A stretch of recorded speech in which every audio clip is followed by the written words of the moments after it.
Welcome to the Timeless Tales Library, where stories unfold like silk ribbons guiding you toward peaceful dreams. I'm Oliver, your host, and tonight I'll be sharing 6 hours of soothing, grim fairy tales reimagined to ease your mind and guide you gently towards sleep. The Timeless Tales Library is made possible by listeners like you. If you've found comfort here, please subscribe and help us continue creating these peaceful stories. As you settle in, comment below and let me know where you are in the world tonight, and share a place you dream of, a story taking you to perhaps the enchanted Black Forest of Germany, a candlelit cottage in the Bavarian Alps, a castle courtyard under starlight in the Rhine Valley, or a quiet village tucked among the rolling hills of old Europa. Your ideas keep our little library glowing bright. Now, breathe slowly and let your mind drift, letting the day's worries fall away like petals from a gentle bloom. Tonight, you are stepping into the moonlit garden within the Timeless Tales Library. This hall opens onto a serene indoor garden where books bloom like flowers along winding paths.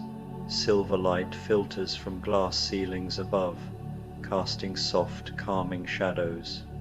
The air carries the faint fragrance of night-blooming blossoms, and quiet streams murmur between shelves lined with stories of wonder and whimsy. Feel your body sink into your bed, your private seat within this tranquil garden.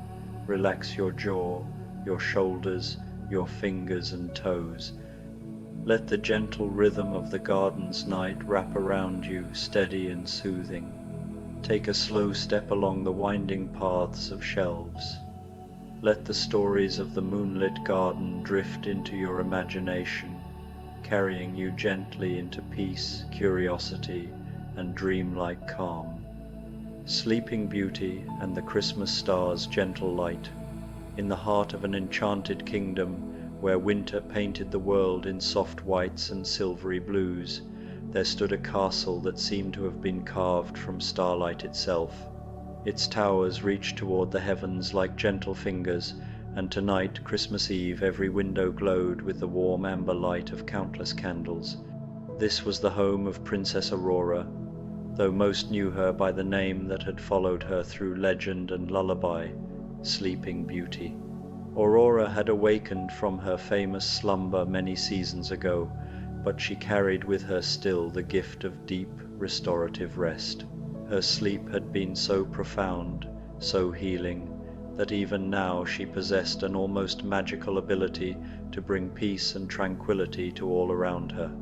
On this most sacred of nights, as snow fell like whispered prayers outside her chamber windows, she sat by her fireplace, watching the flames dance in patterns that reminded her of childhood dreams. The princess wore a gown of deep forest green, trimmed with silver thread that caught the firelight like captured stars.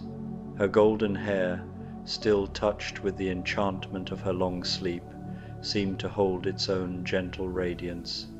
Around her shoulders lay a cloak of softest velvet, midnight blue and lined with ermine, for even in her warm castle, the Christmas air carried a delightful chill that made one want to wrap close in comfort and contemplation. Aurora had spent this Christmas Eve as she did each year, moving slowly and mindfully through her preparations. She had helped arrange garlands of evergreen and holly throughout the castle halls, their rich fragrance filling the air with the essence of eternal life. She had lit candles in every window, each flame a beacon of hope for travelers who might be wandering on this holy night. The kitchen had been filled with the gentle bustle of preparing feast foods, and Aurora herself had stirred the wassail, adding cinnamon and nutmeg with the same careful attention she brought to all things. But now, as midnight approached and the world grew hushed with anticipation, Aurora felt a familiar stirring in her soul, not the call to sleep, but something different. Something that beckoned her beyond the warm safety of her chamber walls. A sound drew her attention, soft as silk brushing against silk. She turned toward her tall windows and gasped in wonder.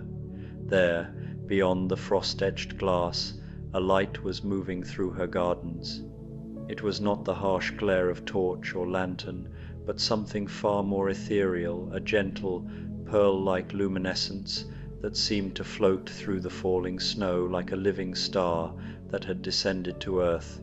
Aurora rose from her chair with the fluid grace that had never left her, even after her century of sleep. Her bare feet made no sound on the cold stone floor as she approached the window. Her breath created small clouds on the glass as she peered out into the winter night, her heart beating with a rhythm as steady and peaceful as a lullaby. The light paused beneath her window, and in its glow, Aurora could see that the garden had been transformed. The rose bushes, dormant for winter but never truly sleeping, were now adorned with the most delicate covering of snow and ice crystals.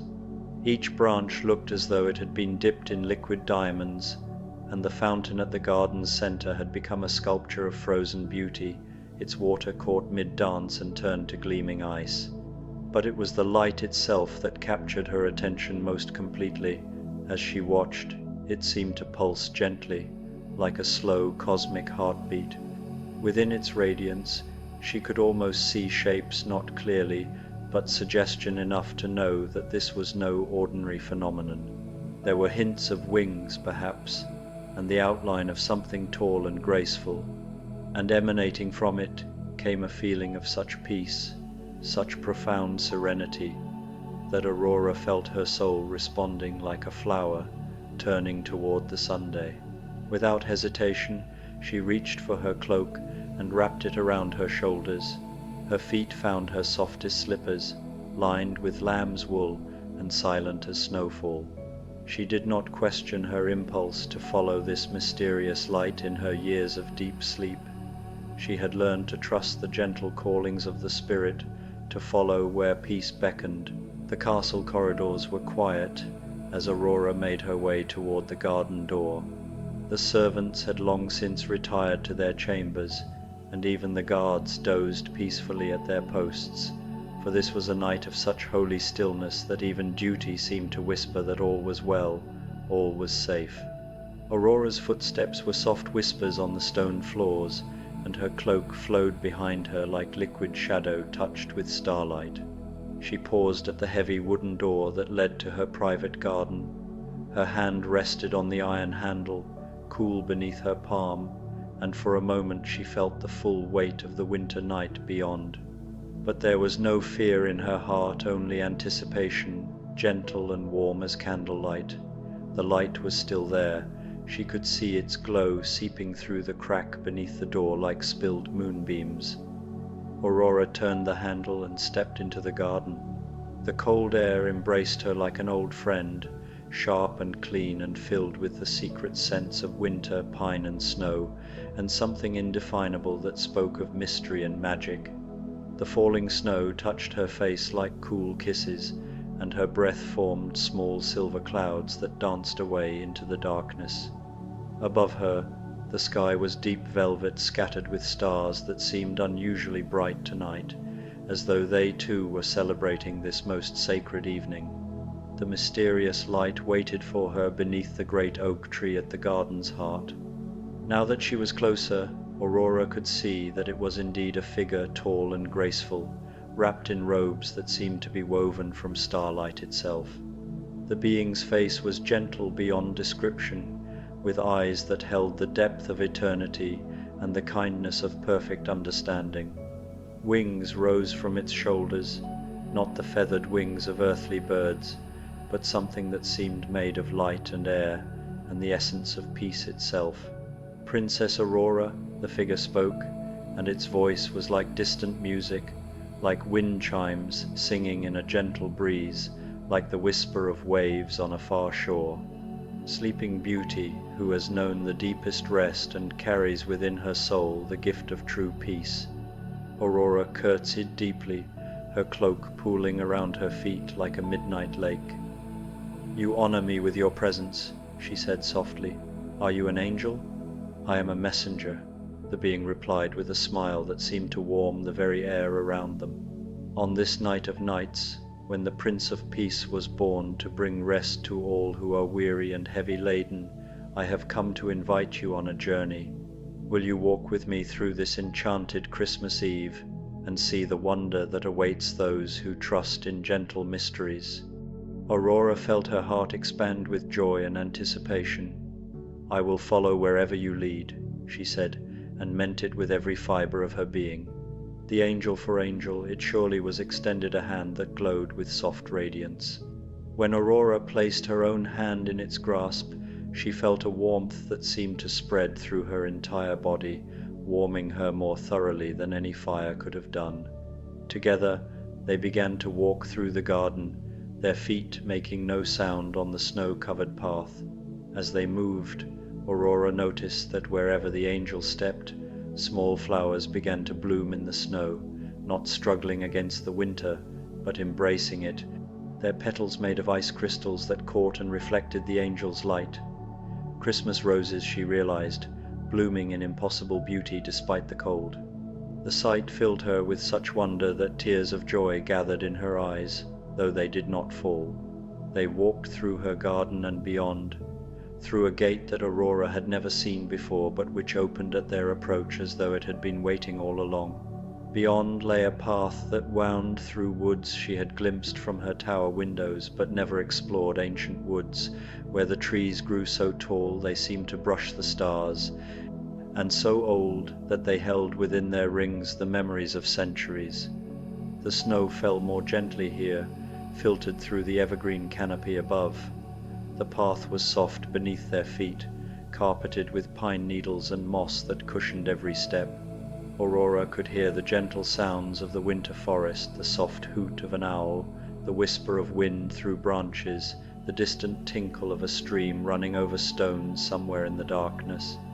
All of it wove together into a symphony of perfect peace. "Tell me," the angel said as they walked, "what do you remember of your long sleep?" Aurora considered the question, drawing her cloak closer as they moved deeper into the enchanted woods. "I remember dreams," she said slowly, "dreams that felt more real than waking life sometimes. I dreamed of seasons passing, of rain and sunshine and snow falling on the castle. I dreamed of voices, people praying for me, singing to me, telling me stories. And I dreamed of a great peace that held me, gentle and complete, like being cradled in the arms of love itself." The angel nodded, its radiance pulsing slightly brighter. "And what gift did that sleep give you?" "The gift of knowing that rest is sacred," Aurora replied without hesitation, "that there is a time to act and a time to be still, a time to strive and a time to surrender. I learned that in the deepest peace, miracles take root, that sometimes the most powerful thing we can do is simply trust. Simply rest in the knowledge that we are held, we are loved, we are safe." "Indeed," the angel said, and its voice carried approval that warmed Aurora's heart. "Tonight you will use that gift to bring peace to others who have forgotten how to rest, how to trust in the gentle mysteries of love." They walked on in comfortable silence, Aurora's mind filled with questions, but her heart content simply to be present in this magical moment. The woods grew more beautiful. With each step she began to notice small details that spoke of Christmas magic everywhere. Icicles hanging from branches had formed themselves into perfect stars. The snow on the ground showed the delicate tracks of woodland creatures, but in patterns so intricate they resembled lace made by fairy hands. And the evergreen trees themselves seemed to glow with an inner light, as though they held within their needles the captured essence of all the Christmas mornings that had ever been. After what might have been minutes or hours, time seemed to flow differently here. Like honey in winter, they came to a clearing where the snow lay deep and undisturbed except for their own gentle footprints. In the center of the clearing stood the most magnificent Christmas tree Aurora had ever seen. It was enormous, its branches spreading wide and reaching toward the stars, and every needle seemed to be made of silver light. There were no decorations upon it, yet it was more beautiful than any adorned tree could have been, for its beauty came from within a living celebration of the joy and peace of Christmas. But it was what lay beneath the tree that made Aurora catch her breath in wonder. There, nestled in the soft snow like the most precious of gifts, lay a small gathering of woodland creatures, all fast asleep. There were deer with their legs tucked gracefully beneath them, their breath creating small silver puffs in the cold air, rabbits curled into perfect circles of warm fur.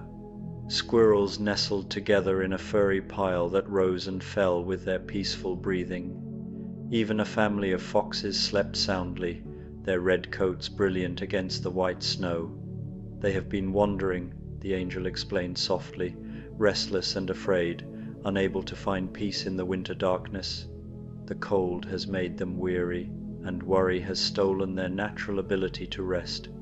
They need someone who understands the gift of healing sleep, to watch over them this Christmas Eve, to help them find the peace that will carry them safely through the winter.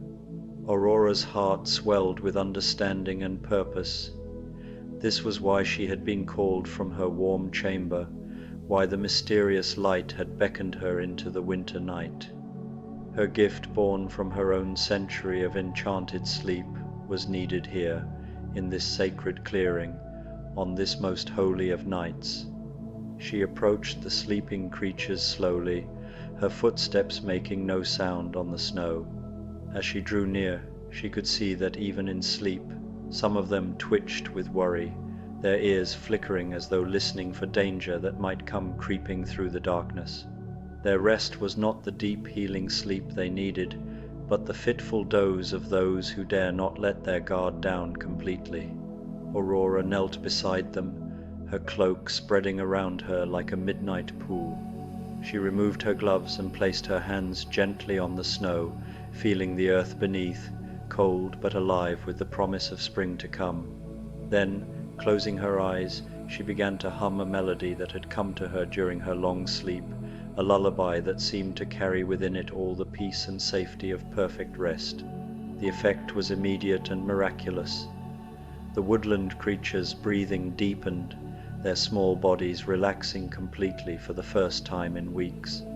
The deer's ears stopped flickering, the rabbit's whiskers ceased their nervous twitching, and the fox's tails curled more snugly around them. A profound peace settled over the clearing, as tangible as the snow that continued to fall in gentle, lazy flakes. Aurora continued to hum, her voice barely more than a whisper but somehow filling the entire clearing with its gentle power. She sang of safety and warmth, of love that watches over all creatures great and small, of a peace that passes all understanding. As she sang, she felt the familiar warmth spreading through her own body.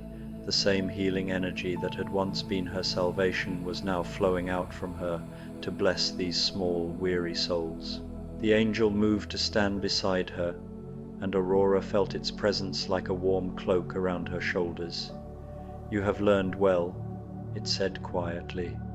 "The peace you found in your deepest sleep was not meant for you alone. It was planted within you like a seed, to grow and flourish and be shared with all who need rest for their souls." Aurora continued her gentle song, watching over the sleeping animals with the tenderness of a mother watching over her children.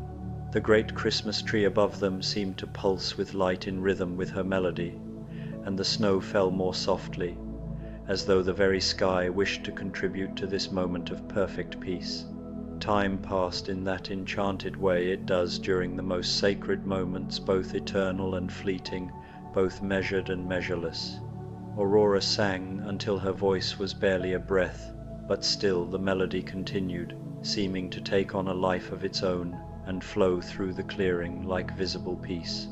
The woodland creatures slept on, their rest now deep and healing, their dreams filled with visions of spring meadows and abundant food and safety beyond measure. Finally, when the first hint of Christmas dawn began to touch the edges of the sky with the faintest blush of rose and gold, Aurora felt a gentle touch on her shoulder. The angel was smiling down at her, its face radiant with joy and approval. "It is time," the being said softly. The sun rises on Christmas Day, and these blessed creatures have found the rest they needed to carry them through the winter. Your gift has been given, and it has multiplied beyond measure. See how the peace has spread." Aurora looked around the clearing with wonder. Indeed, the peace that had settled over the sleeping animals seemed to have expanded outward like ripples in a still pond.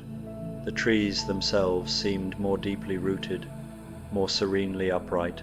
The snow lay in patterns of perfect beauty, and even the air itself felt different, cleaner, lighter, filled with a joy that was almost tangible. But more than that, Aurora could feel the peace spreading beyond the clearing, flowing out through the enchanted woods like a gentle river, reaching toward her castle and the village beyond, touching every living thing with the blessing of true rest. In her mind's eye, she could see people waking on this Christmas morning with hearts lighter than they had been for months, their sleep having been deeper and more restorative than any they had known in ages. "The gift multiplies when it is given freely," the angel explained, seeming to read her thoughts.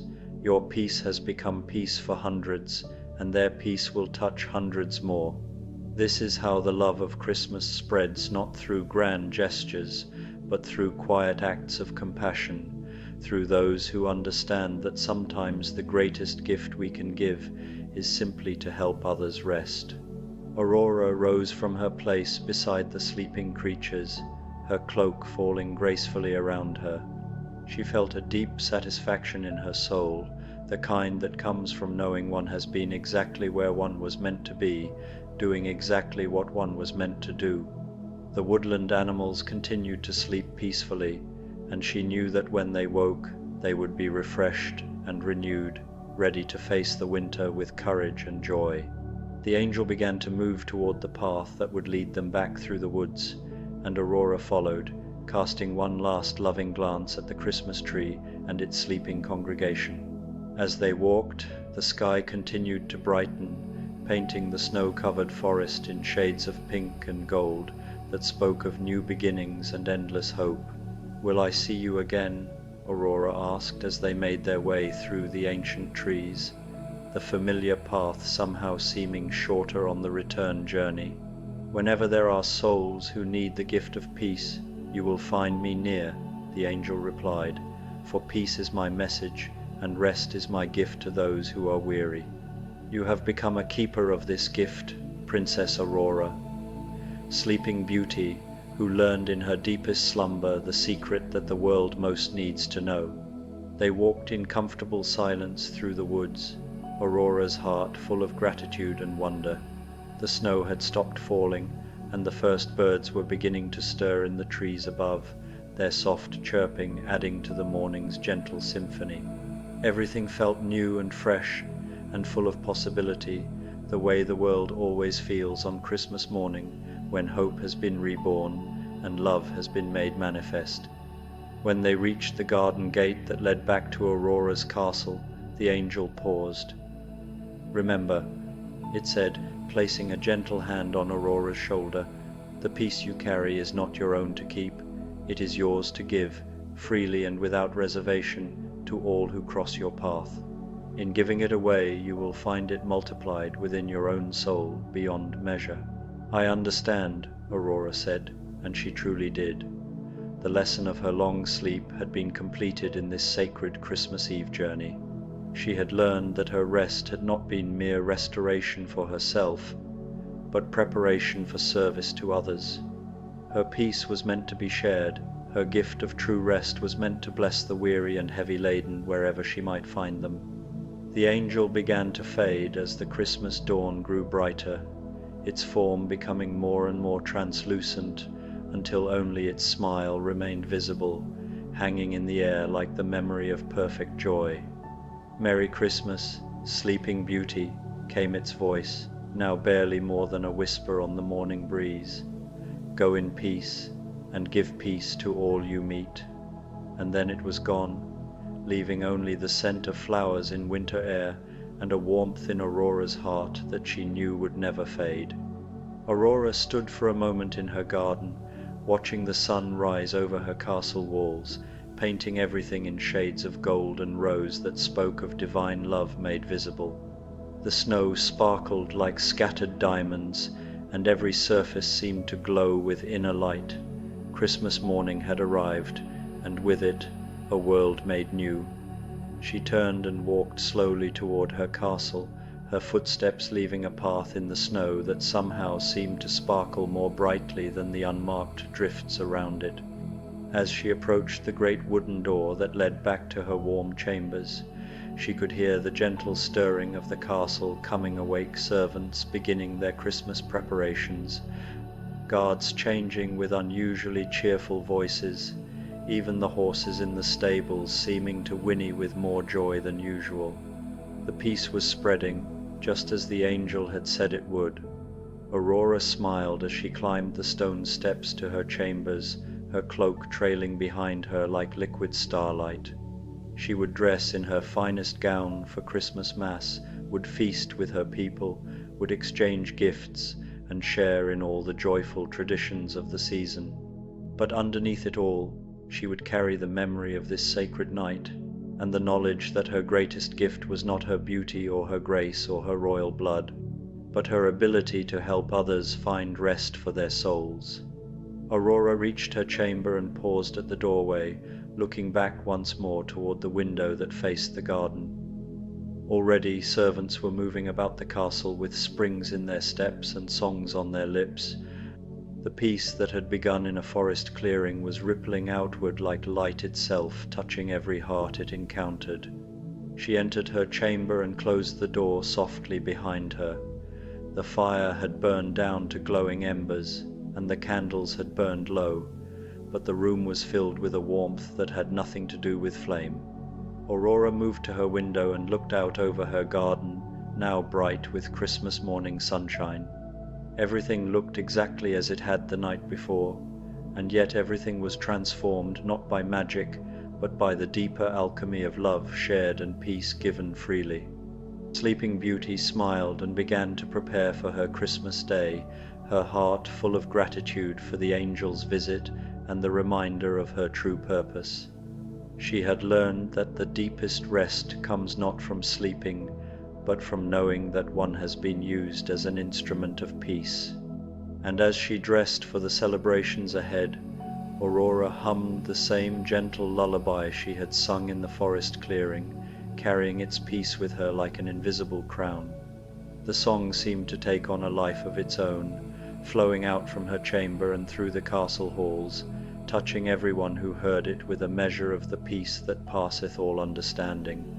And so Christmas morning dawned in Aurora's kingdom, blessed by the gift of true rest that their beloved princess had learned to share, a gift that would continue to multiply and spread, bringing healing sleep to every weary soul it touched.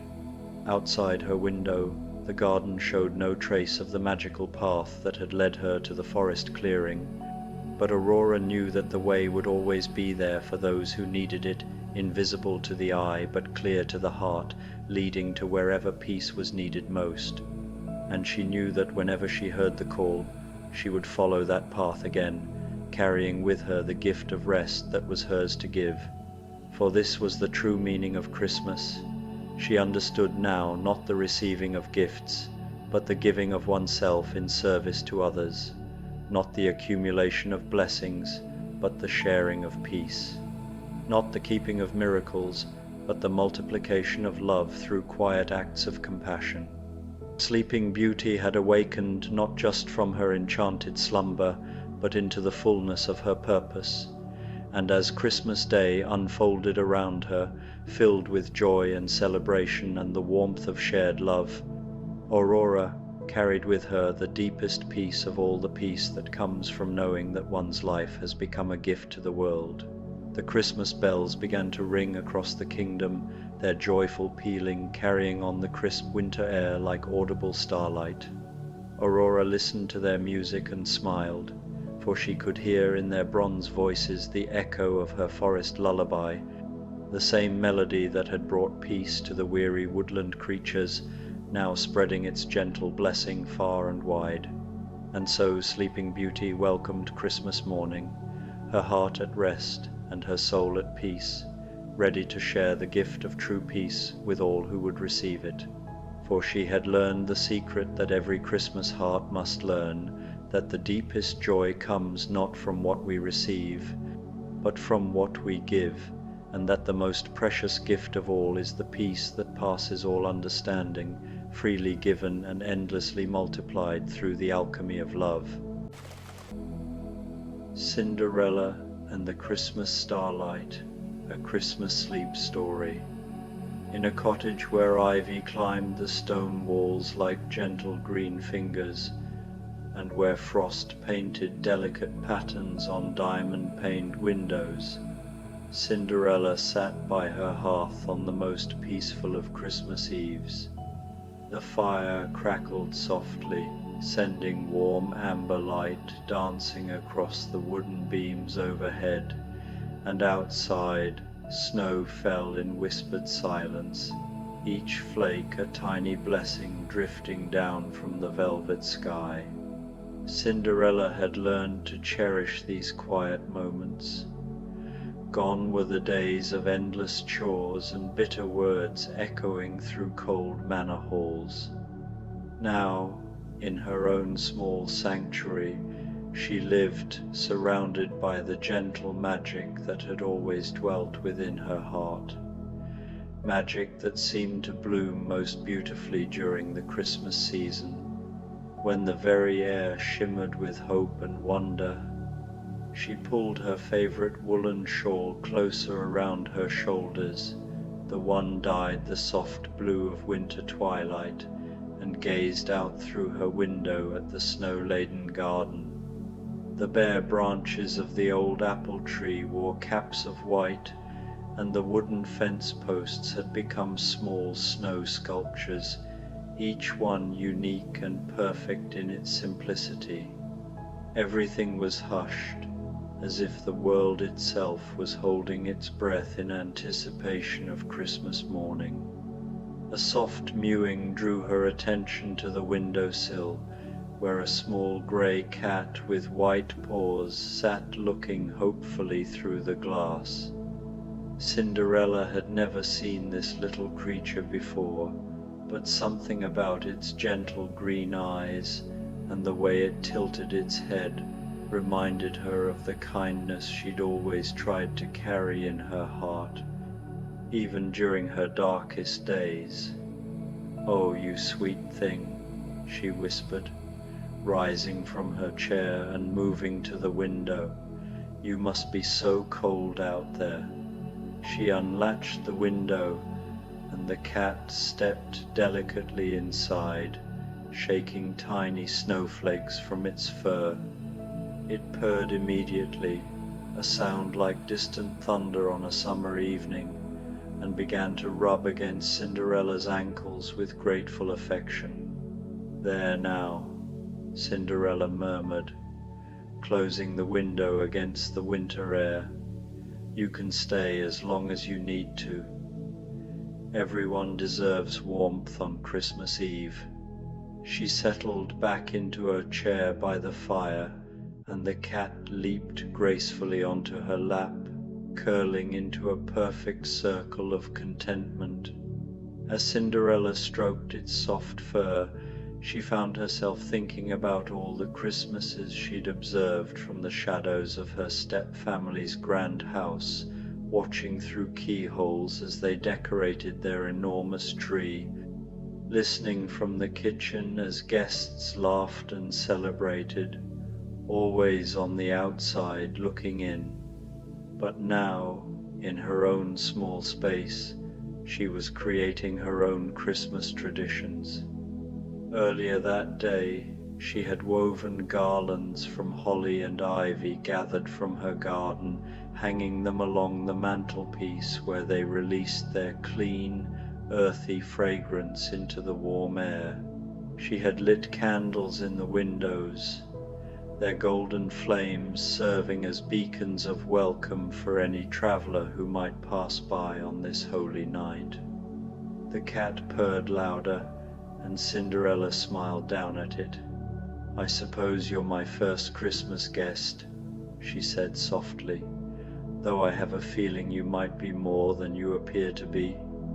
As if in response to her words, the cat lifted its head and gazed directly into her eyes. For just a moment, Cinderella could have sworn she saw starlight reflected in those green depths, not just the light from her candles, but actual starlight, as if the cat carried pieces of the night sky within itself. Outside, the wind began to sing a gentle lullaby, and the snowflakes seemed to dance more gracefully in their descent. Cinderella found herself growing drowsy, lulled by the warmth of the fire, the rhythmic purring of the cat, and the peaceful silence of the snowy night. She was just beginning to nod off when a soft chiming sound drifted through the air, like tiny silver bells ringing far away. "Do you hear that?" she whispered to the cat, who pricked up its ears and looked toward the window. The chiming grew slightly louder, more melodic, and Cinderella realized it seemed to be coming from outside. Curiosity overcoming her sleepiness, she gently moved the cat from her lap and went to peer through the frosty glass. What she saw made her catch her breath in wonder.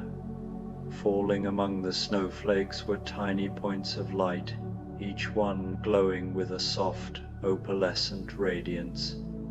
They drifted down from the star-filled sky like luminous rain, some settling on the snow-covered ground, others catching in the branches of trees, and a few landing softly on her windowsill. "Stars," she breathed. "Falling stars." But these were unlike any falling stars she had ever imagined. Instead of burning out as they fell, they continued to shine with gentle persistence, as if they had chosen to visit the earth rather than streak across the heavens. The chiming sound, she realized, was the music they made as they descended a crystalline melody that spoke of ancient magic and Christmas miracles. One of the starlights landed directly on her windowsill and sat there glowing like a captured piece of heaven. Without thinking, Cinderella opened the window again and carefully cupped the star in her palms. It was warm and light as a feather, pulsing gently with soft white radiance. The moment the star touched her skin, images began to flow through her mind like a gentle dream. She saw herself as a child, finding joy in small things despite the hardships around her, singing to the birds who visited her windowsill, making friends with the mice who shared her attic room, discovering beauty in dewdrops and flower petals when beauty seemed absent from every other corner of her world. The star pulsed brighter, and she saw more. Moments of kindness she had almost forgotten, times when she had shared her meager meals with stray animals, when she had tended to injured creatures she found in the garden, when she had offered comfort to others who seemed even lonelier than herself.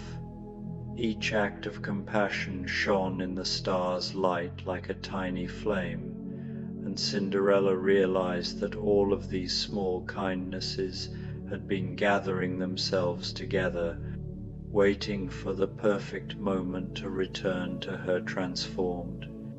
"Oh," she whispered, understanding flooding through her like warm honey. "You're not just falling stars. Your wishes, hopes, all the love I gave away, coming back to me." The cat meowed softly from behind her, and when Cinderella turned, she saw that several more starlights had somehow found their way inside her cottage. They floated gently through the air like luminous soap bubbles, casting moving patterns of light and shadow on the walls. As she watched in wonder, more stars began to drift through the walls themselves, as if the very stones of her cottage had become permeable to celestial magic. Each star that entered brought with it a whisper of memory, a fragment of all the Christmas seasons that had ever been celebrated with love and hope. She could almost hear the echo of children's laughter, the rustle of wrapping paper, the gentle conversations of families gathered around warm hearths. One particularly radiant star paused in its floating dance to hover near Cinderella's face. As it drew close, she felt a warmth that went deeper than the physical, a warmth that touched the places in her heart that had once been cold with loneliness and neglect. The star pulsed gently, and suddenly she could see within its light the face of her own mother, smiling with the same gentle love Cinderella remembered from her earliest childhood. "My darling girl," came a voice like wind through summer leaves, though whether she heard it with her ears or her heart, she could not say. "Look how beautifully you have grown. Look how your kindness has bloomed like flowers in winter." The star containing her mother's image drifted slowly around the cottage, and where it passed, new details appeared as if painted by light itself.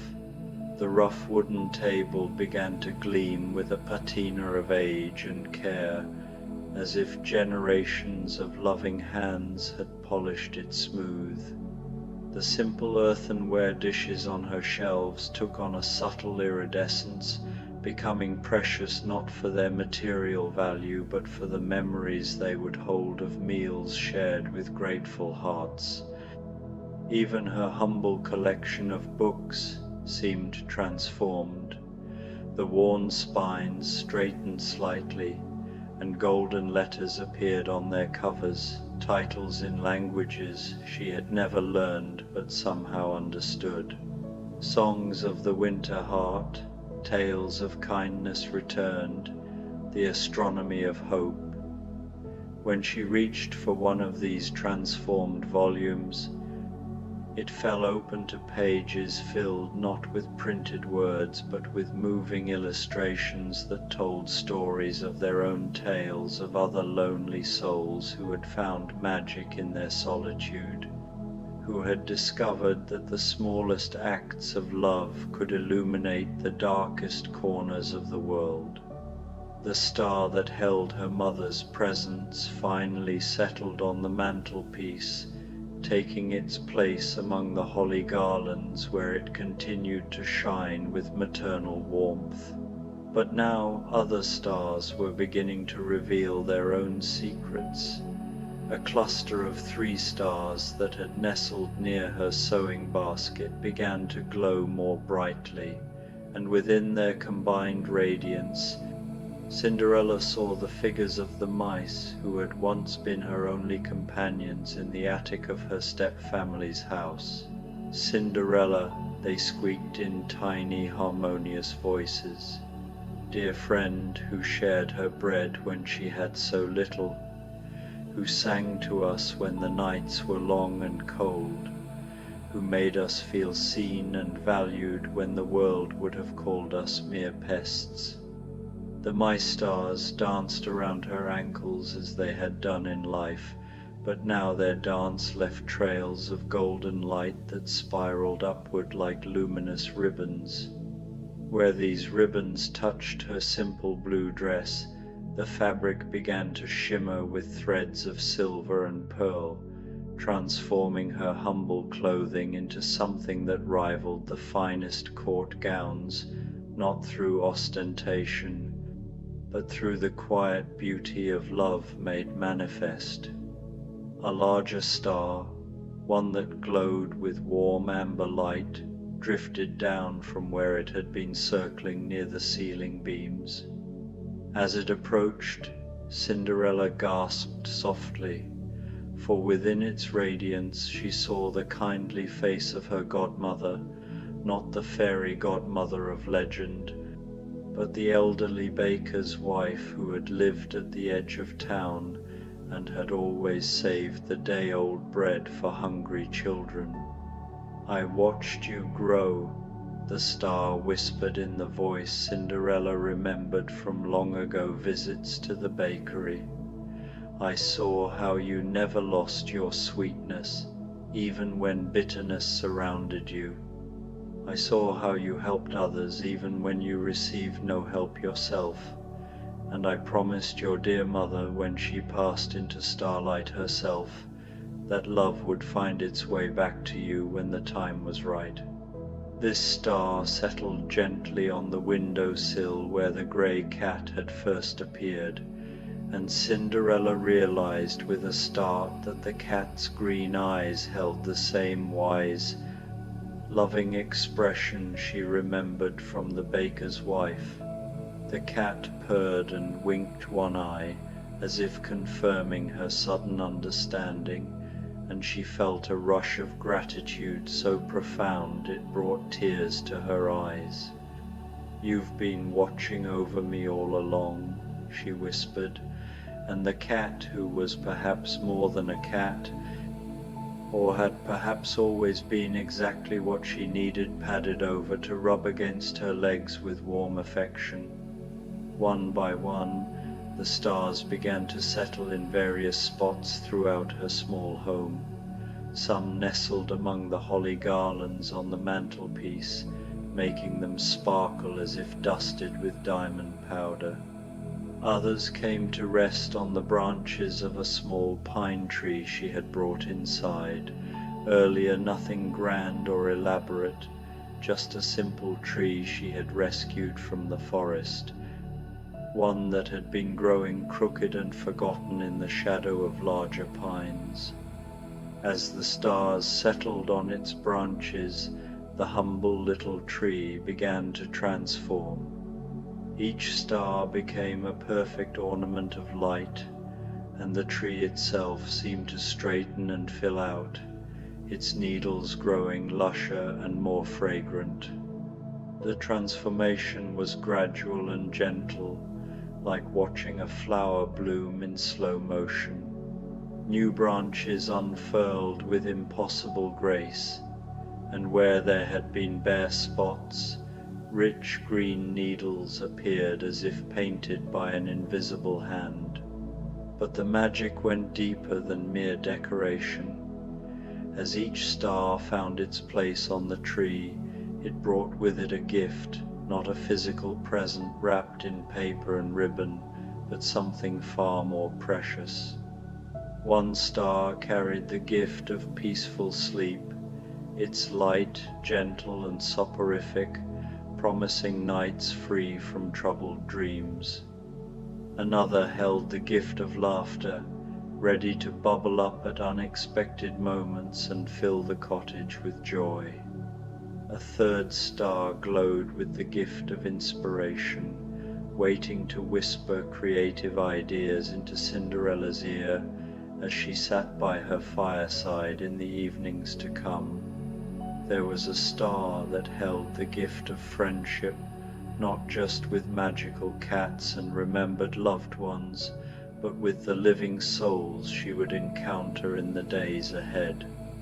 Another carried the gift of healing, ready to mend not just physical hurts but the deeper wounds that time and kindness had not yet fully soothed.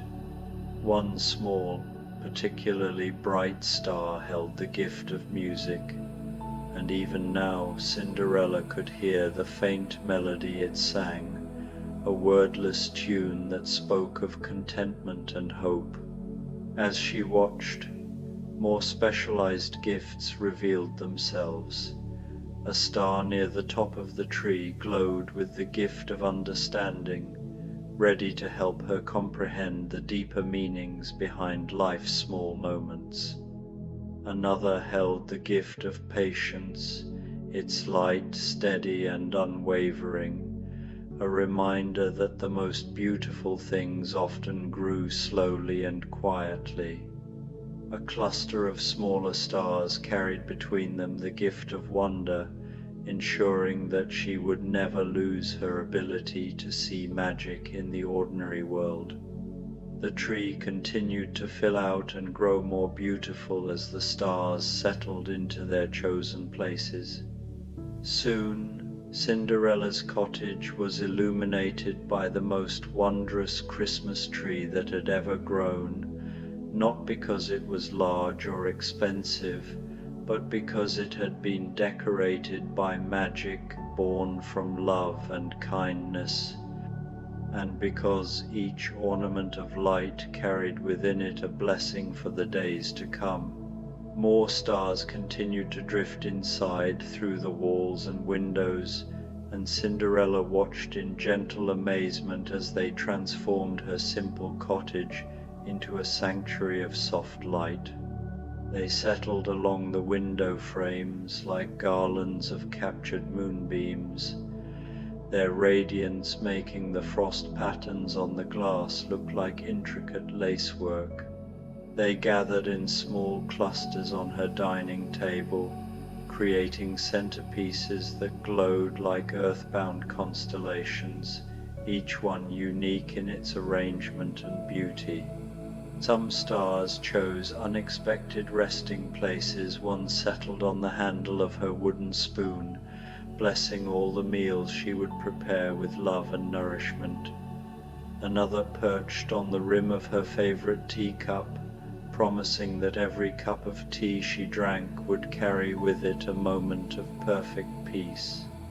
A particularly playful star wedged itself into the spine of her most beloved book, ensuring that every time she opened it, she would discover something new and wonderful in its familiar pages.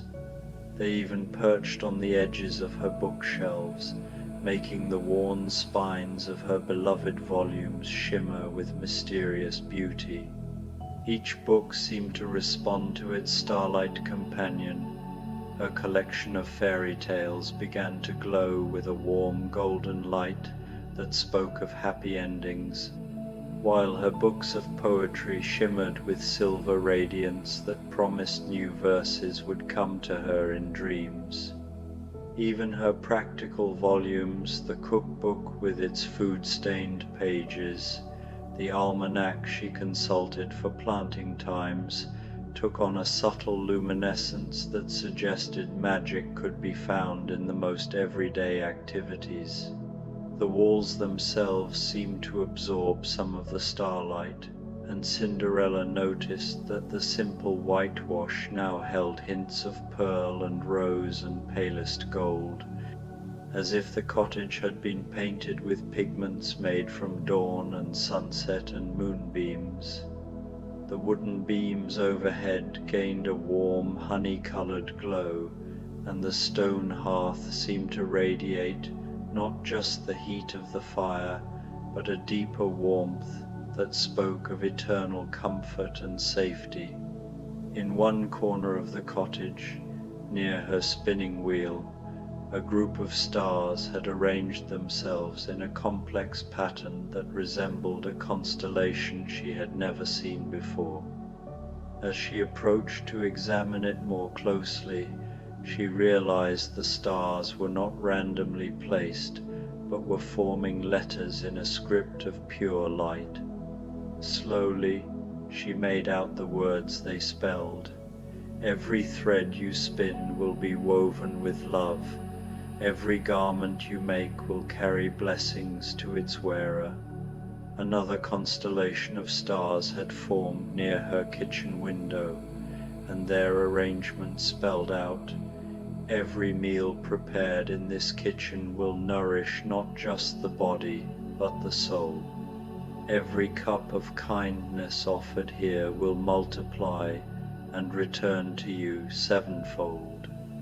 By her bedside, where a simple wooden cross hung on the wall, stars had gathered to form words of even deeper meaning. "You are cherished beyond measure. Your gentle heart has made the world more beautiful. Rest now in the knowledge that you are loved by forces seen and unseen, by powers earthly and divine. The cat, meanwhile, seemed completely unsurprised by these magical happenings. It had settled itself in front of the fireplace and was watching the proceedings with the satisfied air of someone whose plan was unfolding exactly as expected. "You knew this would happen, didn't you?" Cinderella asked, kneeling down to scratch behind the cat's ears. The cat purred and rubbed against her hand, and for just a moment its grey fur seemed to shimmer with the same opalescent light as the fallen stars.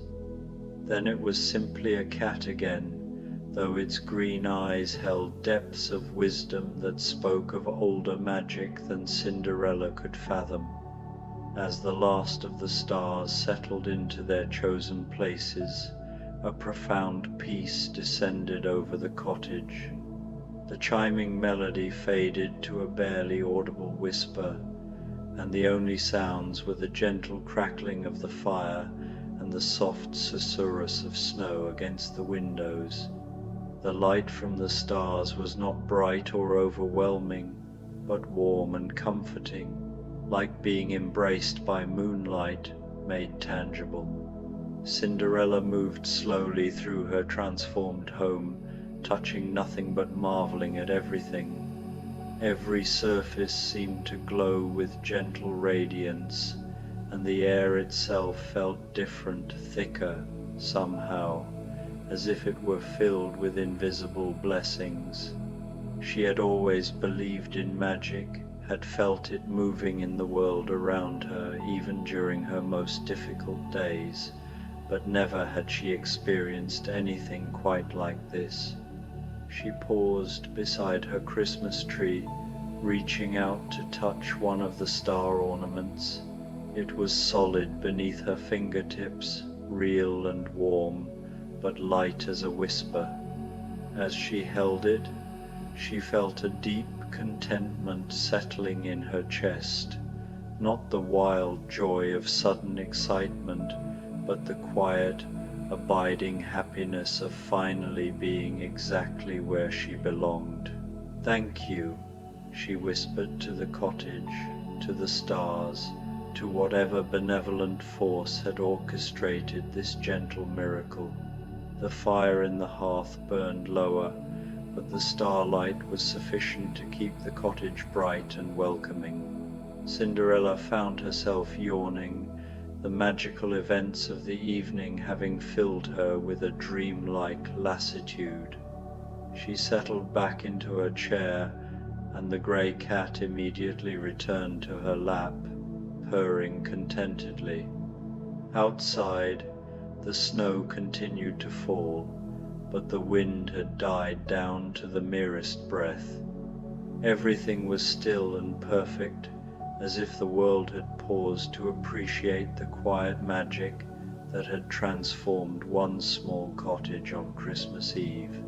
Through her windows, Cinderella could see that other stars still drifted down from the sky, but they seemed to be seeking other homes now, other hearts that needed their gentle light.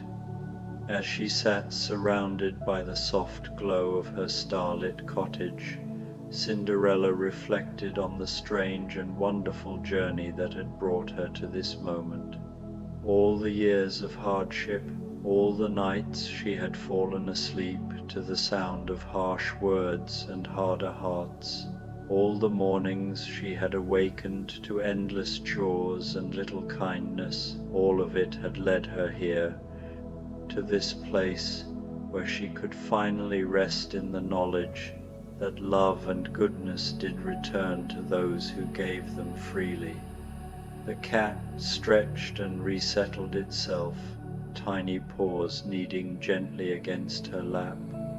Its purring had taken on a rhythmic quality that was deeply soothing, almost hypnotic. Cinderella's eyelids grew heavy, and she found herself drifting in the space between waking and sleeping, where dreams and reality mingled like starlight and shadow. In this drowsy state, she thought she could hear voices, not the harsh tones of her step-family, but gentle voices singing somewhere far away. Christmas carols, perhaps, or lullabies sung by the stars themselves. The melody was wordless, but infinitely comforting, a song that spoke of peace and safety and the promise of good dreams. One of the stars from her Christmas tree seemed to drift free of its branch and float toward her, glowing more softly as it approached.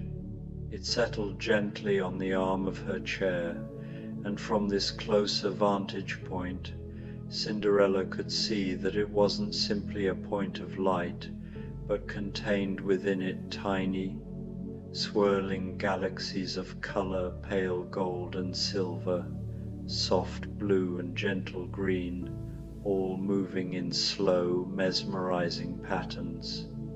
"Sleep," the star seemed to whisper, though it had no voice. "Rest now, dear heart. You are safe, you are loved, you are exactly where you need to be." Cinderella's head began to nod, and she felt herself sinking deeper into the comfort of her chair. The cat's purring grew softer, more distant, and the starlight dimmed to the barest glow. Through the windows she could see that the snowfall was slowing, each flake now taking its time to drift earthward, as if even the weather wanted to preserve the perfect stillness of the night. Her last conscious thought was one of profound gratitude, not just for the magical transformation of her cottage, but for all the small moments that had led her to this place of peace. Every act of kindness she had performed, every creature she had helped, every smile she had given despite her own sorrow, all of it had been gathered up by some invisible hand and returned to her multiplied, transformed into something more beautiful than she could have imagined. The stars continued to glow softly throughout the cottage as Cinderella slipped into sleep, their light steady and reassuring.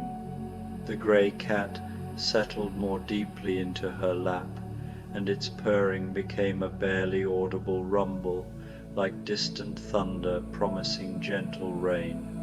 Outside, the snow had stopped falling, and the world lay pristine and perfect under a blanket of white. The stars in the sky seemed to pulse in rhythm with the starlights in the cottage, as if earth and heaven were breathing together in perfect harmony.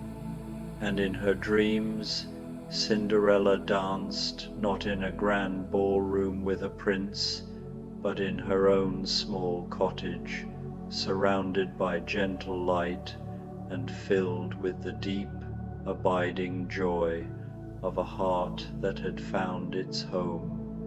The grey cat danced with her, sometimes a cat and sometimes something more mysterious, its green eyes reflecting the light of 1,000 kindnesses returned.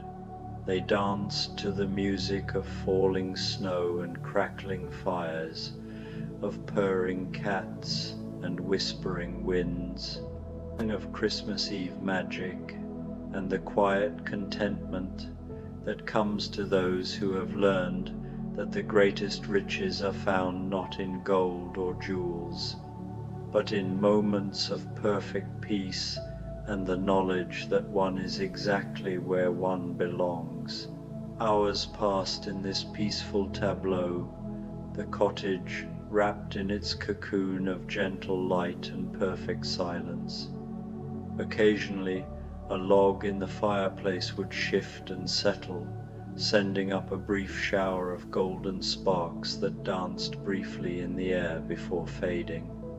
The stars seemed to respond to these small disturbances by pulsing slightly brighter for a moment, as if they were conversing with the fire in some ancient language of light and warmth. The grey cat's breathing had synchronized with Cinderella's, both of them deep in the restorative sleep that comes only on the most magical of nights. In her dreams, Cinderella wandered through landscapes of impossible beauty gardens where roses bloomed in colors that had no names, meadows where the grass itself seemed to be woven from moonbeams, forests where every tree was hung with natural ornaments of ice and starlight. In one particularly vivid dream, she found herself walking along a path made of crystallized snow that chimed softly beneath her feet. On either side of the path grew trees unlike any she had ever seen.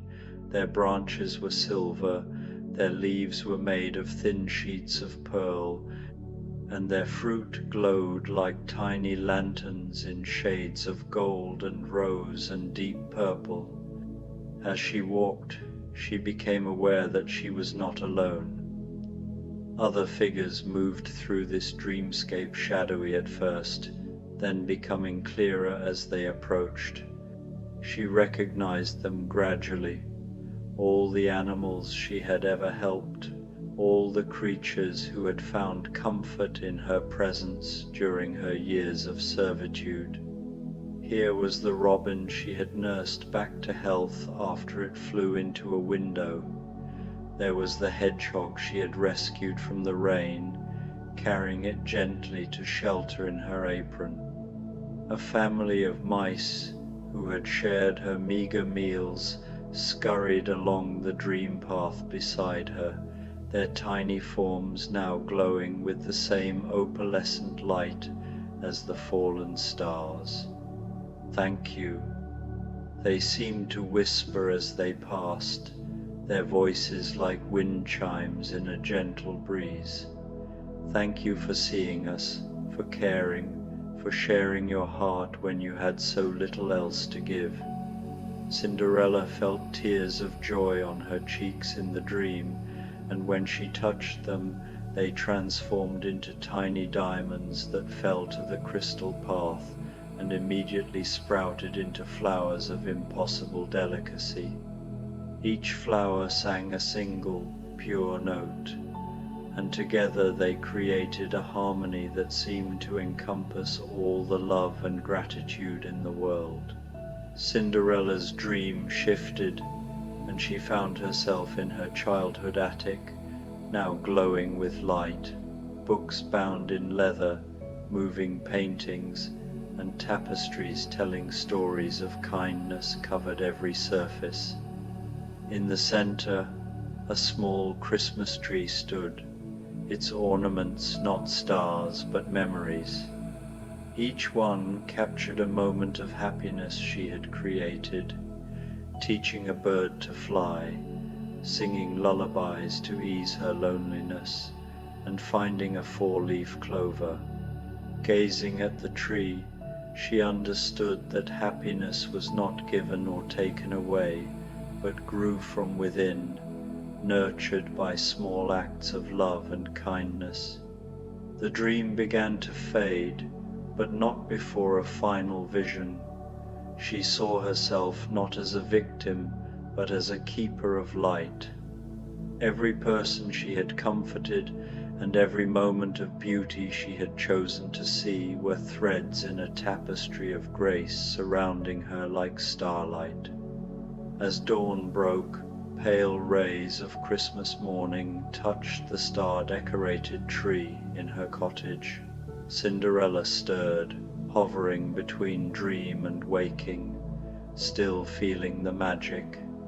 When her eyes opened, she saw that the wonder had not been a dream at all.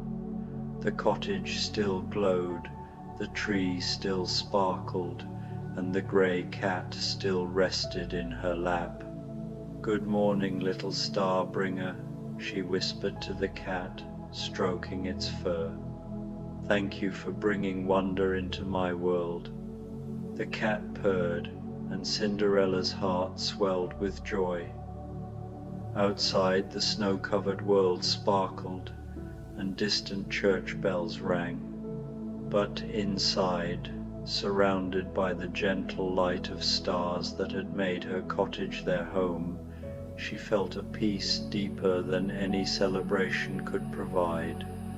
This was her Christmas miracle, the quiet recognition that she was exactly where she belonged, surrounded by beauty born from her own capacity for love. She rose to make breakfast, humming a melody that seemed to come from her own contented heart. The cat followed, and she realized she was no longer alone. She had a companion, a keeper of mysteries who was content to stay. Together, they would create new memories to hang on the tree of their shared contentment. Cinderella felt a deep gratitude for the journey that had brought her here. Every hardship had taught her compassion. Every act of kindness had planted seeds of joy. The stars would always be there, permanent reminders that love given freely always finds its way back, transformed into something even more beautiful. Her cottage had become a sanctuary for all the magic that blooms when hearts remain open despite hardship. And so began Cinderella's first Christmas morning, warm with the knowledge that she was beloved, blessed, and finally completely home. Snow White and the Christmas Forest's Gift, a Christmas sleep story. The first light of Christmas morning filtered through frost-kissed windows like liquid silver, casting gentle patterns across the wooden floor of Snow White's cottage.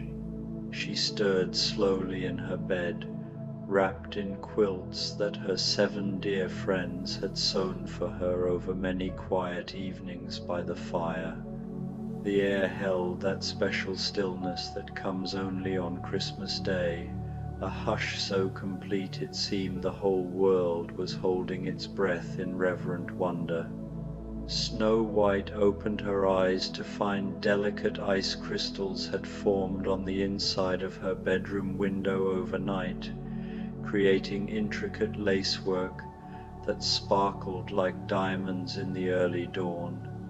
She smiled softly, pulling the warm quilts closer around her shoulders as she watched the crystals catch and scatter the pale morning light. Outside, snow was falling in the gentlest way possible, each flake drifting down like a whispered blessing, adding to the pristine blanket that had transformed her forest clearing into a winter wonderland. Rising slowly from her bed, Snow White padded barefoot across the cool wooden planks to her window. She pressed her palm gently against the glass, feeling the pleasant shock of cold against her warm skin. Through the frost-etched panes, she could see her garden sleeping peacefully beneath its white coverlet. The bare branches of her apple trees adorned with caps of snow that made them look like they were wearing tiny winter bonnets. The cottage was perfectly quiet, more silent than she had ever known it. Her 7 friends had departed 3 days ago to visit their cousin dwellers in the mountains beyond the great pine forest, leaving Snow White to tend the cottage alone during the Christmas season.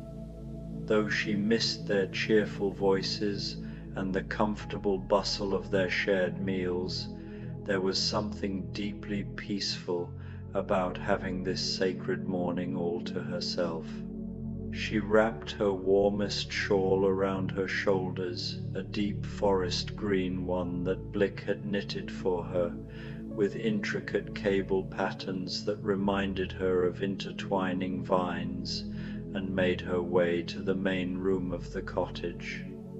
The embers in the great stone fireplace still glowed softly from the night before, casting a warm amber glow across the comfortable space. Snow White knelt before the hearth and carefully added small pieces of kindling, watching as the flames slowly awakened and began to dance higher, filling the room with gentle warmth and the comforting scent of burning apple wood. As the fire grew stronger, Snow White put the kettle on for tea and began to prepare a simple breakfast. She moved with unhurried grace through her morning routine, savoring each small task. The rhythm of slicing bread, the gentle sizzle of butter in the pan, the soft whistle of the kettle beginning to heat, all of these familiar sounds felt especially precious on this quiet Christmas morning. While her breakfast cooked, Snow White noticed something unusual. Usually by this time of day, even in winter, she would hear the soft chittering of squirrels, the distant call of winter birds, or the gentle rustle of some small creature moving through the underbrush near her cottage. But this morning the forest was completely silent, as if every living thing was still fast asleep, wrapped in the peaceful spell of Christmas.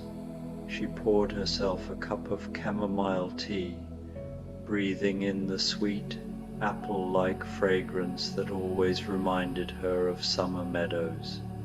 Carrying her warm mug to the window, she gazed out at the transformed landscape. The snow continued to fall in lazy, spiraling patterns, each flake unique and perfect. The familiar path that led from her cottage door to the forest proper had disappeared completely under the pristine white blanket, creating a smooth, unbroken expanse that stretched to the line of evergreen trees. Something about the scene outside filled Snow White with a deep sense of anticipation, though she couldn't quite name what she was expecting.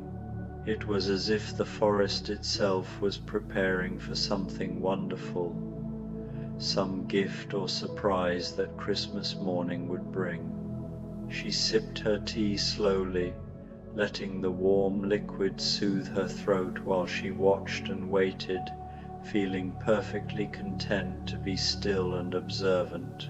After finishing her simple breakfast of toast with honey and apple preserves, Snow White decided to venture outside.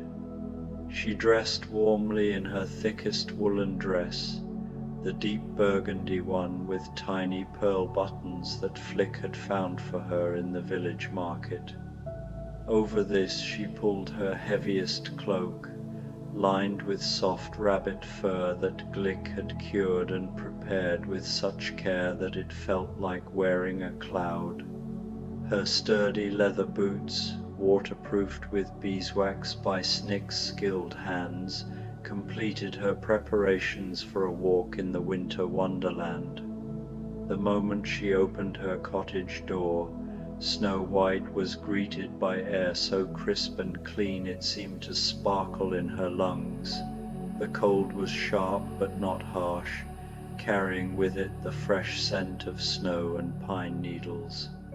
She stepped out onto her small covered porch, noting how the snow had piled in soft drifts against the cottage walls and covered the wooden railings in smooth, rounded mounds. Her breath formed small puffs of vapor that dissipated quickly in the still air.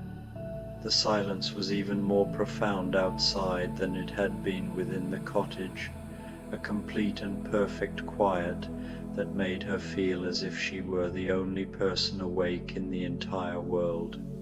It was not a lonely feeling, but rather one of special privilege, as if she had been chosen to witness this particular moment of Christmas morning peace.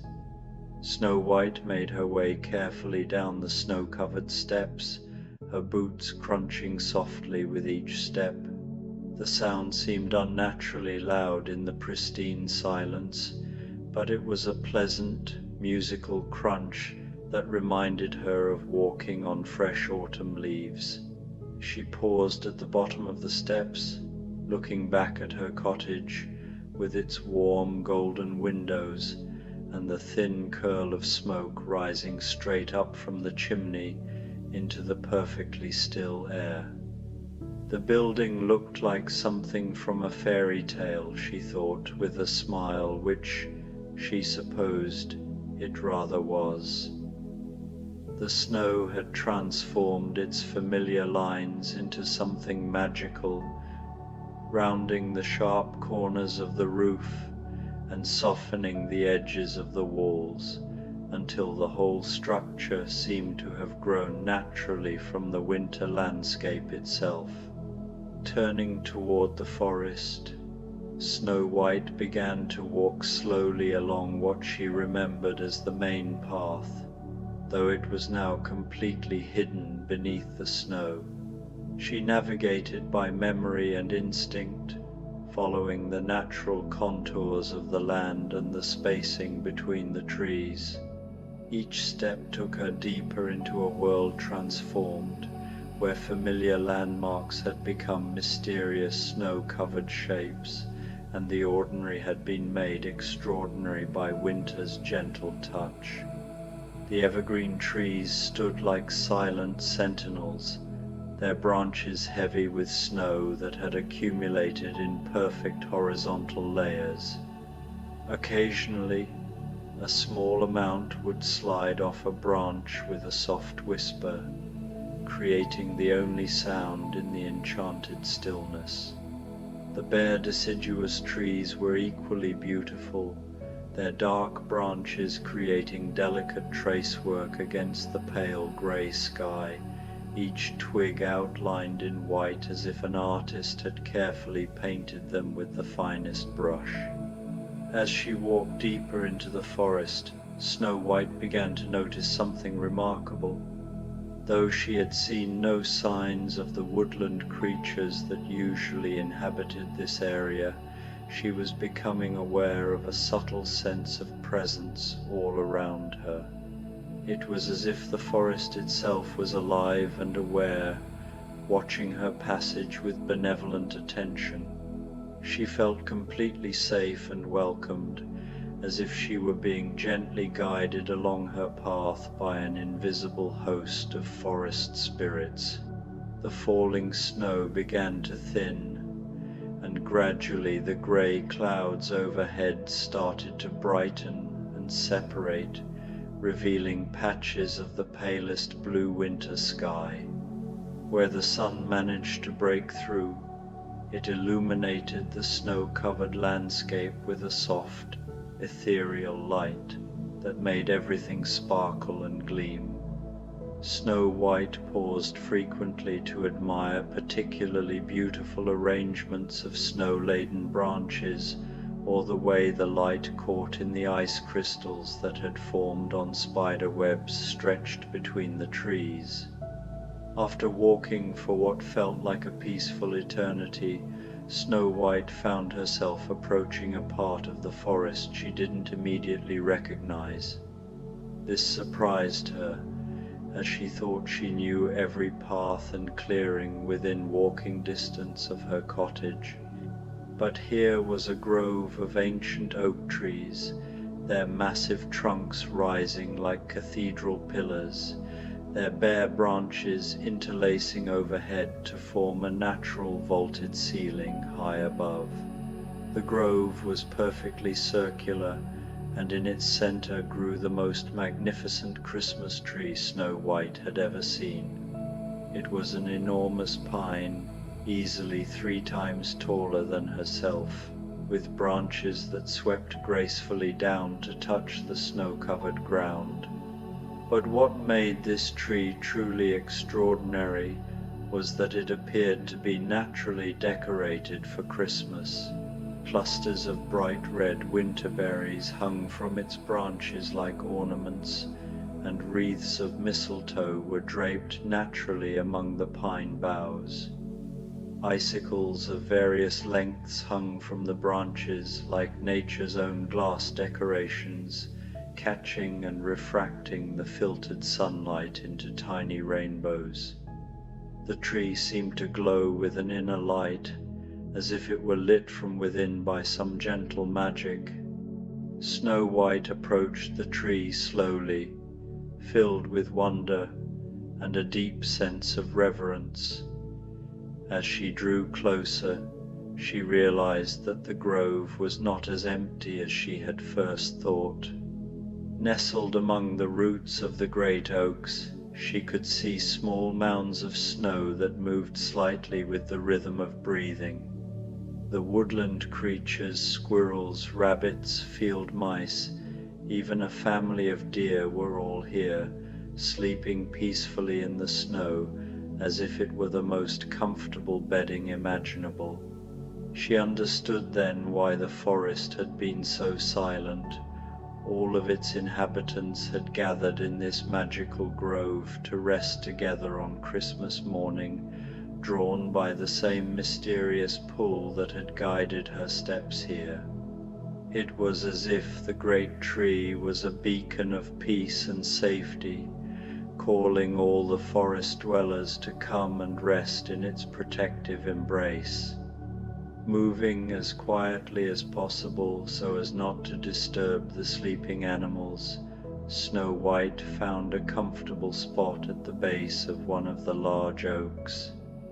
The snow here was deep and soft, and she was surprised to discover that it wasn't cold at all, but rather warm and welcoming, like settling into a feather bed. She leaned back against the tree trunk, which radiated a gentle warmth despite the winter weather. From her position, she had a perfect view of the magnificent Christmas tree and all the peaceful creatures sleeping around its base. The sight filled her heart with such contentment and joy that she felt tears of happiness gathering in her eyes. This was what Christmas was meant to be. She realized, not just a day of celebration and gift-giving, but a time of perfect peace, when all of creation could rest together in harmony. As she sat in comfortable contemplation, Snow White began to notice that the tree was not merely decorated with natural ornaments, but was actually bearing gifts. Hanging from its lower branches, within easy reach, were small packages wrapped in what appeared to be large green leaves and tied with natural grass ribbons. Each package seemed to glow with the same soft inner light as the tree itself. Curious but respectful, Snow White rose carefully and approached the nearest gift. A small tag made from birch bark was attached to it, and written in an elegant script that seemed to have been inscribed by frost itself was her own name. Snow White. She looked around the tree and saw that there were many more packages, each bearing the name of one of the sleeping woodland creatures. With reverent hands, she untied the grass ribbon and carefully unwrapped the leaf covering. Inside was the most beautiful object she had ever seen, a small crystal ornament in the shape of an apple, but unlike any apple from the earthly realm. This fruit was made of what appeared to be living light, shifting and swirling with colors that had no names, not quite silver, not quite gold, but somehow both and neither at the same time. As Snow White held the crystal apple up to catch the filtered sunlight, she realized that it was showing her images, memories, and scenes that filled her with warmth and happiness. She saw herself laughing with the 7 dwarfs around their dinner table, teaching young forest animals to gather berries, singing while she worked in her garden, reading by the fireplace on quiet winter evenings. All the moments of simple joy and contentment from her life played out in the swirling depths of the crystal fruit. But then the images began to show her things she had never seen before. scenes of the future, perhaps, or possibilities that existed in some realm of pure potential. She saw herself in a beautiful gown, dancing at a grand celebration. She saw the cottage expanded into a larger home, filled with the laughter of children. She saw gardens blooming in perpetual spring, and the 7 dwarfs grown old but happy, surrounded by generations of forest dwellers who had come to learn wisdom from them. Most beautiful of all, she saw herself as she was now, but somehow more radiant, more joyful, more at peace. It was as if the crystal was showing her not what she might become, but what she already was in her truest, deepest self. The realization filled her with a profound sense of completion and gratitude. Carefully cradling the precious gift against her heart, Snow White settled back against her oak tree. The crystal apple pulsed gently with warm light, and she found its rhythm perfectly matched her own heartbeat. Around her, the sleeping animals stirred slightly in their dreams, as if they too were receiving wonderful gifts in the realm of sleep. The magical Christmas tree continued to glow softly, its natural ornaments sparkling in the gentle winter light. Snow White realized that she could stay here forever, content and at peace in this perfect moment. Time seemed to have no meaning in this grove. It could have been minutes or hours or even days since she had arrived, and it wouldn't have mattered. The only thing that existed was this eternal now, this perfect present moment filled with wonder and gratitude. As she sat holding her crystal gift, Snow White became aware that the other packages on the tree were beginning to unwrap themselves. The leaf coverings opened like flower petals, revealing gifts perfectly suited to each sleeping recipient. A family of squirrels received tiny acorns made of amber that glowed like captured sunlight. The deer were given delicate crowns woven from silver branches that seemed to be made of crystallized moonbeams. Field mice discovered miniature houses carved from single pearls, each one a perfect replica of a cozy burrow. Every gift was both beautiful and deeply personal, created with intimate knowledge of what would bring the most joy to its intended recipient. Snow White watched in wonder as the gifts floated gently down from the tree branches to settle beside their sleeping owners, who smiled peacefully in their dreams as if they somehow knew what wonderful surprises awaited them upon waking. The falling snow had stopped completely now, and the clouds were continuing to part, allowing more sunlight to filter down into the grove. The light seemed different, somehow softer and more golden than ordinary winter sunshine, with a quality that made everything it touched appear to glow from within. Snow White felt the warmth of this magical light on her face, and it filled her with such deep contentment that she found her eyelids growing heavy.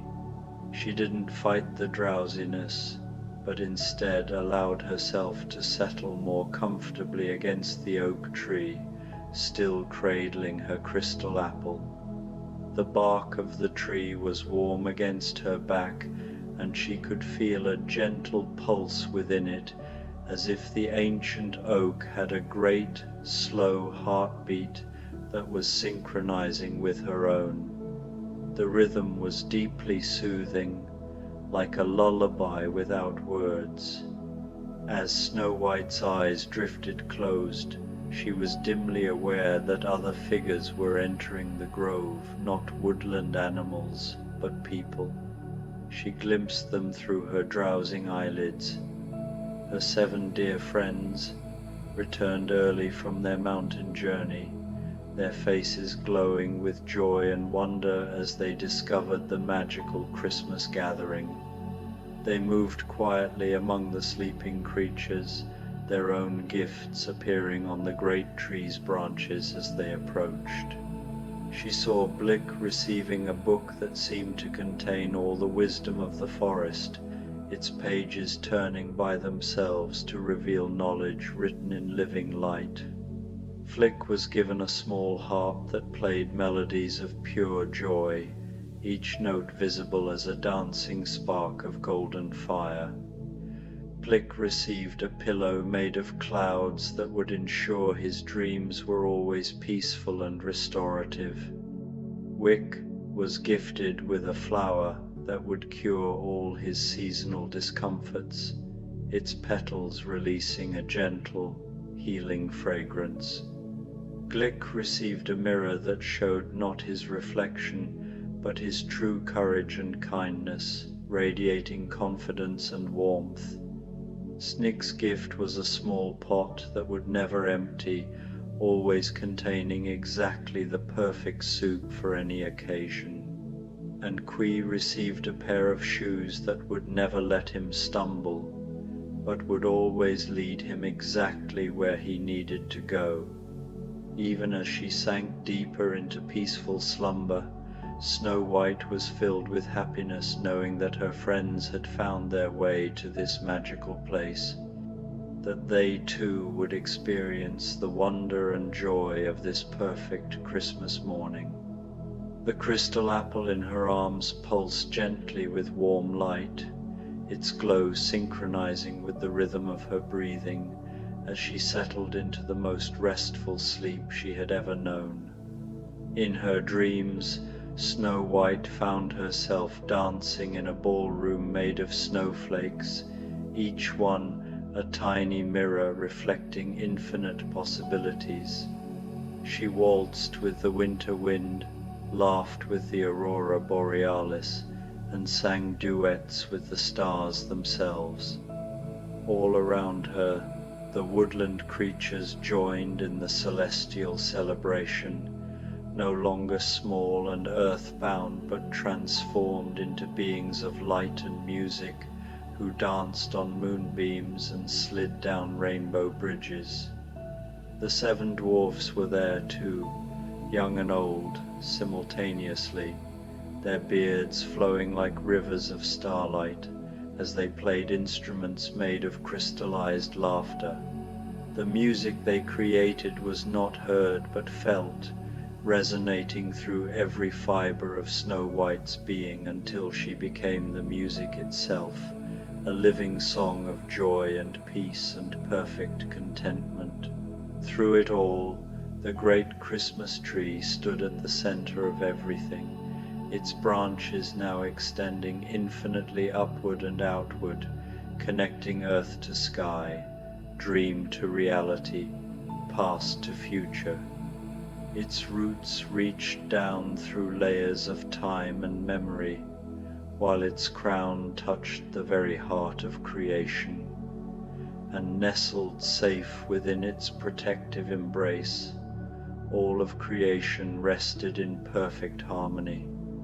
When Snow White finally stirred from her magical slumber, the grove was bathed in the warm, golden light of late afternoon. She had slept through most of Christmas Day, but she felt more rested and refreshed than if she had slept for a week in her own bed. The crystal apple was still warm in her hands, its inner light now steady and calm, like a candle flame that would never go out.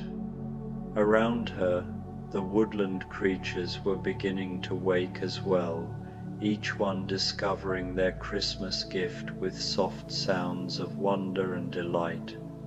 The squirrels chattered musically as they examined their glowing amber acorns, while the deer stepped gracefully through the snow, their crystal antler crowns catching and reflecting the golden light in magnificent displays. Her 7 friends were seated nearby, each cradling their own magical gifts and wearing expressions of such deep contentment that Snow White felt her heart overflow with love for them. They had clearly experienced their own magical dreams and revelations during their Christmas afternoon rest in the enchanted grove. "Did you see?" whispered Flick, his voice filled with awe. "Did you see the dancing? The music," added Blick softly. "I heard music that had colors, and saw colors that had voices." Each of them had experienced the same transcendent dream, the same magical dance of light and music and infinite possibility. They had all been transformed by their rest in the Christmas grove, touched by whatever benevolent magic resided in this place. As the sun began to set, painting the sky in gentle shades of rose and lavender, the woodland creatures gradually dispersed, each carrying their Christmas gift carefully as they returned to their various homes throughout the forest. They moved with a new grace and purpose, as if the magical sleep had renewed not just their bodies, but their very spirits. The 7 dwarfs rose to return to the cottage, but Snow White lingered for a few more moments beside the great Christmas tree. In the fading light, it still glowed softly, though its magical ornaments had disappeared, leaving only the natural beauty of its pine boughs and the gentle scent of evergreen on the evening air. Snow White pressed her hand against its bark in a gesture of gratitude and farewell. The tree felt warm and alive beneath her palm, and for just a moment she thought she heard it whisper her name in a voice like wind through branches, like water over stones, like the distant singing of stars. As she walked home through the snow-covered forest, surrounded by her dear friends and cradling her crystal apple, Snow White felt as if she were carrying Christmas itself in her heart. The magical grove had given her more than a gift. It had shown her that every day held the potential for wonder, that magic existed not in grand gestures but in moments of perfect peace and gratitude. The cottage came into view, its windows glowing warmly in the gathering dusk, smoke rising welcomingly from the chimney. It looked exactly the same as it had that morning, yet somehow Snow White saw it differently now, not just as a house, but as a sanctuary of love and friendship, a place where simple joys flourished and grew. Inside, they prepared a simple Christmas dinner together, sharing stories of their respective journeys and marveling at the gifts they had received. But the greatest gift of all, Snow White realized, was this moment itself, the warmth of the fire, the laughter of friends, the sense of being exactly where she belonged. As Christmas night settled gently over the forest, Snow White placed her crystal apple on the window-sill where it could catch the light of the moon and stars. Its soft glow filled the room with a sense of peace and protection, a reminder that some gifts are not meant to be kept but to be shared, illuminating the lives of all who come near. Outside, snow began to fall again, each flake a tiny blessing drifting down from the starlit sky. And in her comfortable bed, surrounded by the quiet sounds of her sleeping friends and the gentle whisper of winter wind, Snow White drifted off into the most peaceful sleep, her heart full of gratitude for the perfect gift of this Christmas day, the reminder that she was loved, she was safe, and she was home. Invention of the mechanical clock, September 1397, and Rumpelstiltskin, a historical sleep story. In the heart of a gentle, sprawling abbey, where the stone walls held the whispers of centuries, and the air was always cool and still, lived a master craftsman named Richard. The abbey itself was a place of profound quietude, its corridors echoing with the soft shuffle of sandaled feet and the distant murmur of evening prayers. Ancient oak beams stretched across vaulted ceilings, their wood darkened by age to the color of deep amber. Sunlight filtered through tall, narrow windows, casting long rectangles of golden light across floors worn smooth by generations of contemplative footsteps. Richard's workshop, a quiet sanctuary tucked into the oldest tower, was a place of quiet creation. The tower had stood for over 200 years, its thick stone walls keeping the space naturally cool even in the heat of summer. Wooden shelves lined every available surface, filled with tools that gleamed softly in the lamplight, files and hammers no larger than a child's finger, delicate brass instruments whose purposes were known only to their master, and rolls of parchment covered with intricate diagrams that looked more like elaborate prayers than technical drawings. Here, on a late summer evening in September of the year 1379, the only sound was the faint scritch of a graphite pencil on a parchment scroll and the soft, steady breathing of the man himself. The air carried the scent of beeswax candles and oiled metal, creating an atmosphere of deep concentration and peaceful industry. Through the single-arched window, the first stars were beginning to appear in the darkening sky, their light joining the warm glow of the oil lamp that illuminated Richard's work.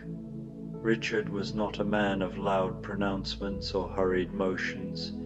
His movements were as measured as the turning of the seasons, his mind as vast and star-strewn as the night sky he so often studied.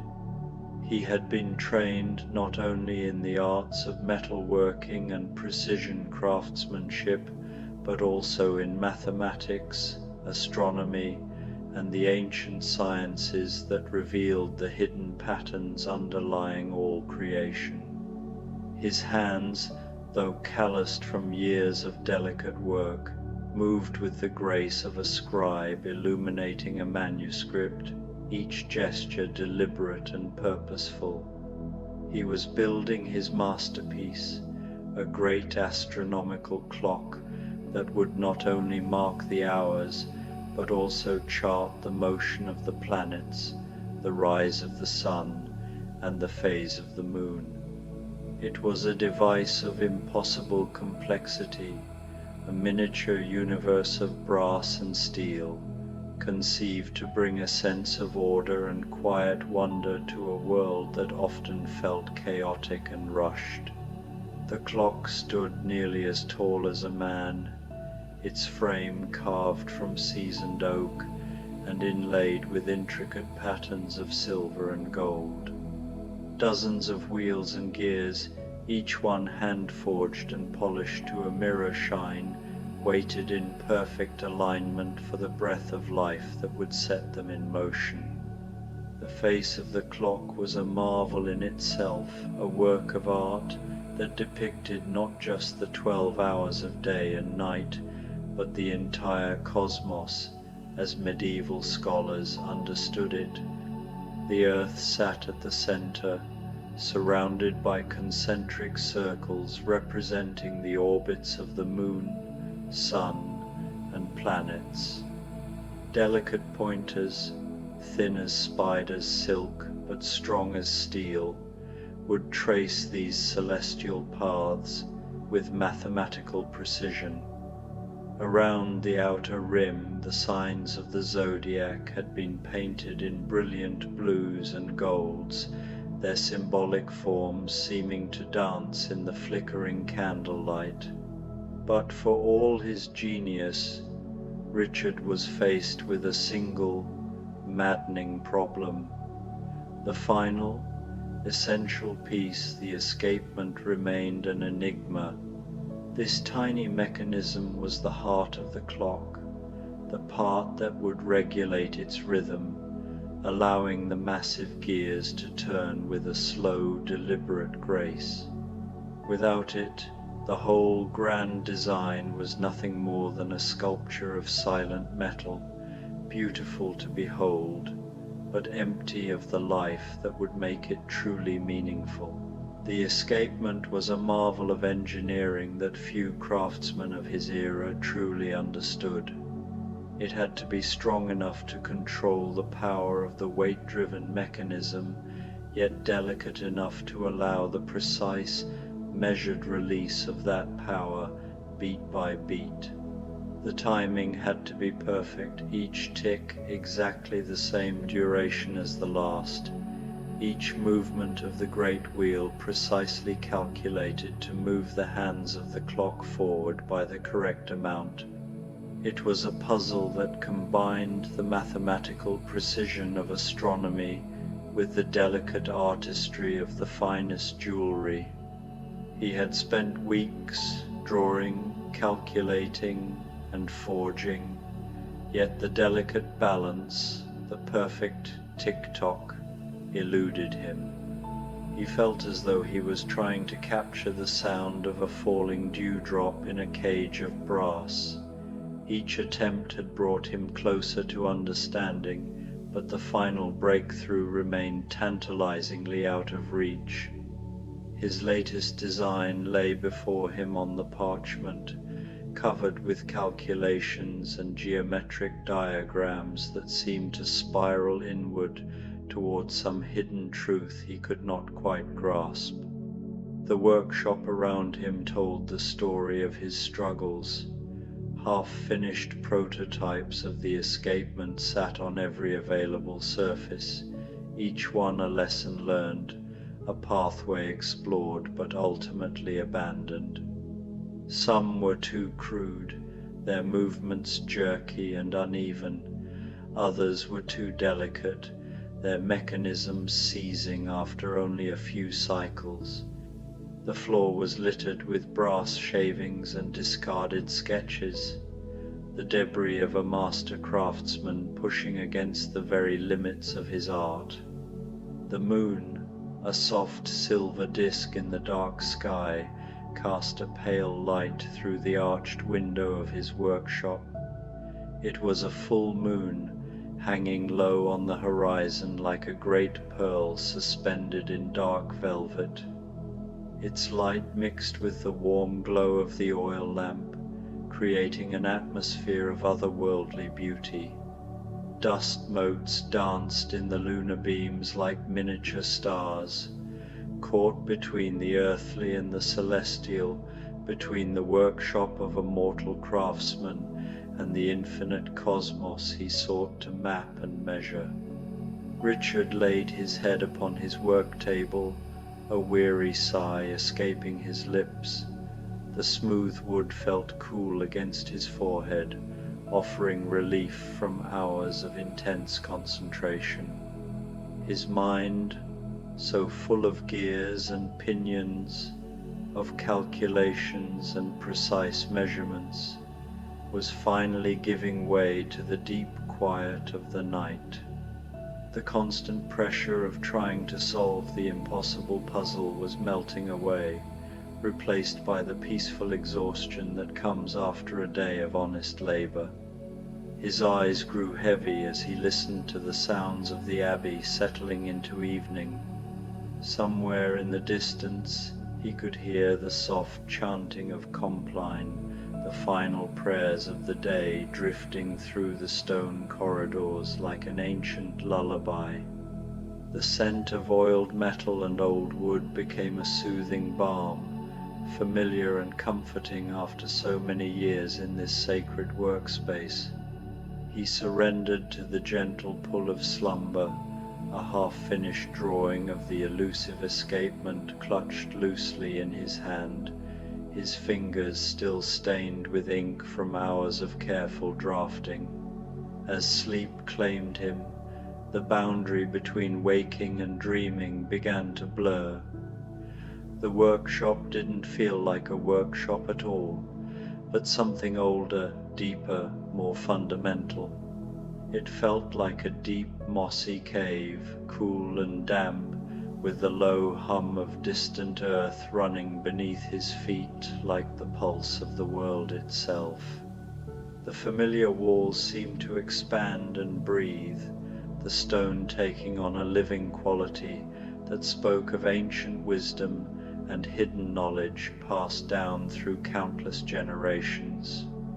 The moonlight that had been pouring through the window seemed to thicken and deepen, taking on a luminous, otherworldly quality. It was no longer simply reflected sunlight, but something more primal, more magical, the silver radiance of dreams themselves made visible. The light filled every corner of the transformed space, casting no shadows, but illuminating everything with a gentle, even glow that seemed to come from within the objects themselves, rather than falling upon them from without. Richard was aware of a new presence, a feeling more than a sight.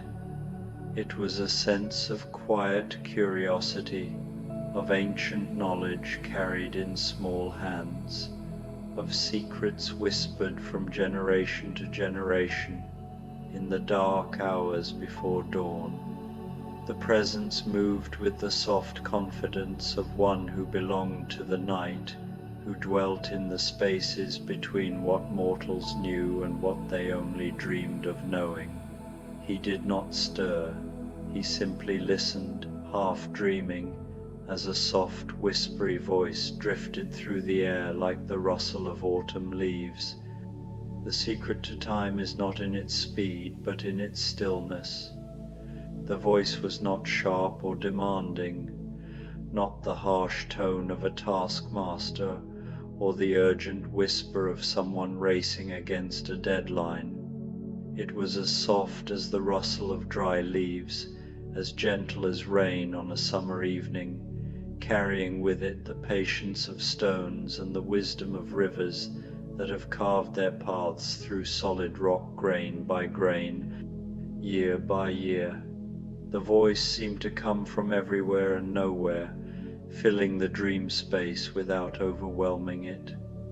Richard, without opening his eyes, felt a weightless presence land on the work table beside him.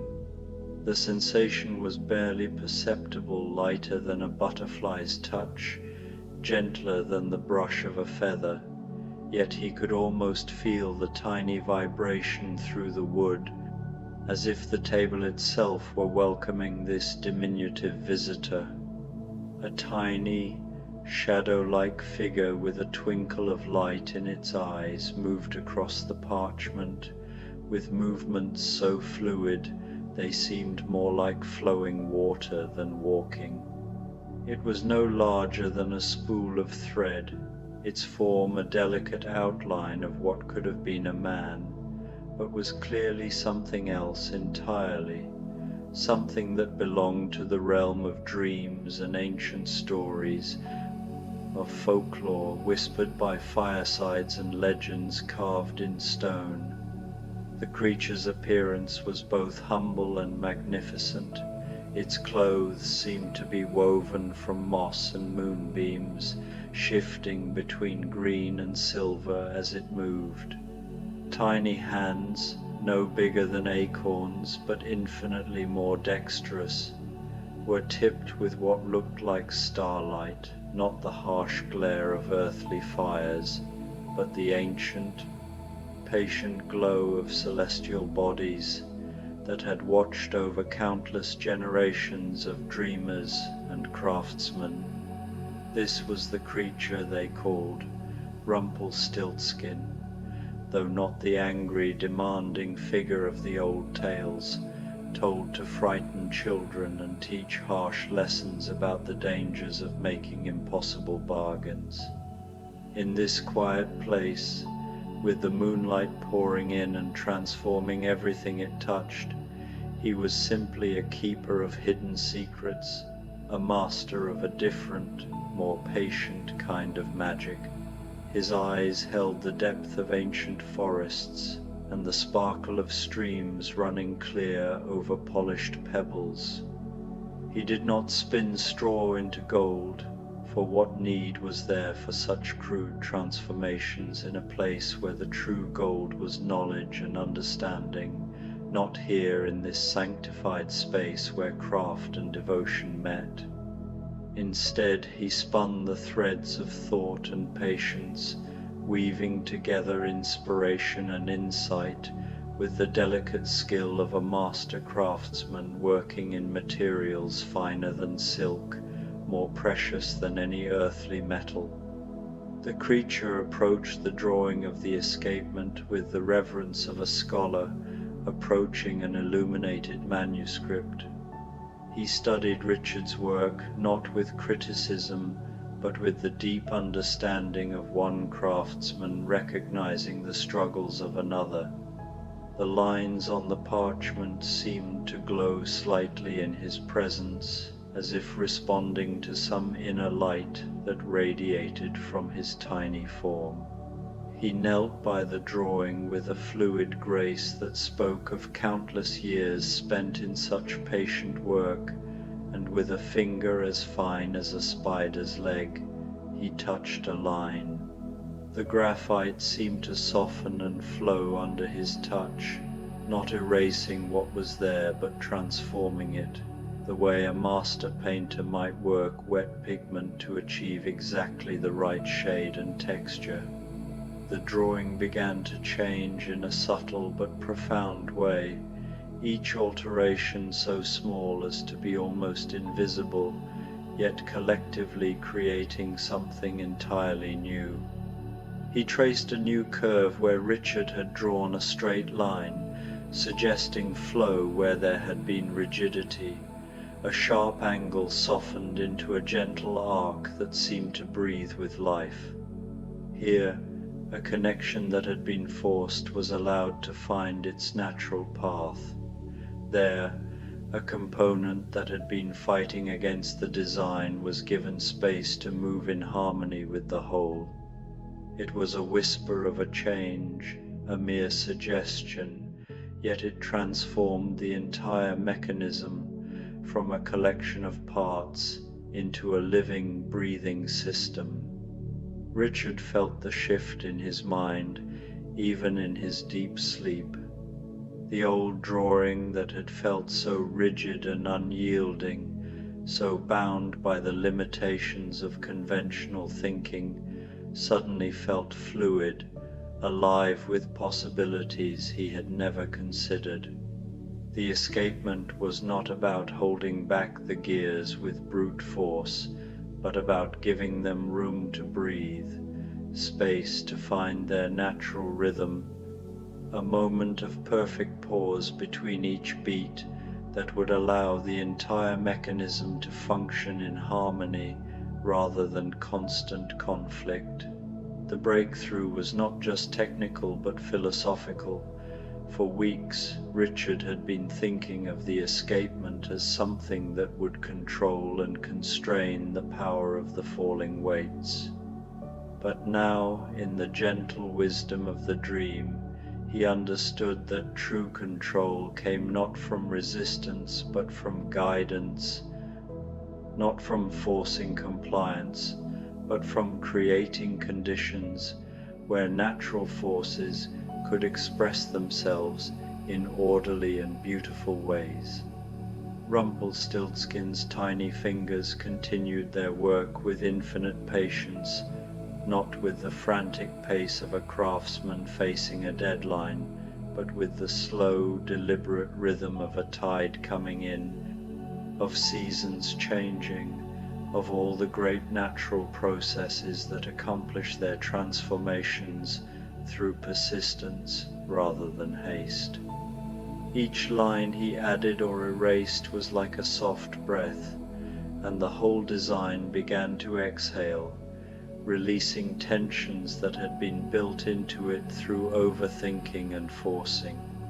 As the tiny figure worked, Richard could feel knowledge flowing into his sleeping mind, not as words or explanations, but as direct understanding. The mathematics of the escapement revealed themselves not as abstract formulas, but as living patterns, as natural as the spiral of a nautilus shell or the branching of a tree. The precise timing required was not a matter of mechanical precision imposed from without, but of finding and releasing the inherent rhythm that already existed within the system itself. The materials themselves seemed to be teaching him. The brass wanted to flex and spring in certain ways. The steel had its own preferences for how it liked to be shaped and stressed. The wood of the frame had its own grain and character that could either fight against the mechanism or support it in its function. By learning to listen to these materials, to work with their nature rather than against it, the entire project could find a new level of harmony and grace. When Richard awoke, the transformation was complete but subtle. The moonlight was gone, replaced by the soft grey light of dawn filtering through his window like liquid pearl. The quality of light in the workshop had changed, seeming softer somehow, more welcoming. He stretched slowly, feeling unusually refreshed despite having slept hunched over his work table, a yawn escaping his lips as consciousness gradually returned. His eyes fell upon the drawing still in his hand, and he blinked in confusion and wonder. The lines were different, not dramatically so, but unmistakably altered from what he remembered. A single, elegant curve had replaced a sharp angle that had been giving him trouble for days. A soft spiral had taken the place of a rigid geometric form that had never felt quite right. The changes were so subtle that someone else might have missed them entirely, yet to Richard they were as obvious and startling as if the parchment had been completely redrawn. The alterations were perfect in their simplicity and elegance. Each change addressed a problem he had been wrestling with, but in ways he had never considered. The new design didn't just solve the mechanical challenges, it transcended them, transforming what had been a struggle against physical limitations into a dance with natural forces. Looking at the modified drawing, he could almost hear the gentle, rhythmic ticking that would emerge from this design, could visualize the smooth, hypnotic motion of the escapement as it regulated the great clock's heartbeat. He wondered briefly if he had simply dreamt the solutions, if his subconscious mind had worked through the problems while he slept, and his hand had somehow continued drawing without his awareness. But the drawing was undeniably altered by a hand other than his own. The line quality was different, more flowing and confident than his usual careful, measured strokes. There was something almost musical about the new curves, as if they had been drawn not with graphite but with song itself. A profound sense of peace settled over him like a comfortable blanket. The problem wasn't solved, so much as dissolved, transformed from an obstacle into an opportunity. The tension he had been holding in his shoulders for weeks simply melted away, replaced by a calm certainty that the path forward was now clear. The anxiety that had been his constant companion throughout this project was gone, replaced by eager anticipation of the work to come. He stood slowly, working out the kinks from sleeping at his work table, and moved to the window to better examine the drawing in the growing daylight. The morning air was cool and sweet, carrying the scent of dew on grass and the distant promise of a beautiful day. Birds were beginning their dawn chorus in the trees surrounding the abbey, their songs seeming to harmonize with some internal rhythm that matched the elegant curves of the new escapement design. He began his work not with the frantic energy that had driven him in recent weeks, but with a new, calm purpose that felt as natural as breathing. The sounds in the workshop took on a meditative quality, a soft symphony of craftsmanship that seemed to echo the harmony he now understood must exist within the clock itself. Every tool felt perfectly balanced in his hand. Every material responded to his touch, as if eager to play its part in the emerging masterpiece. The low, melodic hum of a whetstone on steel filled the air as he sharpened the tiny blades needed to cut the most delicate gears. The sound was rhythmic and soothing, like a meditation chant that helped focus his mind on the precise work ahead. Each stroke of the stone was deliberate and measured, removing exactly the right amount of metal to achieve the perfect edge. The steel seemed to sing under his touch, responding to his newfound understanding of how to work with materials rather than against them. The quiet tink of a small hammer tapping a pinion into place provided a gentle percussion to accompany the grinding of the whetstone. Each tap was calculated and precise, yet somehow musical, creating a rhythm that seemed to match his heartbeat and breathing. The tiny brass pieces rang like miniature bells as they found their proper positions, each note adding to the growing symphony of creation that filled the workshop with purposeful harmony. The smooth, rhythmic swish of a file, as he shaped the delicate brass of the escapement, was perhaps the most soothing sound of all. Following the new, flowing design that had appeared in his dreams, he found that the metal seemed eager to take on the curves and angles he was creating. The file moved almost of its own accord, guided by an intuitive understanding that went beyond mere technical knowledge. Brass shavings fell to the floor in perfect spirals, their golden color catching the morning light like tiny prayers made manifest. Hours slipped by like water over stones, unmarked and unmeasured.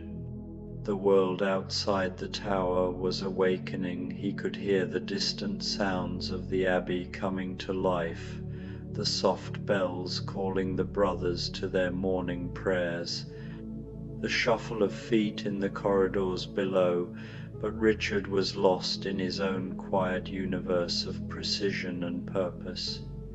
He felt no hunger, no thirst, no awareness of physical needs. He was simply present, fully engaged with the work at hand. His consciousness expanded to encompass every detail of the creation process. The light shifted from dawn's grey to morning's yellow to midday's gold, each change revealing new details, the brass glinting like liquid sunlight, metal shavings curling in perfect spirals, the cool stone wall steady at his back. The workspace felt transformed, Tools once awkward now flowed with his hands. Stubborn materials responded as if eager to serve. Even the air carried a sense of purpose, as though the dream had not solved his problem outright, but opened him to the harmony between craftsman, tools, and matter. He worked through the afternoon with calm focus, breath matching the rhythm of creation. The scent of oiled metal no longer oppressive but incense-like, he felt linked to generations of makers who had shaped beauty and utility with patient hands. This was no tale of magic delivering answers, but of quiet guidance helping him uncover what had been within all along. The tiny figure had not built for him, but revealed a new way of seeing the rhythm beneath all creation. As the sun dipped into pink and orange prayers of light, the escapement was complete. Richard held it aloft. It seemed to hum with hidden life, its curves and angles precise yet natural.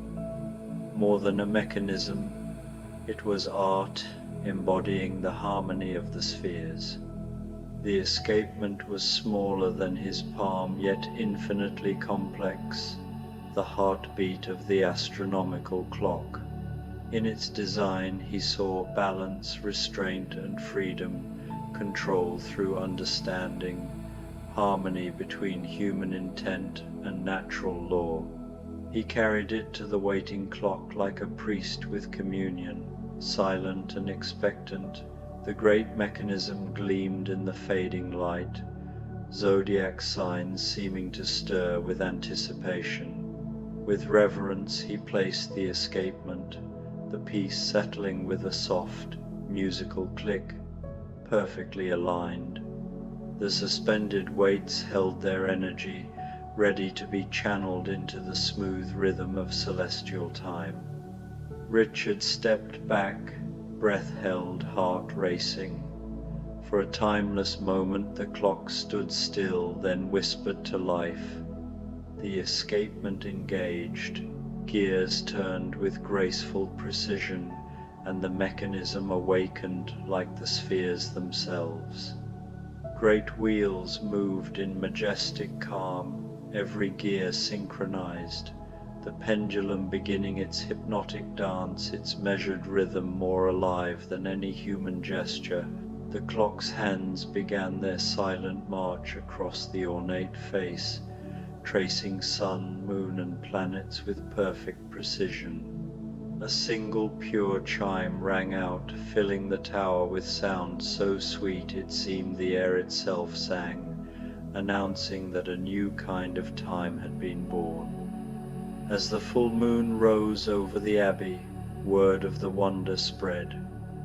Townspeople gathered quietly in the square, drawn not by proclamation but by a sense of history unfolding.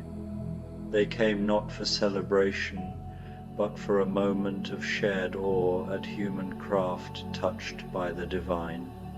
Master Richard stood beside his creation, candlelight glowing on its intricate workings. Peace filled his face, the deep satisfaction of one who had taken part in something sacred. The crowd spoke in hushed tones, voices reverent as prayer. The clock ticked steadily, its displays moving with unerring grace. The moon phase aligned with the sky above, planets traced their paths, and the zodiac marked the hour with miraculous accuracy to those used to sundials and bells. In that moment, September 1379, time itself seemed harnessed, the clock a testament to human ingenuity, guided by divine wisdom. As the people dispersed, hearts full of wonder, Richard noticed movement high on a shelf among forgotten tools. The small shadow of his nocturnal visitor waited, eyes glimmering like starlight. Richard climbed the ladder slowly, his heart full of gratitude. "You have come for your prize," he whispered with respect. The tiny creature nodded, radiating ancient patience. Its gaze was not on the magnificent clock, but on something humbler, one of Richard's most personal treasures. It was the simple, hand-carved wooden chime Richard had crafted in his apprentice days, long before he dreamed of great machines that mapped the heavens. No larger than a child's fist, carved from apple wood with patience and a knife, it had been his first success. For years it marked the hours in his workshop with its sweet, clear tone, long before his great clock existed. The chime bore no gold or jewels. Its worth lay in the love, time, and quiet joy that shaped it. To Richard, it was his most precious creation, not because it was grand, but because, in its simplicity, it held the essence of his craft. His hands trembled as he reached for it, feeling the history worn into the wood, every hour, every triumph, every failure it had witnessed. The creature accepted the gift with delicate, moonlit hands.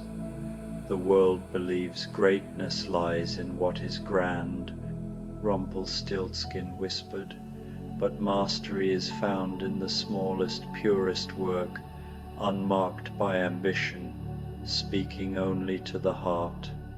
I do not ask for your masterpiece to impress kings," he continued softly. "I wish for the peace that holds your truth." Richard smiled, his heart at peace. "Then you have chosen well. I give it freely, with only gratitude in return. You've shown me the greatest gifts are often the smallest." The figure's starlit eyes shone with silent thanks. Then, with a shimmer like rising heat, both he and the chime vanished, leaving only the faint scent of apple blossoms and the memory of wisdom shared in the night. Richard felt no loss as he descended the ladder. The chime now marked time in realms beyond clocks, carrying with it the essence of his art. He turned to the astronomical clock, no longer just brass and springs, but a symphony of harmony, echoing the dance of planets. Its steady rhythm filled the workshop with peace. The pendulum's swing whispered promises of order and continuity, time as friend rather than tyrant. Night deepened, stars shining brighter as the great clock kept vigil. The abbey slept, wrapped in its gentle rhythm, a heartbeat of peace in the dark. Slowly the sounds of the world faded, the last bird silent, the wind still, the stream slowed. Only the clock remained, steady and calm, speaking of order from chaos, of craft touched by the divine. And now, as you hear that ancient rhythm, your own thoughts settle. The rush of the day drifts away, replaced by the quiet peace of patience fulfilled. Inhale serenity, exhale all burdens. Let the pendulum's rhythm align with your breath and heart, time not as pressure but as harmony with the cosmos. The world turns, the stars move, and the great clock keeps watch. Its gentle tick is a lullaby 6 centuries long, a promise of rest. All is well, all is calm, your work is done. Sleep now, safe in the constancy of stars and the patience of time. Join them on a peaceful Halloween night journey filled with wonder, sweetness, and the comfort of finding your way home together. From the Halloween Sleep Stories collection, Hansel and Gretel's The Pumpkin Portal, a Halloween sleep story. The autumn evening settled like a soft blanket over the village, carrying with it the gentle whisper of October wind through golden leaves. Halloween night had arrived with all its quiet magic, and the air itself seemed to shimmer with possibility. In their cozy cottage at the edge of the whispering woods, Hansel and Gretel sat by the warm glow of the fireplace, watching shadows dance across the walls like friendly spirits. Gretel, now a young woman with hair the color of autumn wheat, carefully arranged small pumpkins along the windowsill. Each one had been carved with delicate care, their faces glowing softly with the light of beeswax candles nestled safely inside. Hansel, tall and gentle-eyed, added dried corn husks and sprigs of rosemary to complete their Halloween display.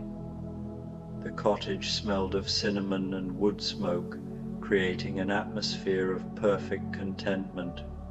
"Do you remember," Gretel said softly, her voice carrying the warmth of shared memories, "how we used to wonder what lay beyond the deep woods on Halloween night?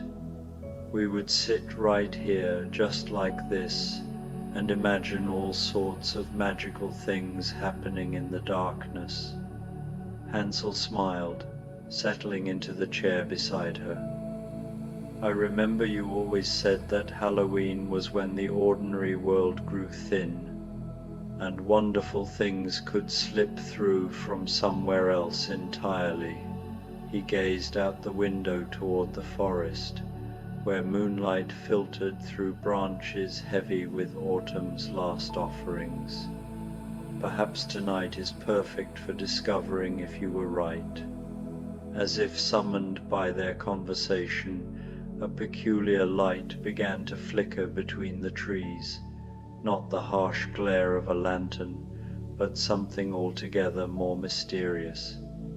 It pulsed gently, like a heartbeat made of golden flame, growing brighter and dimmer in a rhythm that seemed almost musical. The siblings exchanged glances, each seeing the same quiet excitement reflected in the other's eyes. "Shall we?" Gretel asked, already reaching for her woolen cloak. Without hesitation, Hansel gathered his own coat and a small basket, the same wicker one they had carried as children on their adventures. Some habits, born of love and caution, never truly fade.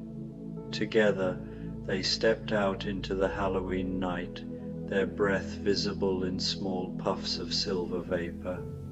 The forest welcomed them like an old friend. Familiar paths that they had walked countless times seemed to glow faintly in the moonlight, as if the very earth remembered their footsteps. Overhead, bare branches created intricate patterns against the star-filled sky, and somewhere in the distance an owl called softly to its mate. The mysterious light drew them deeper along winding trails carpeted with leaves that rustled pleasantly underfoot. Each step seemed to take them further from the ordinary world they knew, though neither felt any fear. Instead, there was only a growing sense of anticipation, as if they were approaching something they had been meant to find all along. The light grew stronger as they rounded a bend, and there, in a small clearing they had never seen before despite years of exploring these woods, sat the most magnificent jack-o'-lantern either of them had ever imagined. It was enormous, easily 3 feet tall and perfectly round, with a surface that seemed to shift and shimmer like liquid gold in the moonlight. The carved face was unlike any they had seen before, gentle eyes that seemed almost alive with kindness, and a smile that welcomed them with wordless warmth. "How beautiful," Gretel whispered, approaching slowly. The pumpkin's glow intensified slightly at her nearness, as if responding to her presence. "Look at how the light seems to move inside it, almost like it's breathing." Hansel knelt beside the extraordinary gourd, studying its surface with wonder. The carving was exquisite, far too intricate to have been made by any ordinary knife. Delicate vines and leaves wound around the features, and tiny stars seemed to twinkle within the carved patterns. But most remarkable of all was the sensation that emanated from within, a gentle warmth that had nothing to do with temperature and everything to do with welcome. "It's not just light inside," he observed softly. "Look closer, Gretel. Do you see what I see?" Peering into the jack-o'-lantern's glowing interior, Gretel gasped with delight. Instead of the expected hollow space and candle, there was something that defied explanation, a swirling, luminous vista that seemed to extend far beyond the pumpkin's physical boundaries. Colors shifted and danced like aurora borealis, and through the gentle chaos of light she could make out what appeared to be landscapes of impossible beauty. "It's like looking into another world," she breathed, "or perhaps many worlds." As they watched, transfixed, the swirling lights began to stabilize, revealing a clear view of rolling hills covered in what appeared to be gently swaying grass of the most delicious-looking green. But as their eyes adjusted to the miraculous sight, they realized it wasn't grass at all, it was mint. Acres and acres of chocolate mint growing in perfect rows under a sky the color of butterscotch. "Is that?" Hansel began. "A land made of candy," Gretel finished, her voice filled with wonder rather than disbelief. In this moment, on this Halloween night, anything seemed not only possible but perfectly natural. The jack-o'-lantern's smile seemed to widen slightly, and the opening that had been just large enough to peer through began to expand. The transformation was so gradual and gentle that neither sibling felt alarmed. Instead, they experienced the same sensation as watching a flower bloom in the warmth of spring sunshine. "I think," Gretel said carefully, "it's inviting us in." The opening had grown large enough for a person to step through comfortably, and beyond its threshold lay a path of what appeared to be polished river stones, though each one gleamed with the translucent beauty of hard candy in jewel tones. The butterscotch sky stretched endlessly overhead, painted with wispy clouds that looked suspiciously like spun sugar. Hand in hand, the siblings stepped through the portal. The transition was like stepping from a cool evening into the perfect warmth of late spring, with a sensation so gentle it was barely noticeable. Behind them, the jack-o'-lantern remained open, a comforting reminder that their way home waited whenever they were ready to return. The mint fields stretched out before them, more beautiful than any earthly meadow. Each leaf caught the golden light and released the most wonderful, gentle fragrance, not overpowering, but subtle and refreshing. The chocolate element revealed itself as delicate veining through each mint leaf, creating patterns of rich brown that complemented the vibrant green perfectly. "The air tastes sweet," Hansel observed with delight, taking a deep breath. "Not cloyingly so, but just enough to make each breath feel like a small gift. They walked slowly along the candy stone path, taking time to admire every detail of this extraordinary realm. Butterflies with wings like stained glass windows fluttered among the mint, and in the distance they could see what appeared to be a grove of trees, bearing fruit in impossible colors, deep purples, electric blues, and soft corals that seemed to glow from within. The path curved gently toward the grove, and as they walked, small details continued to enchant them. Flowers that looked exactly like gumdrops grew in clusters along the pathway, their surfaces catching the light like tiny prisms. A brook ran parallel to their route, its water crystal clear and making the most musical sound as it flowed over what appeared to be a bed of smooth peppermint stones. "Everything here is so perfectly balanced," Gretel observed.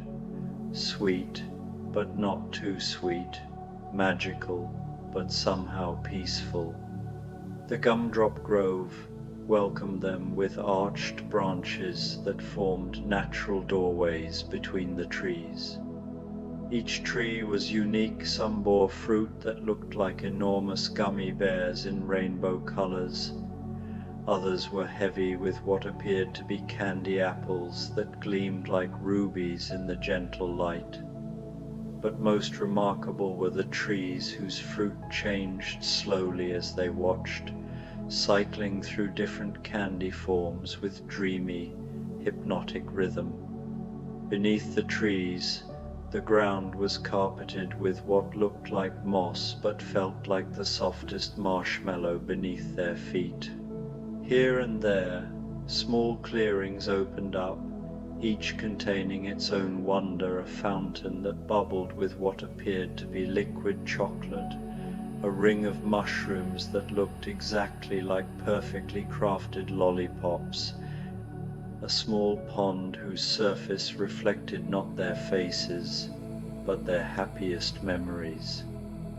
They settled beside the memory pond, sitting comfortably on a fallen log that had the texture of soft nougat, but provided perfect support. In the water's surface, images swirled and shifted, moments from their childhood, quiet evenings by their cottage fire, morning walks through their familiar forest, all the small joys that had filled their lives with contentment.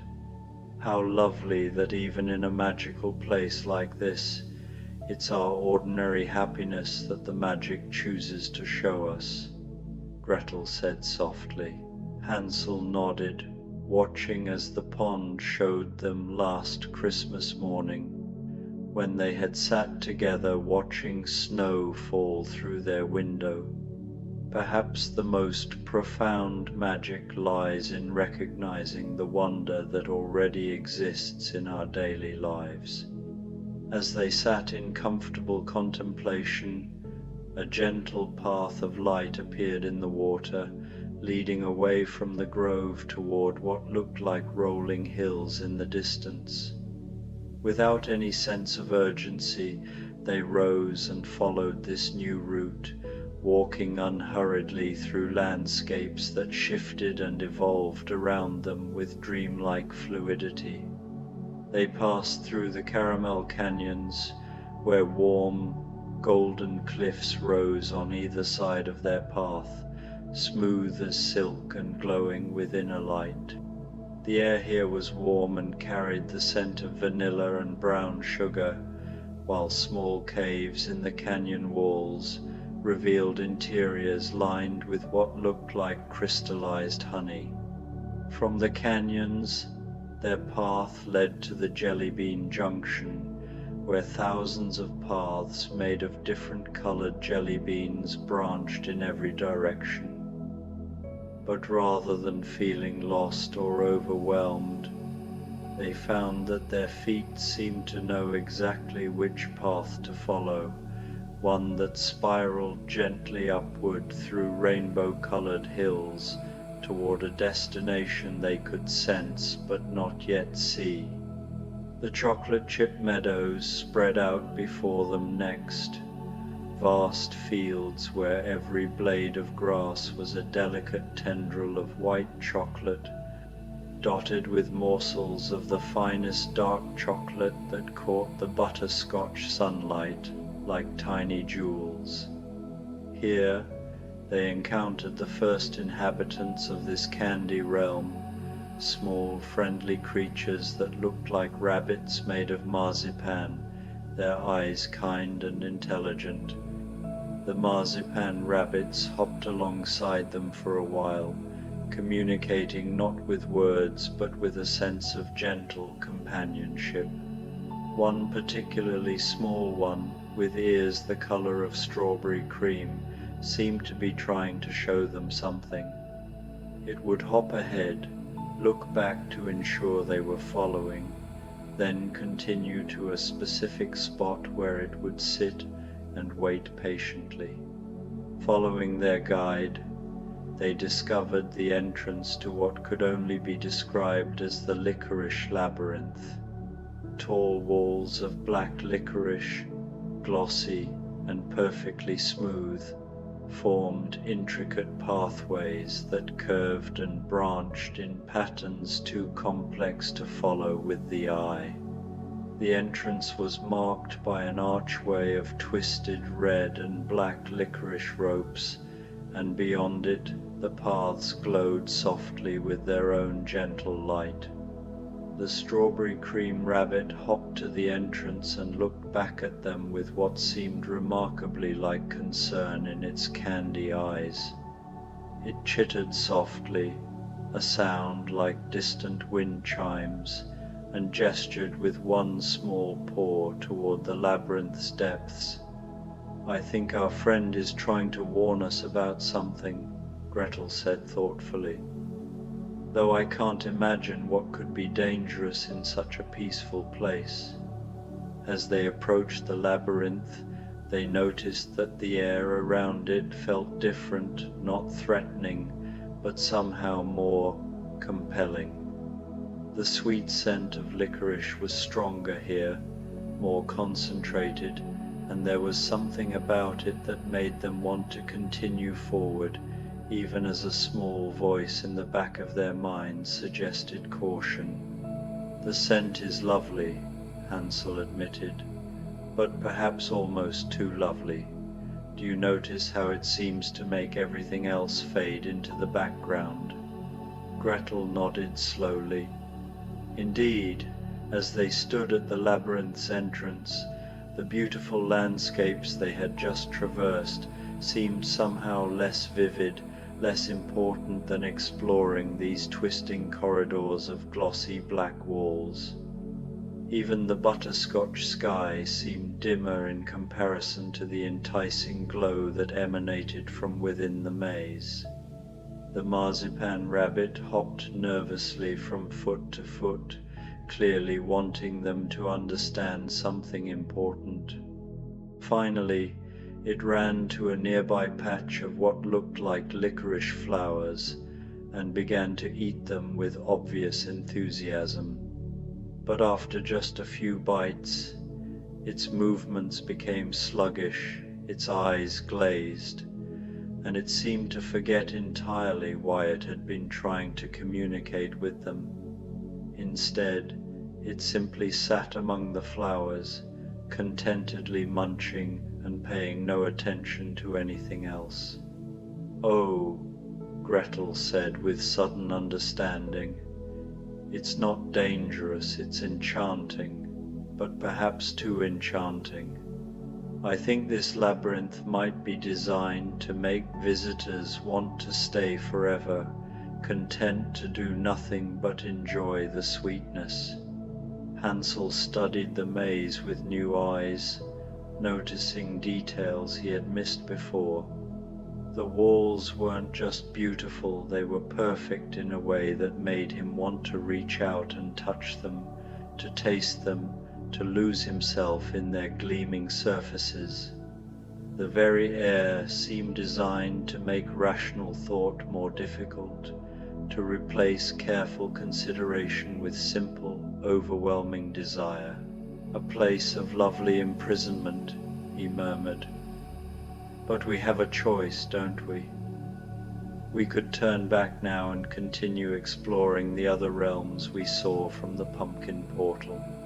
They stood together at the threshold, feeling the labyrinth's subtle pull, while simultaneously recognizing their freedom to choose.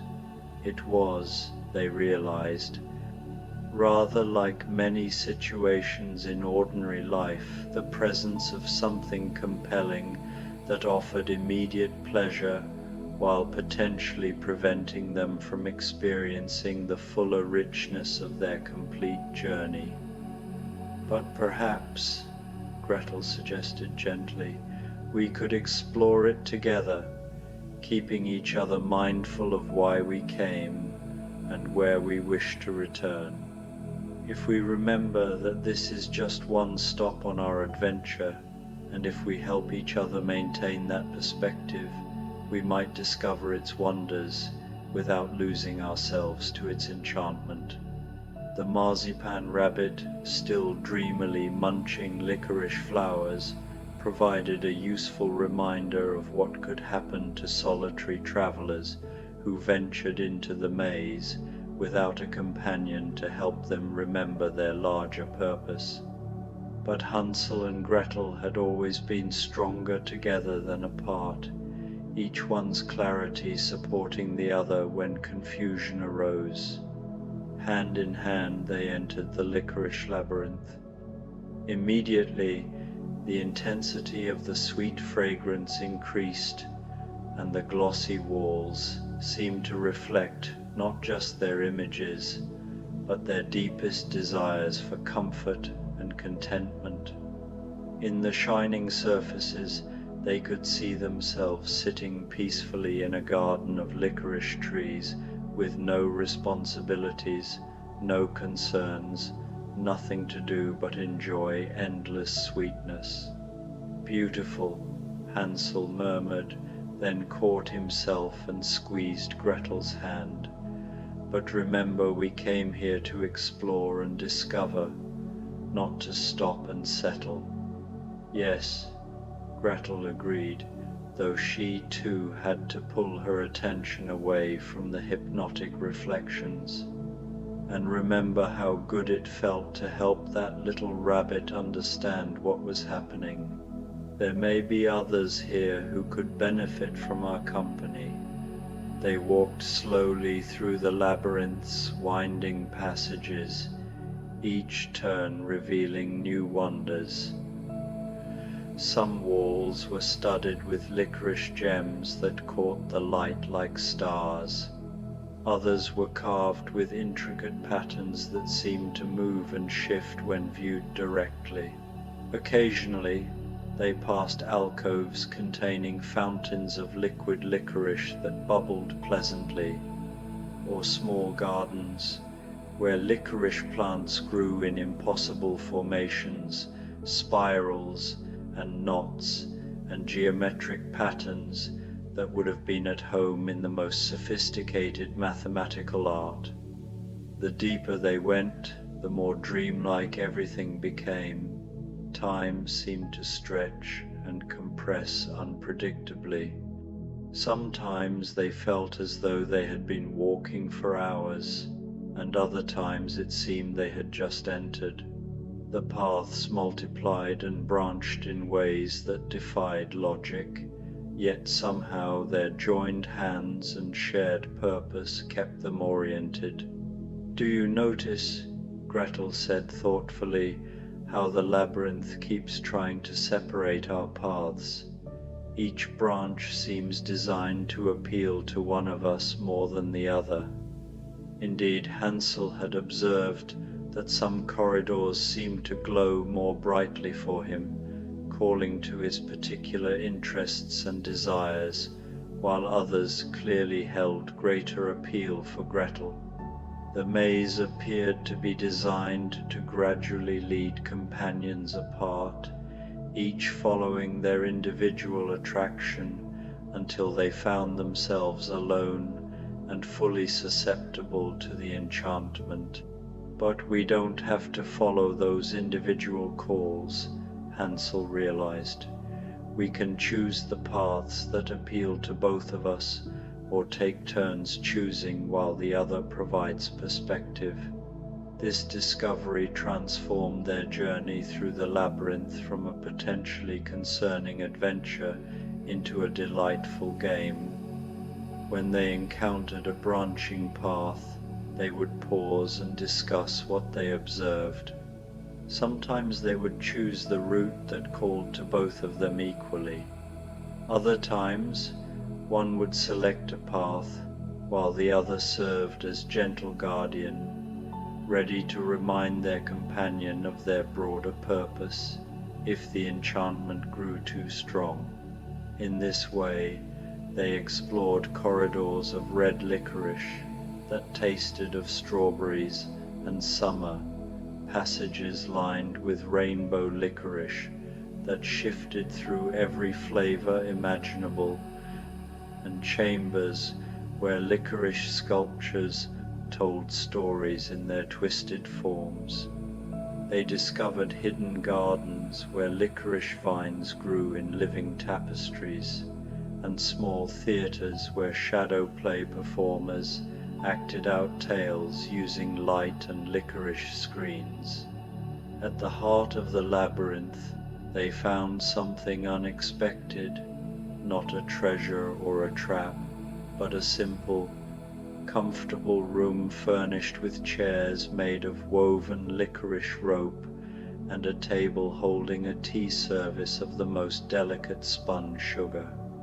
Sitting at the table was a figure they recognized from childhood stories, though she appeared quite different from the frightening character they remembered. The witch, for that's certainly who she was, looked more like a kindly grandmother than a figure of menace. Her hair was silver white like spun sugar, and her dress appeared to be woven from the finest licorice threads in shades of deep purple and midnight blue. Her eyes held the accumulated wisdom of centuries, and her smile was genuinely warm. "Welcome, dear children," she said in a voice like honey and herbs. "I've been hoping someone would find their way here without losing themselves entirely to my labyrinth's embrace." Hansel and Gretel exchanged glances, feeling no fear, only curiosity. "Your labyrinth?"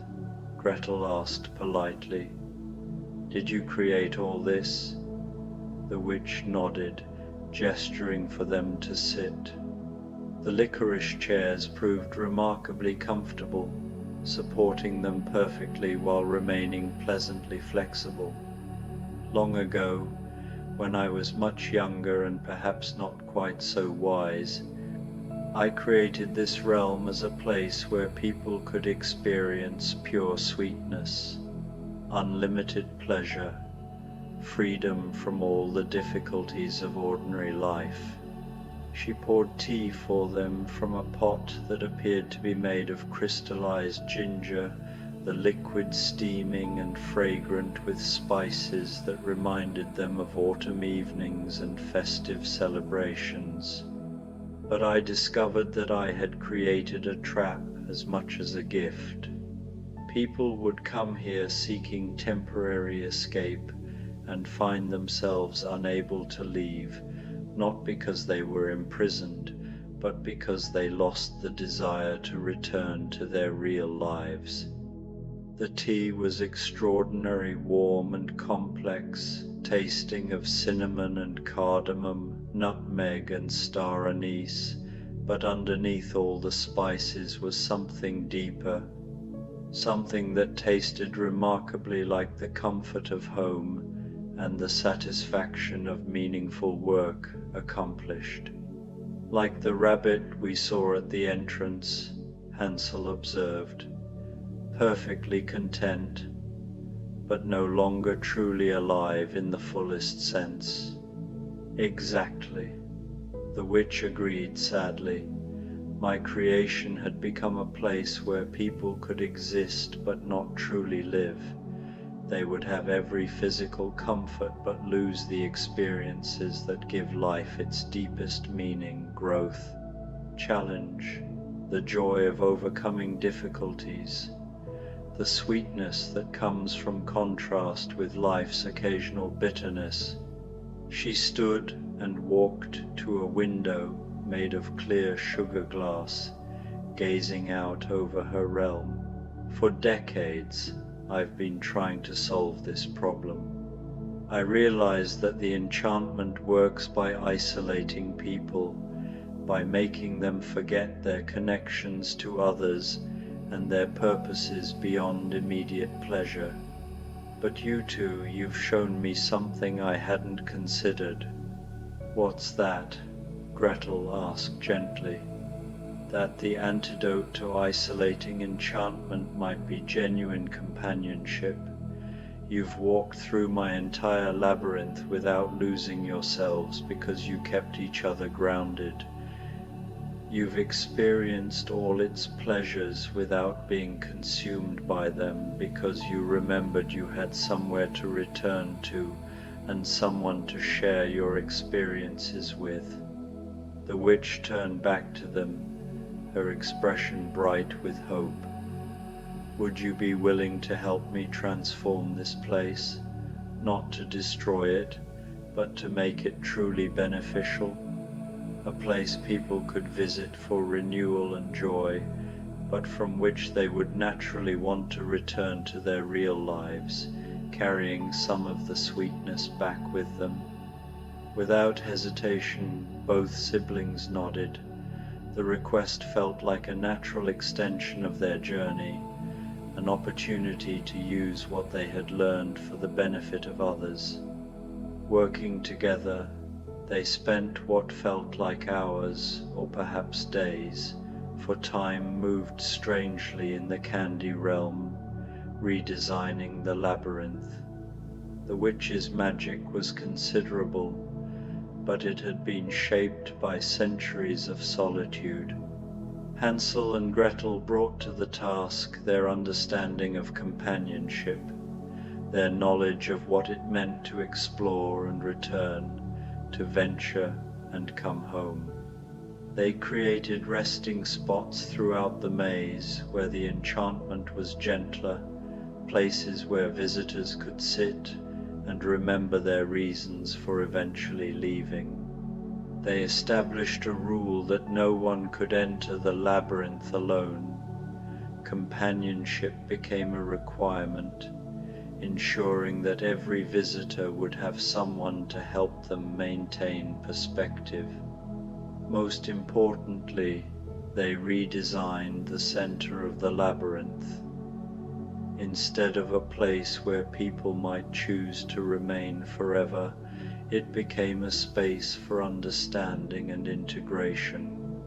Visitors would arrive at the heart of the maze not to stay, but to reflect on what they had experienced and how they could carry the best of it back into their ordinary lives. The tea service remained, but now it served a different purpose. The special tea which they learned was brewed from herbs of memory and intention, helped visitors integrate their journey through the sweet realm with their understanding of their real lives' richness and complexity. Perfect balance, the witch declared when their work was complete. Now this realm can offer what I originally intended: genuine sweetness, temporary escape, renewal and joy, without trapping people away from their true destinies. As a thank you gift, she presented them with a small pouch of the special tea blend. For your own moments, when you need to remember the sweetness that exists alongside life's other experiences," she explained, "and as a reminder of what you've accomplished here." But their most important gift was the knowledge of how they had transformed a place of potential imprisonment into one of genuine hospitality. They had learned that the difference between healthy pleasure and consuming addiction often lay not in the pleasure itself, but in whether it was experienced in isolation or in connection with others and with one's larger purpose. As they prepared to leave the labyrinth's heart, the witch made one final gesture. She touched the walls around them, and suddenly every passage in the maze became visible from where they stood, a vast, beautiful pattern that made perfect sense when viewed from this central perspective. "The labyrinth was never meant to confuse," she explained. "It was meant to be explored with trust that every path ultimately leads to understanding. But that's only true if you don't lose sight of the whole journey, of which each individual path is just one part." They found their way out of the labyrinth easily now, the paths seeming to guide them naturally toward the exit. The marzipan rabbit was still there, still contentedly munching licorice flowers, but when it saw them, it seemed to remember its original purpose. It hopped over to them, nuzzled their hands in thanks, and then bounded away toward what appeared to be a small door in the base of a nearby licorice tree, presumably its way home to whatever realm marzipan rabbits called their own. Retracing their steps through the candy lands felt like reviewing a wonderful dream. Everything was exactly as they had left it, but somehow their perception had deepened.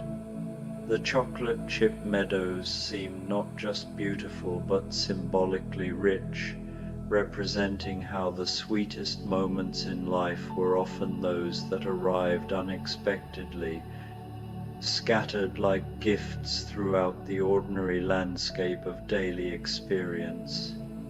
The caramel canyons reminded them of how patience and the slow work of time could transform simple ingredients into something complex and wonderful.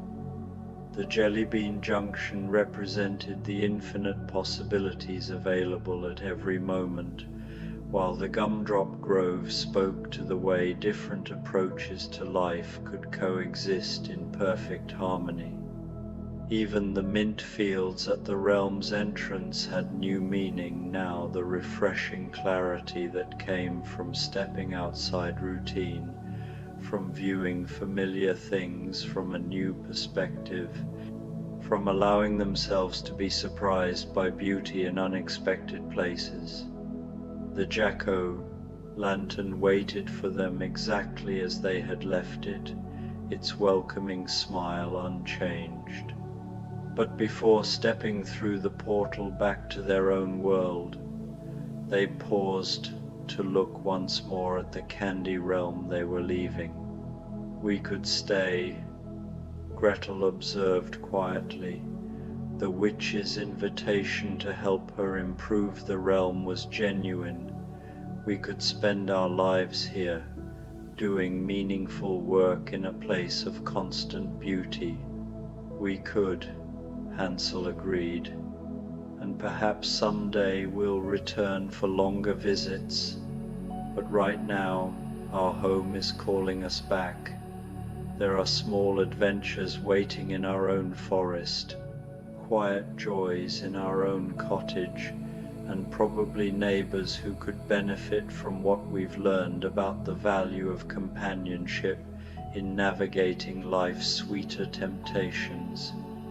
They stepped through the pumpkin portal together, emerging into the familiar October night of their own world. Behind them, the Jacko, Lantern's opening gradually diminished until it was once again just large enough to provide a glimpse of the wonders within, available for future visits, but not dominating their present moment. The walk home through their familiar forest felt like the perfect conclusion to their adventure. Every tree, every path, every stone seemed enriched by what they had experienced. The ordinary world hadn't become less magical. Instead, their capacity to perceive its existing magic had expanded. Back in their cottage, they prepared cups of the special tea the witch had given them, adding it to their regular evening blend. The result was extraordinary, all the comfort and familiarity of their usual tea, enhanced by subtle notes of adventure and expanded possibility.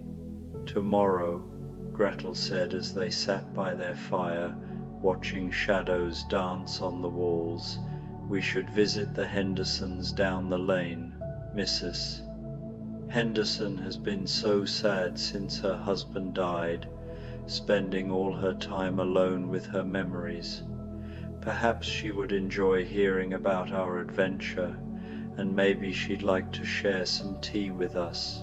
And young Thomas from the mill has been having trouble with those boys who keep pressuring him to skip work and spend all day at the tavern."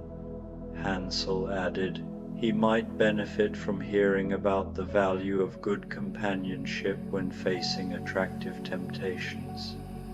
They sat in comfortable silence, each thinking about how the lessons of their magical journey might enrich their ordinary lives and the lives of those around them.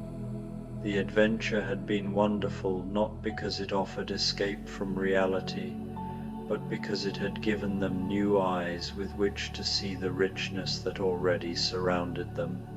Outside their window, the jack-o'-lantern continued to glow softly among the trees, no longer mysterious and unknown, but familiar, now a friend waiting for their next visit, a reminder of wonders always available to those who chose to seek them, but never so compelling as to overshadow the wonders of home. As Halloween night deepened into the gentle hours of early morning, Hansel and Gretel prepared for bed with hearts full of gratitude.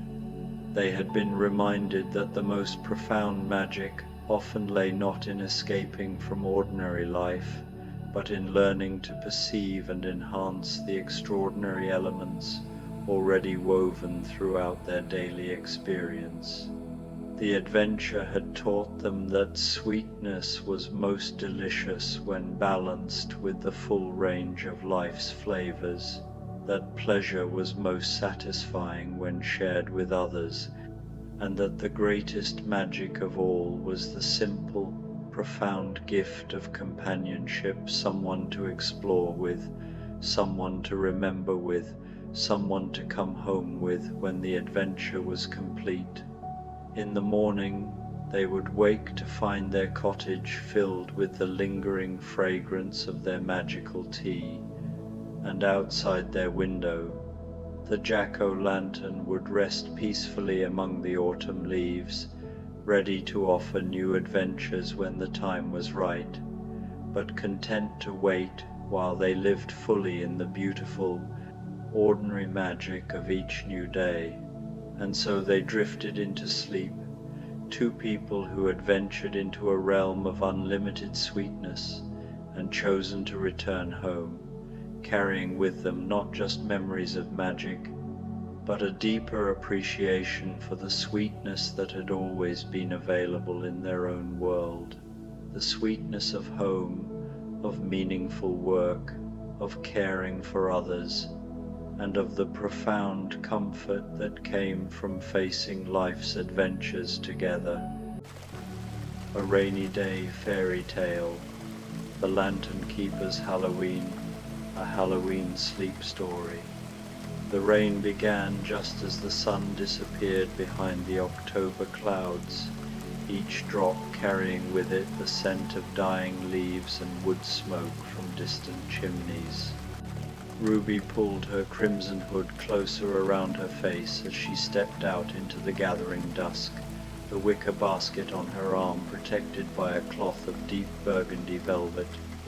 Tonight was All Hallows Eve, and she had promises to keep. The cobblestone path that wound through the village gleamed like polished obsidian beneath the gentle rainfall. Orange light flickered from behind curtained windows, and the soft murmur of voices drifted out into the evening air. Children's laughter echoed faintly from somewhere nearby, mixed with the rustle of costumes and the crinkle of sweet paper. But Ruby's destination lay beyond the village proper, where the old ways were still honoured, and the night held deeper meanings than mere revelry. Her grandmother's cottage sat at the edge of the whispering wood, where ancient oak trees stood like silent sentinels, and the air always carried a hint of mystery.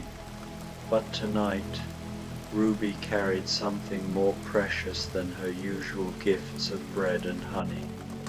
Tonight, she bore the responsibility passed down through generations of women in her family, the duty of the lantern keeper.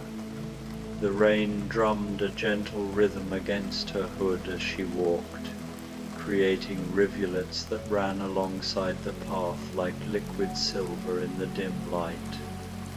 Each step took her further from the warm glow of the village and deeper into the realm where Halloween night revealed its truest nature.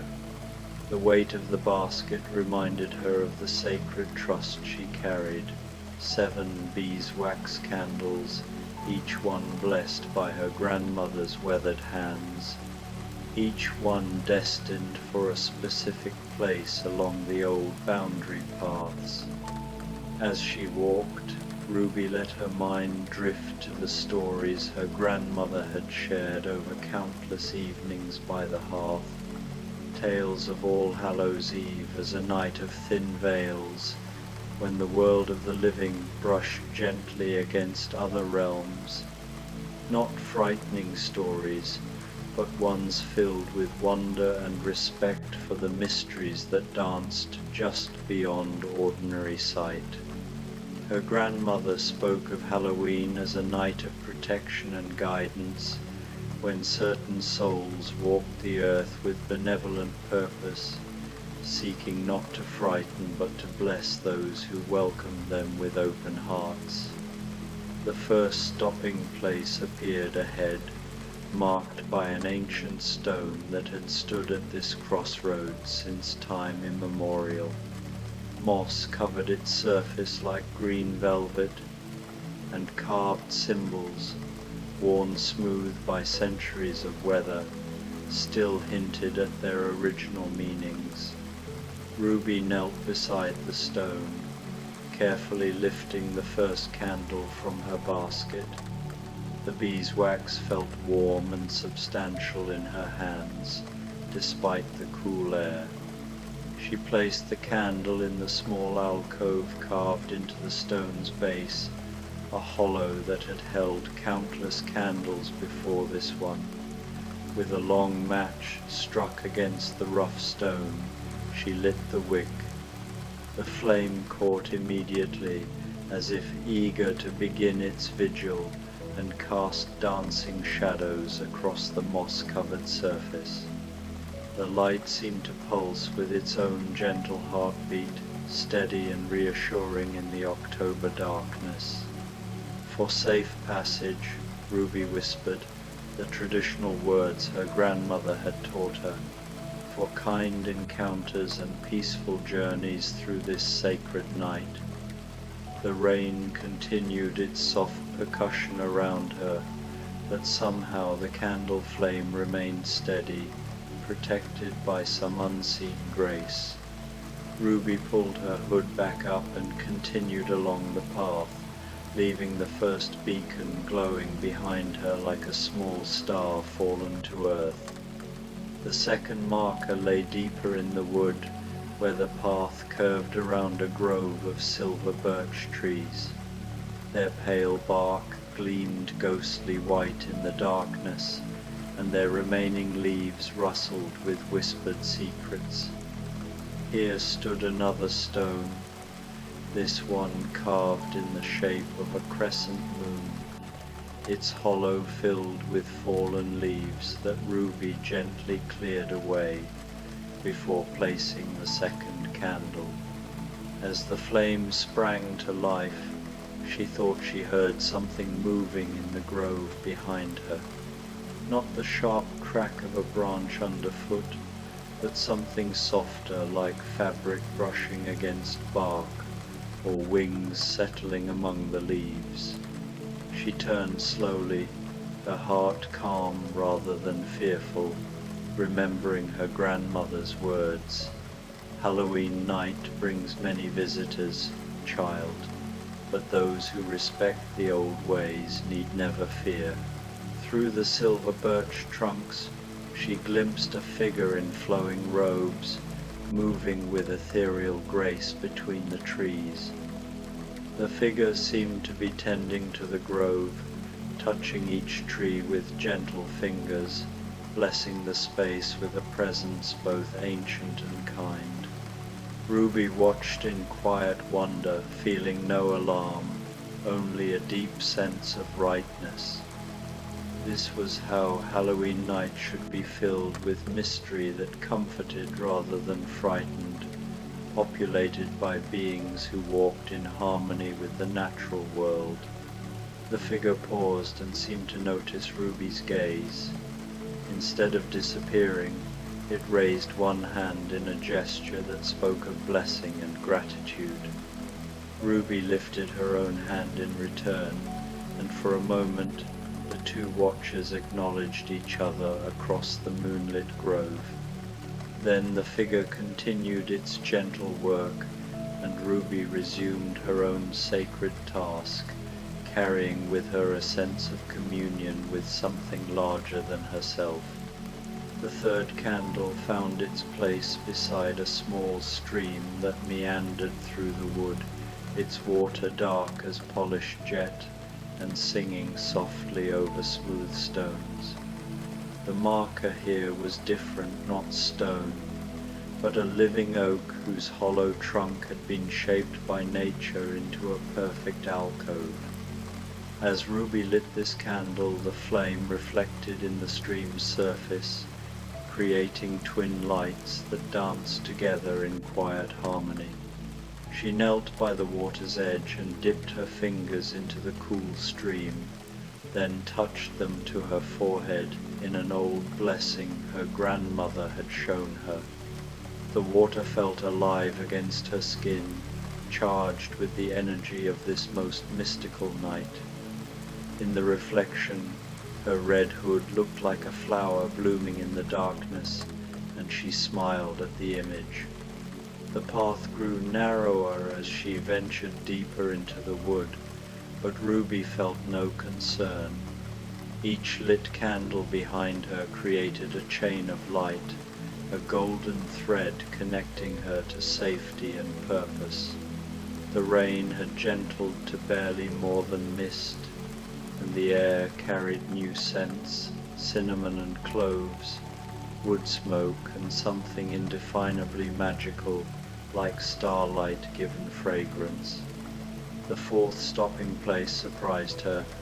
Instead of the usual marker stone, she found a small clearing where someone had built what could only be called a fairy ring of mushrooms. Not the typical circle found in meadows, but a perfect spiral of pale fungi that seemed to glow with their own inner light.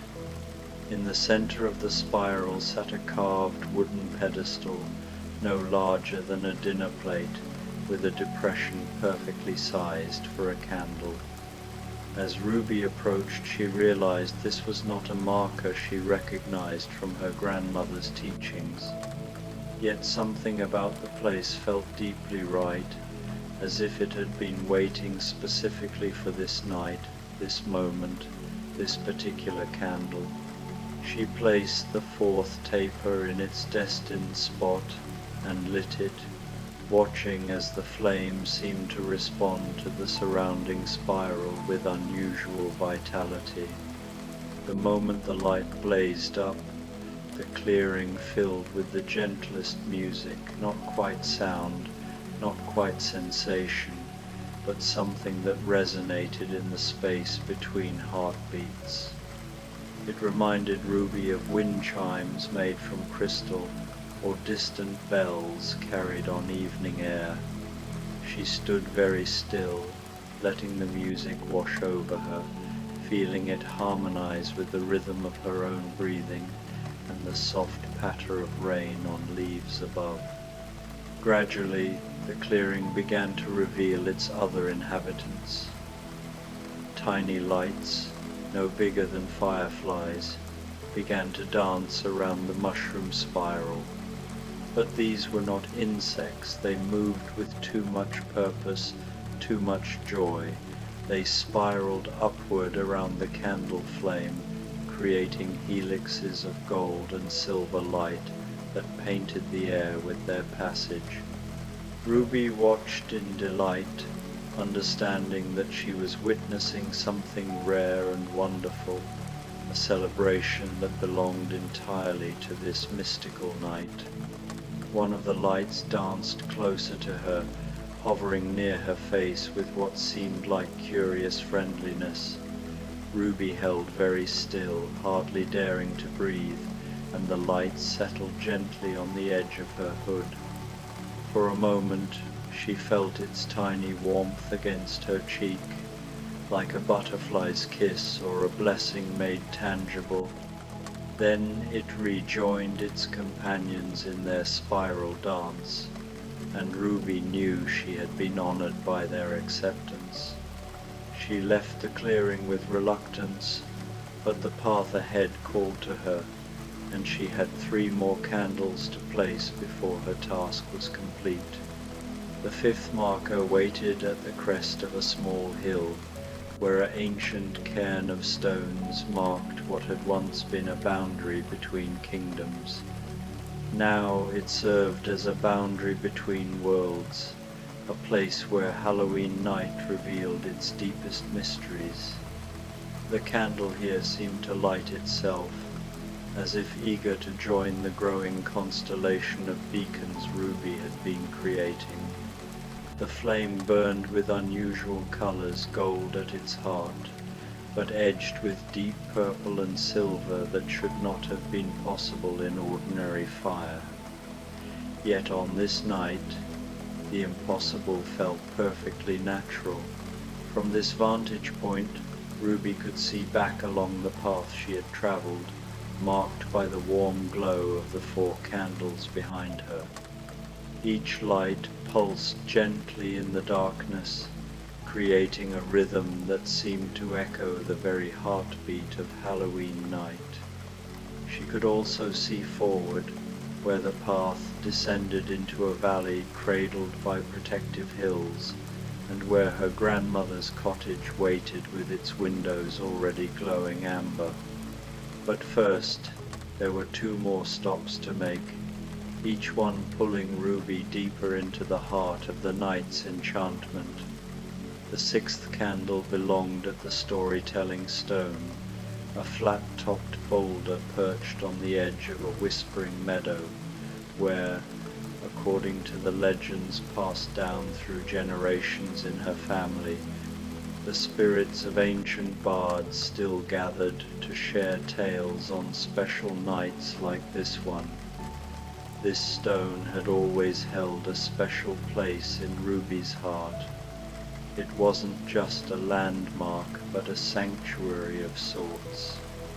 As a child, she had often wandered here during the lazy afternoons of autumn, curling up on its sun-warmed surface with a worn book of fairy tales or poetry, losing herself in worlds conjured from ink and imagination. The surrounding trees, ancient oaks and willows with branches like gnarled fingers, would rustle softly, as if applauding her quiet adventures. Even then, she had felt a subtle hum beneath the stone, a vibration that spoke of secrets buried deep in the earth. But tonight, under the veil of Halloween, that familiar spot thrummed with a different energy entirely, one that was alive, pulsating, and profoundly otherworldly. As Ruby approached, her lantern casting flickering shadows that danced like mischievous sprites across the grass, she felt a shiver of anticipation ripple through her. The air around the stone was cooler, laced with the earthy scent of damp moss and fallen leaves, and the distant hoot of an owl echoed like a storyteller's prelude. She knelt carefully, her knees sinking into the soft, dew-kissed ground, and placed the sixth candle in the natural depression at the stone's center, a shallow bowl, worn smooth by centuries of wind, rain, and perhaps the touch of ethereal hands. The wick caught the flame from her match with a soft whoosh, and immediately the boulder seemed to awaken. Ruby could swear she heard whispered voices carried on the night air, faint at first, like echoes from a forgotten dream. They weren't threatening or eerie, thank goodness, no ghostly wails or sinister murmurs that might send her fleeing into the darkness. Instead, they were warm and companionable, like friends gathered around a crackling hearth fire in some cozy, timeless tavern, sharing laughs and wisdom over mugs of mulled cider. The stories being told were in languages she couldn't understand, perhaps ancient Gaelic tongues or the melodic dialects of long-lost Celtic tribes, or even something more primordial, woven from the threads of the wind itself.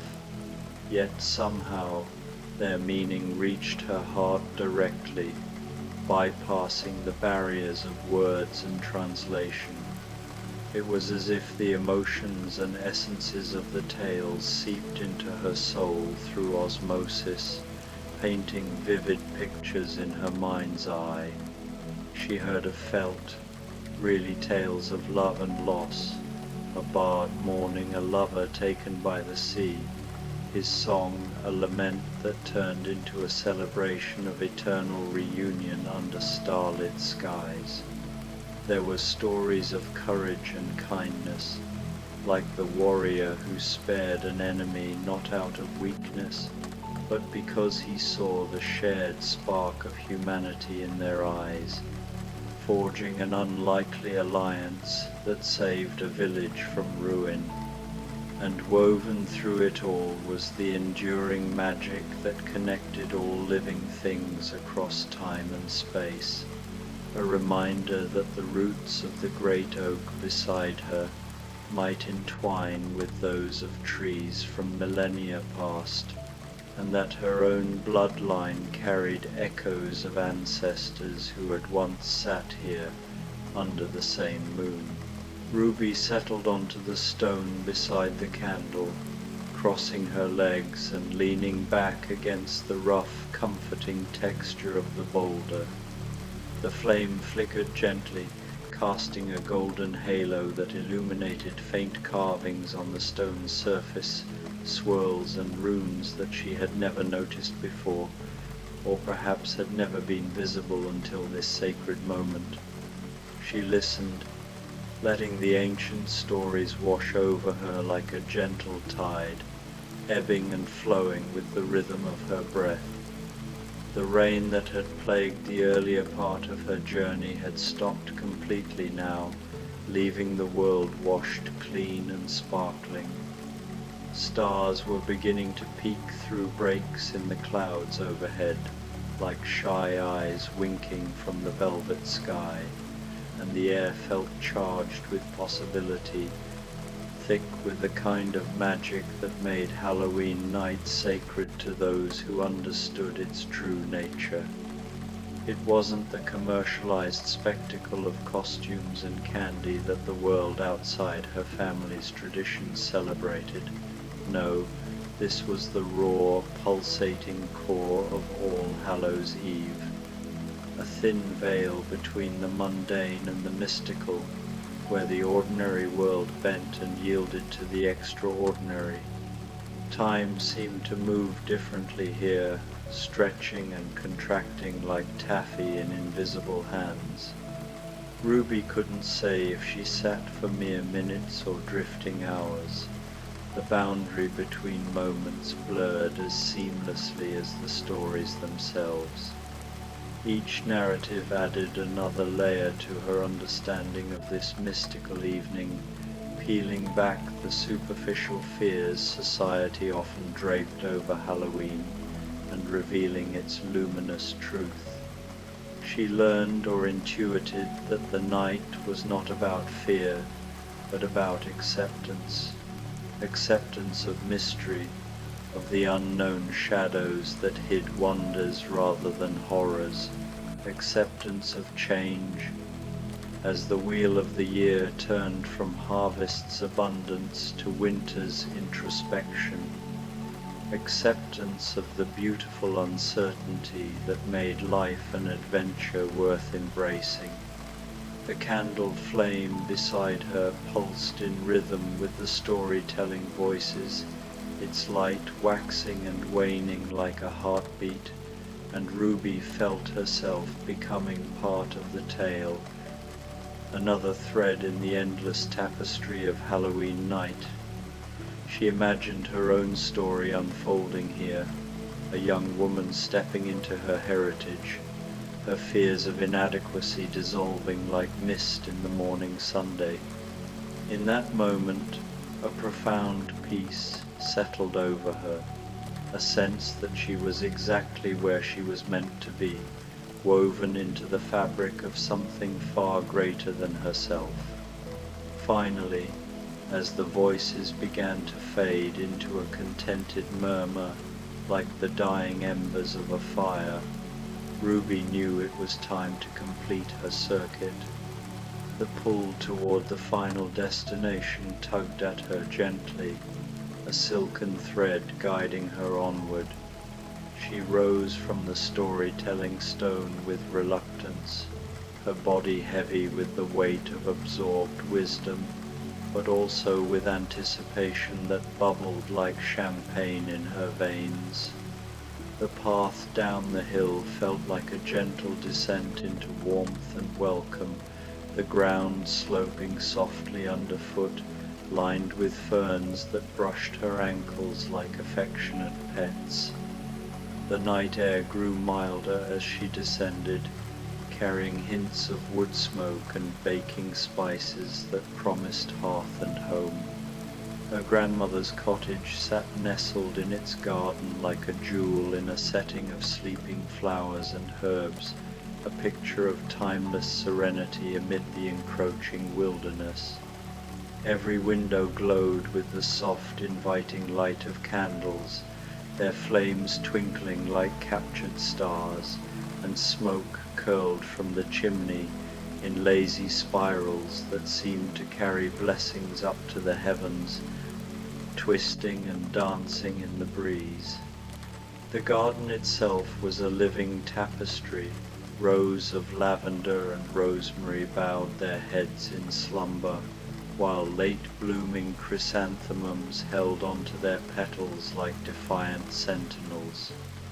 The air hummed with the subtle magic of the place, a sanctuary cultivated over decades by women who knew the language of the earth. At the entrance stood the garden gate, bearing the seventh marker, not a stone this time, but a wrought iron arch twined with ivy that clung tenaciously, its leaves glistening with residual raindrops. Small brass bells hung from the vines, each one etched with faint runes that caught the moonlight, chiming softly in the night breeze like a lullaby for wandering souls.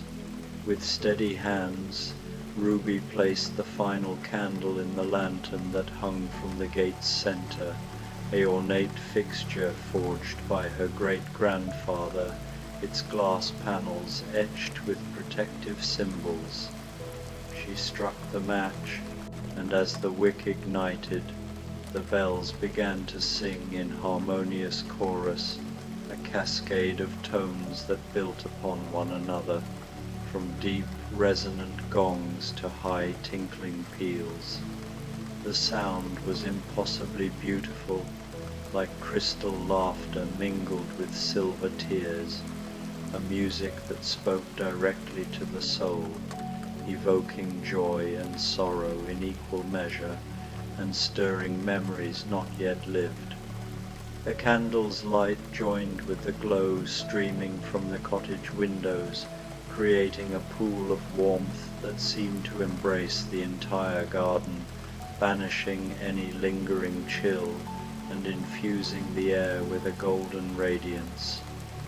Ruby stood there for a moment, transfixed, feeling the completion of her task resonate through her like a tuning fork struck just right.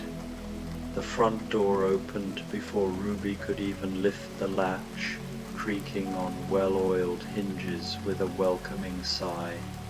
Her grandmother appeared in the doorway, her silver hair gleaming like moonlight on fresh snow in the candlelight, and her eyes deep pools of hazel flecked with gold, sparkling with ancient wisdom and deep, unbridled joy. She was a vision of enduring grace, her face lined not with age's cruelty, but with the gentle etchings of a life richly lived.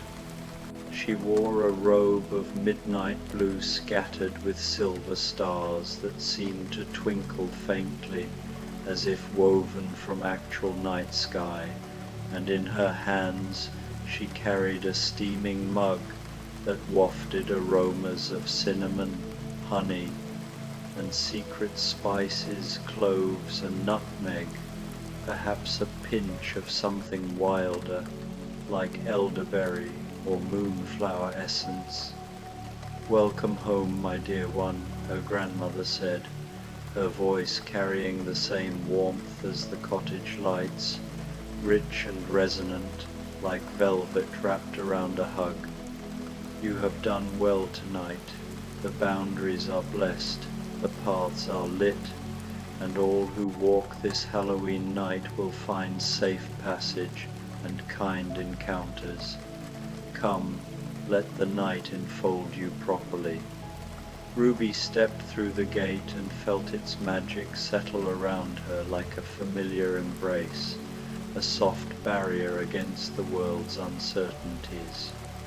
The brass bells chimed their approval one last time, a final note of benediction, and somewhere in the distance she could hear the gentle laughter of the lights she had met in the mushroom clearing, carried on the night wind like a blessing from afar, mingling with the rustle of leaves and the soft patter of resuming drizzle.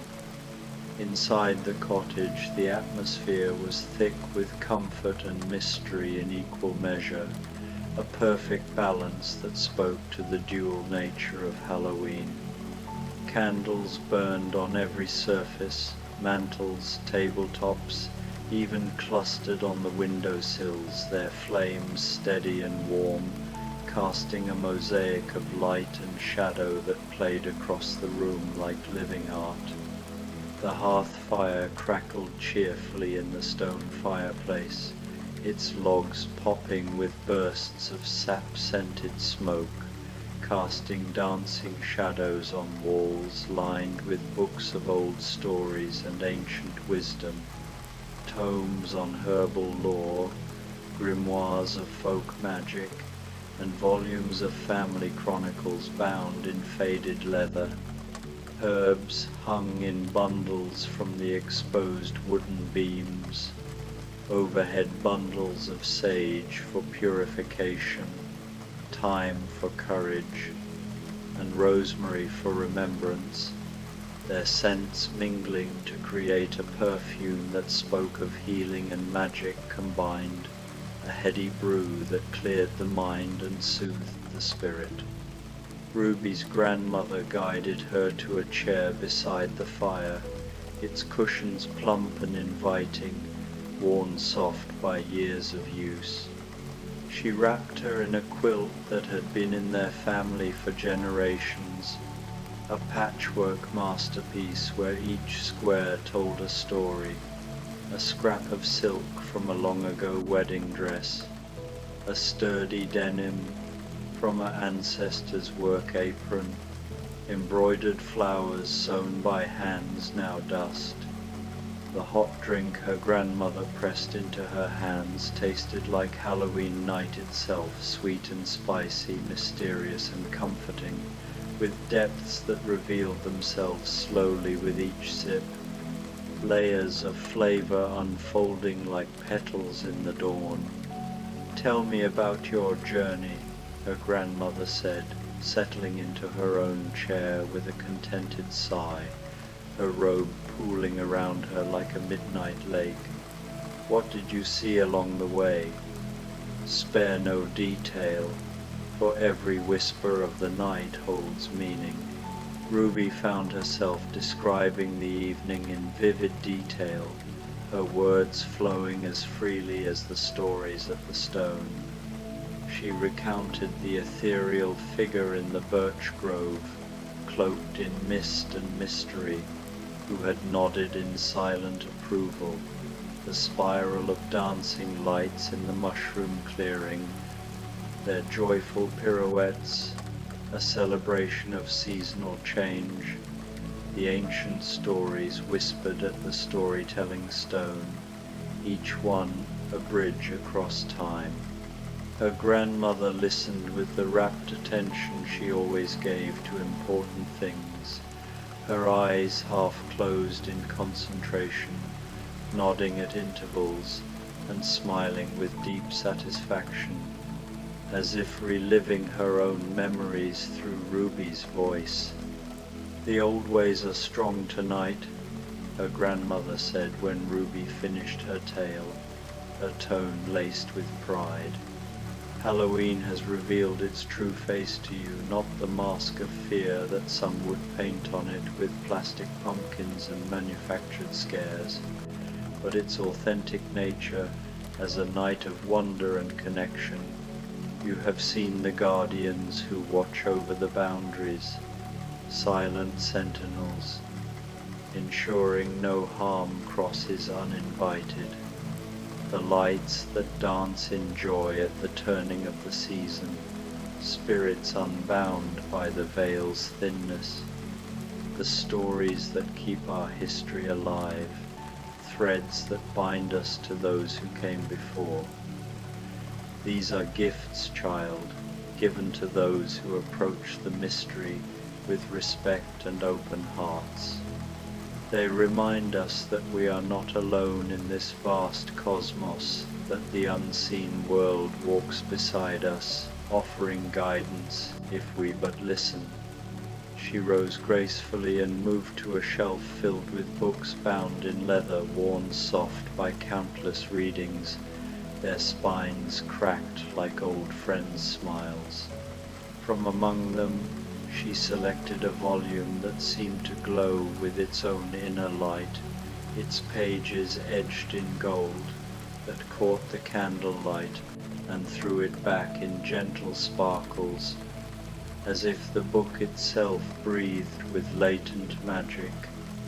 "This has been waiting for you," her grandmother said, placing the book in Ruby's hands with reverence. Its weight was comforting, solid yet light, as if filled with air and whispers rather than mere paper. It contains all the stories of our family's Halloween nights, going back centuries to the old country, where the first lantern keeper in our line was a healer who lit fires to guide the lost during famine years. Each woman who has carried the responsibility of the lantern keeper has added her own experiences to these pages, sketches, pressed leaves from sacred groves, even locks of hair tied with ribbons. Tonight you earned the right to read them, and someday to add your own, inscribing your voice into this eternal record. Ruby opened the book carefully, the cover creaking like a door to another world, and the pages seemed to rustle with whispered voices and ancient magic, as if eager to share their secrets. The handwriting changed from section to section, elegant cursive giving way to bold script or delicate flourishes, but all united by the common thread of Halloween night and the sacred duty of keeping the boundaries blessed and the paths lit for safe passage. She read of her great-grandmother, Elara, who had once encountered a lost soul, a translucent figure adrift from the other side, confused by the thinning veil, and had guided it gently toward the light with a song passed down from her own mother, ensuring its peaceful return without a ripple of disturbance. She learned of her great-great-grandmother, Isolde, who had discovered that the dancing lights were the spirits of children who had passed beyond the veil too soon, but returned each Halloween to play and bring joy to the living world, their laughter a balm against the night's chill. There were tales of narrow escapes from mischievous fae, of bountiful harvests foretold by owl omens, and of quiet communions with the earth spirits that renewed the family's strength. Each story added another layer to Ruby's understanding of the role she had inherited, transforming what had once felt like a burdensome duty into a beautiful responsibility, a bridge between worlds, tended with love and light on this most mystical night. As she turned the pages, tears pricked her eyes, not from sorrow, but from the overwhelming sense of belonging, of being part of a lineage that stretched back like roots into the soil of time. As the evening deepened, the cottage clock ticking softly like a heartbeat, her grandmother prepared a simple meal that grounded the magic in the tangible comforts of home.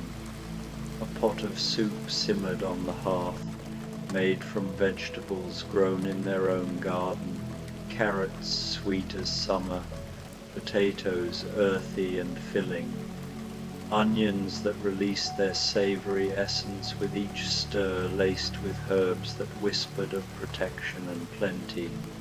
Fresh bread, baked that morning with a touch of wild yeast from the forest, was sliced thick and slathered with butter churned from their own cows.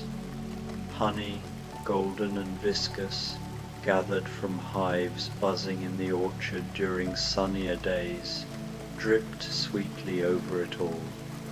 They ate by candlelight at the scarred oak table, sharing comfortable silences punctuated by quiet conversation about the old ways, the rituals that had evolved from pagan fires to Christian saints, yet retained their core essence and the new understanding Ruby had gained, her eyes alight with fresh insights.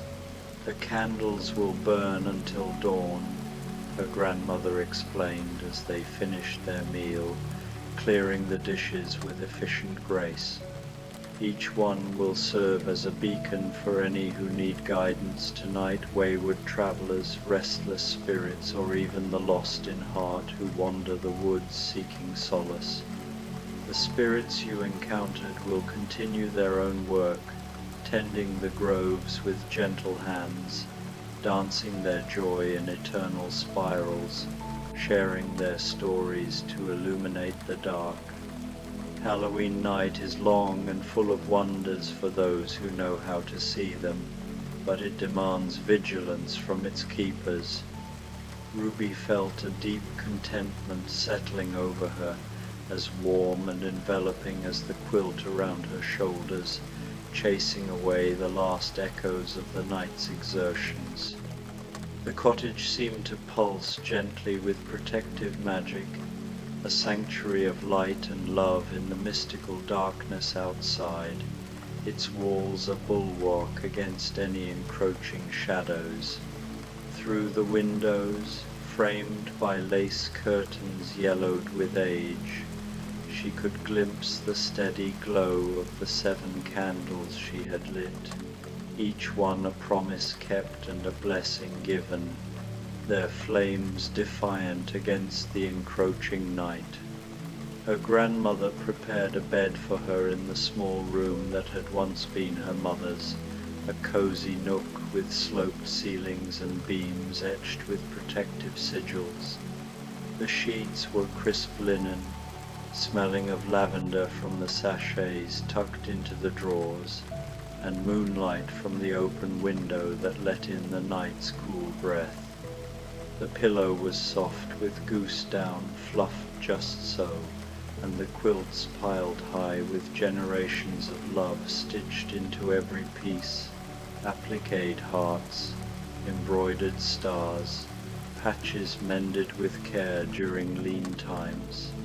A single candle burned on the nightstand, its flame casting gentle shadows that seemed to dance with protective intent, warding off dreams unbidden.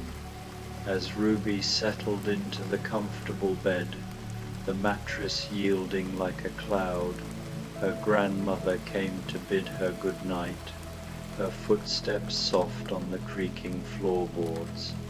She carried with her a small gift wrapped in silk, the color of starlight, shimmering faintly in the low light. Inside, Ruby found a pendant on a silver chain, a tiny lantern no larger than a walnut, crafted with exquisite detail, its crystal flame seeming to hold captured fire within its heart, glowing with an inner warmth that defied the cool metal. "This was my grandmother's," her grandmother said, her voice tender as she fastened the chain around Ruby's neck, the clasp clicking softly, and her grandmother's before that, passed down like a flame from hand to hand. "It will remind you always of your role as lantern keeper, a symbol of the light you carry within, and it will call you home whenever Halloween night comes round again, its glow strengthening with each turning of the year. Wear it with pride, child, for you have earned your place in the long line of women who have kept these boundaries blessed and safe, weaving safety into the fabric of the night." Ruby touched the pendant gently, feeling its warmth against her skin, a steady pulse that mirrored her own heartbeat. The crystal flame flickered subtly, as if alive, and she knew that she would indeed return each Halloween, basket in hand with blessed candles at the ready, walking the ancient paths with renewed purpose, ensuring that the night remained one of wonder rather than fear, for all who encountered its mysteries, hikers stumbling upon glowing markers, children chasing fireflies that were something more, or even the unseen folk who crossed the veil in search of harmony.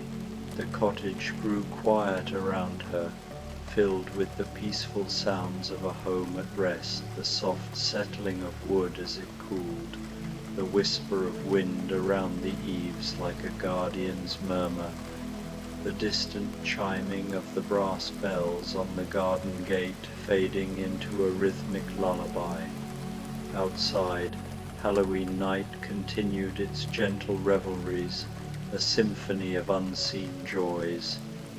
The candles burned steadily in their appointed places, steadfast sentinels. The dancing lights spiraled their joy among the mushrooms, a whirlwind of ethereal delight. And the ancient stories continued to weave their magic around the storytelling stone, drawing in any who might pass by with open ears. Ruby closed her eyes and felt herself sinking into sleep, as natural and peaceful as autumn rain, her body heavy with satiation and her mind alight with visions. Her dreams were filled with golden light and silver bells, with figures in flowing robes who moved with grace through moonlit groves, sharing nods of camaraderie, with the warm certainty that she had found her place in the great tapestry of Halloween night, a vital stitch in an ever-expanding weave. The pendant over her heart pulsed gently with each breath, keeping time with the eternal rhythm of the seasons turning, a reminder that some magic never fades but only grows stronger with each passing year, deepening like roots in fertile soil. The rain began again just before dawn, soft and gentle as a lullaby, pattering against the roof like fingers drumming a soothing tune, washing the night clean and preparing the world for a new day of ordinary wonders. But the magic of Halloween lingered, woven into the very air like invisible incense, carried in the memory of 7 candles burning bright, and the knowledge that the boundaries between worlds had been blessed once more by hands that understood the true meaning of All Hallows' Eve, not a night of terror, but one of profound connection, where the living and the departed danced in harmony under the watchful eyes of the stars. As the first light of November morning crept over the hills, pale and tentative, painting the sky in hues of rose and gold, the candles flickered once in final salute and went out, their vigil complete, their promise kept with unerring fidelity, but their light lived on in the heart of the young woman who slept peacefully in the cottage garden. Wait, no, in the cottage's embrace, dreaming of dancing lights and ancient stories, and the beautiful responsibility that would call her back each Halloween night for all the years to come, a cycle as enduring as the moon's phases and the earth's quiet spin. Sleeping Beauty's enchanted pumpkin garden, a Halloween sleep story. The soft patter of rain against the tall windows of the castle filled the evening air with nature's gentlest lullaby. Princess Aurora stood at her chamber window, her breath fogging the glass as she watched droplets trace lazy paths down the panes, like tiny silver streams catching the last amber light of dusk. October had painted the world in shades of copper and gold, and tonight, on this peaceful Halloween evening, the air carried the sweet scent of wood smoke, the earthy richness of fallen leaves, and a faint whisper of something wilder, something ancient and alive. The castle, with its ancient stones and towering spires, seemed to hum softly, as if it too sensed the subtle magic weaving through the twilight. Aurora had awakened from her famous enchanted sleep many seasons ago, but she had never quite lost her appreciation for the magic that dwelt in quiet moments.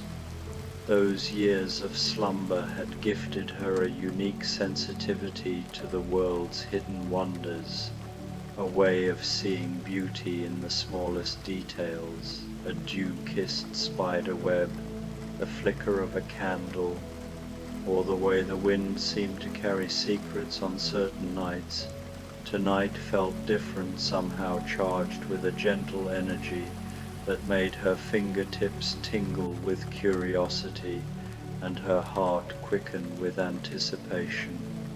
The rain created a soft curtain around the castle, and beyond her window she could see the gardens shrouded in a mysterious, silvery mist that seemed to pulse with a life of its own. She wrapped her favorite shawl around her shoulders, a gift woven from threads that seemed to hold the colors of autumn itself, deep burgundy, warm amber, and the softest bronze. The fabric felt like a whispered embrace, its warmth grounding her as she moved away from the window. Her bare feet made no sound on the cool stone floors as she glided through the castle's corridors, her steps guided by an instinct she couldn't quite name.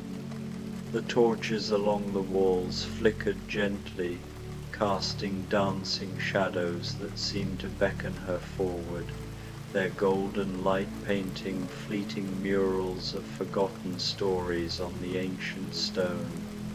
The castle was alive tonight, its halls whispering with the promise of something extraordinary waiting just beyond her reach.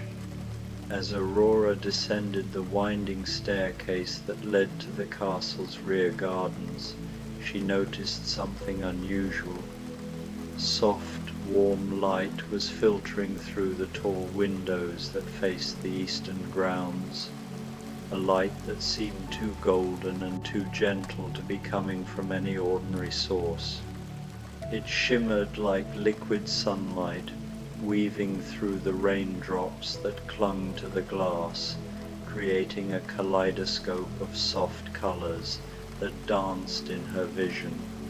The rain continued its peaceful drumming, but rather than dampening her curiosity, it seemed to enhance the sense of mystery that hung in the air like a delicate perfume, sweet and intoxicating. She paused at the heavy wooden door that led to the gardens, her hand resting on the iron handle, which was surprisingly warm to the touch, as if it had been kissed by the same golden light. Taking a deep breath of the cool, rain-sweetened air, Aurora gently pushed the door open and stepped into the misty evening, her heart pounding with a mix of excitement and reverence. What she discovered beyond the threshold took her breath away in the most wonderful way. Where once had been the familiar herb garden behind the castle's eastern wing, there now stretched an enchanted pumpkin garden unlike anything she had ever imagined. Rows upon rows of pumpkins in every size and hue extended into the gentle mist, some small as her palm and glowing like captured moonbeams, others large as carriage wheels and radiating a warm, honey-colored light from within. The rain fell softly on the scene, creating tiny diamonds of light on every surface and filling the air with the sweetest, most comforting fragrance. Aurora stepped onto the gravel path that wound between the pumpkin rows, and her feet seemed to find their way without any conscious direction. The path was dry despite the rain, as if some invisible canopy protected it, though she could feel the gentle mist kissing her cheeks and dampening her dark hair in the most refreshing way. As she walked deeper into the garden, she began to notice that many of the pumpkins had been carved with the most intricate and beautiful designs. But these were not the frightening faces she had sometimes seen in village celebrations. Instead, they bore delicate patterns of stars and crescent moons, spiraling vines and blooming flowers, gentle animals and swirling clouds. Each carving glowed from within with a soft, warm light that seemed to pulse gently like a peaceful heartbeat. The rain continued to fall in its steady, soothing rhythm, and Aurora found herself walking slower and slower, allowing herself to truly absorb the magic of this unexpected place. She paused beside a particularly beautiful pumpkin, one carved with an intricate pattern of sleeping birds nestled among flowering branches. As she bent to examine it more closely, she heard the softest sound like a gentle sigh mixed with the whisper of silk. Turning, she saw a figure approaching through the mist, and her heart filled with wonder rather than fear. It was an elderly woman, but her form seemed to shimmer slightly, as if she were made partially of moonlight and shadow. She wore robes that appeared to be woven from the very essence of autumn fabrics that shifted between deep orange and rich brown, golden yellow and dusky purple. Her hair was silver white and seemed to float around her face like morning fog, and her eyes held the kindness of countless gentle dreams. "Good evening, dear princess," the woman said, her voice carrying the same soothing quality as the falling rain, each word laced with a timeless warmth that seemed to echo through the misty air.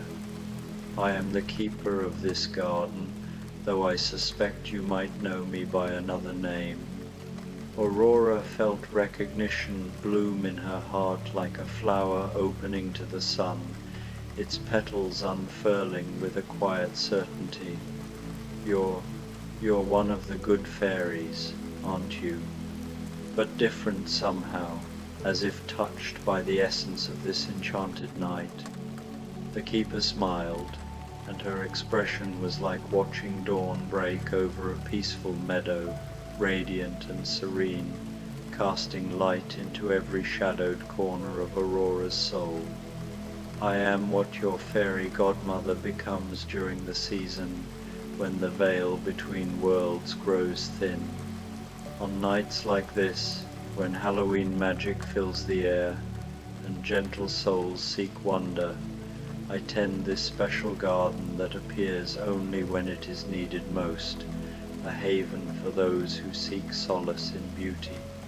She gestured gracefully toward the glowing pumpkins that surrounded them, and Aurora noticed that more lights seemed to be appearing among them, soft, floating orbs of warm radiance that danced just above the ground like captured stars, their gentle glow weaving through the mist. The rain continued to fall gently around them, but it felt like a blessing rather than an inconvenience, each drop sparkling with reflected light, adding to the dreamlike quality of the scene. "Would you like to help me with tonight's work?" the keeper asked, extending a hand that seemed to glow with its own inner light, as if it held the essence of countless autumn evenings. The spirits of those who have loved and been loved visit on this night, and they enjoy seeing beautiful lights to guide their way as they explore the world they once knew, their memories kindled by the warmth of our creations. Aurora took the offered hand without hesitation, feeling a warmth spread through her entire being, a current of magic that connected her to the garden's timeless purpose. "I would be honored to help."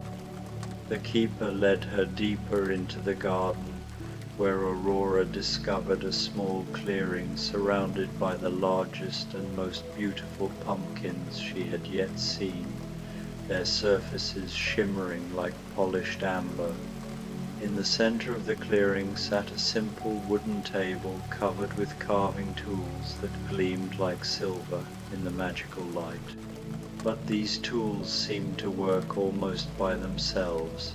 requiring only the gentlest guidance to create the most beautiful patterns, as if they were extensions of the garden's own enchantment.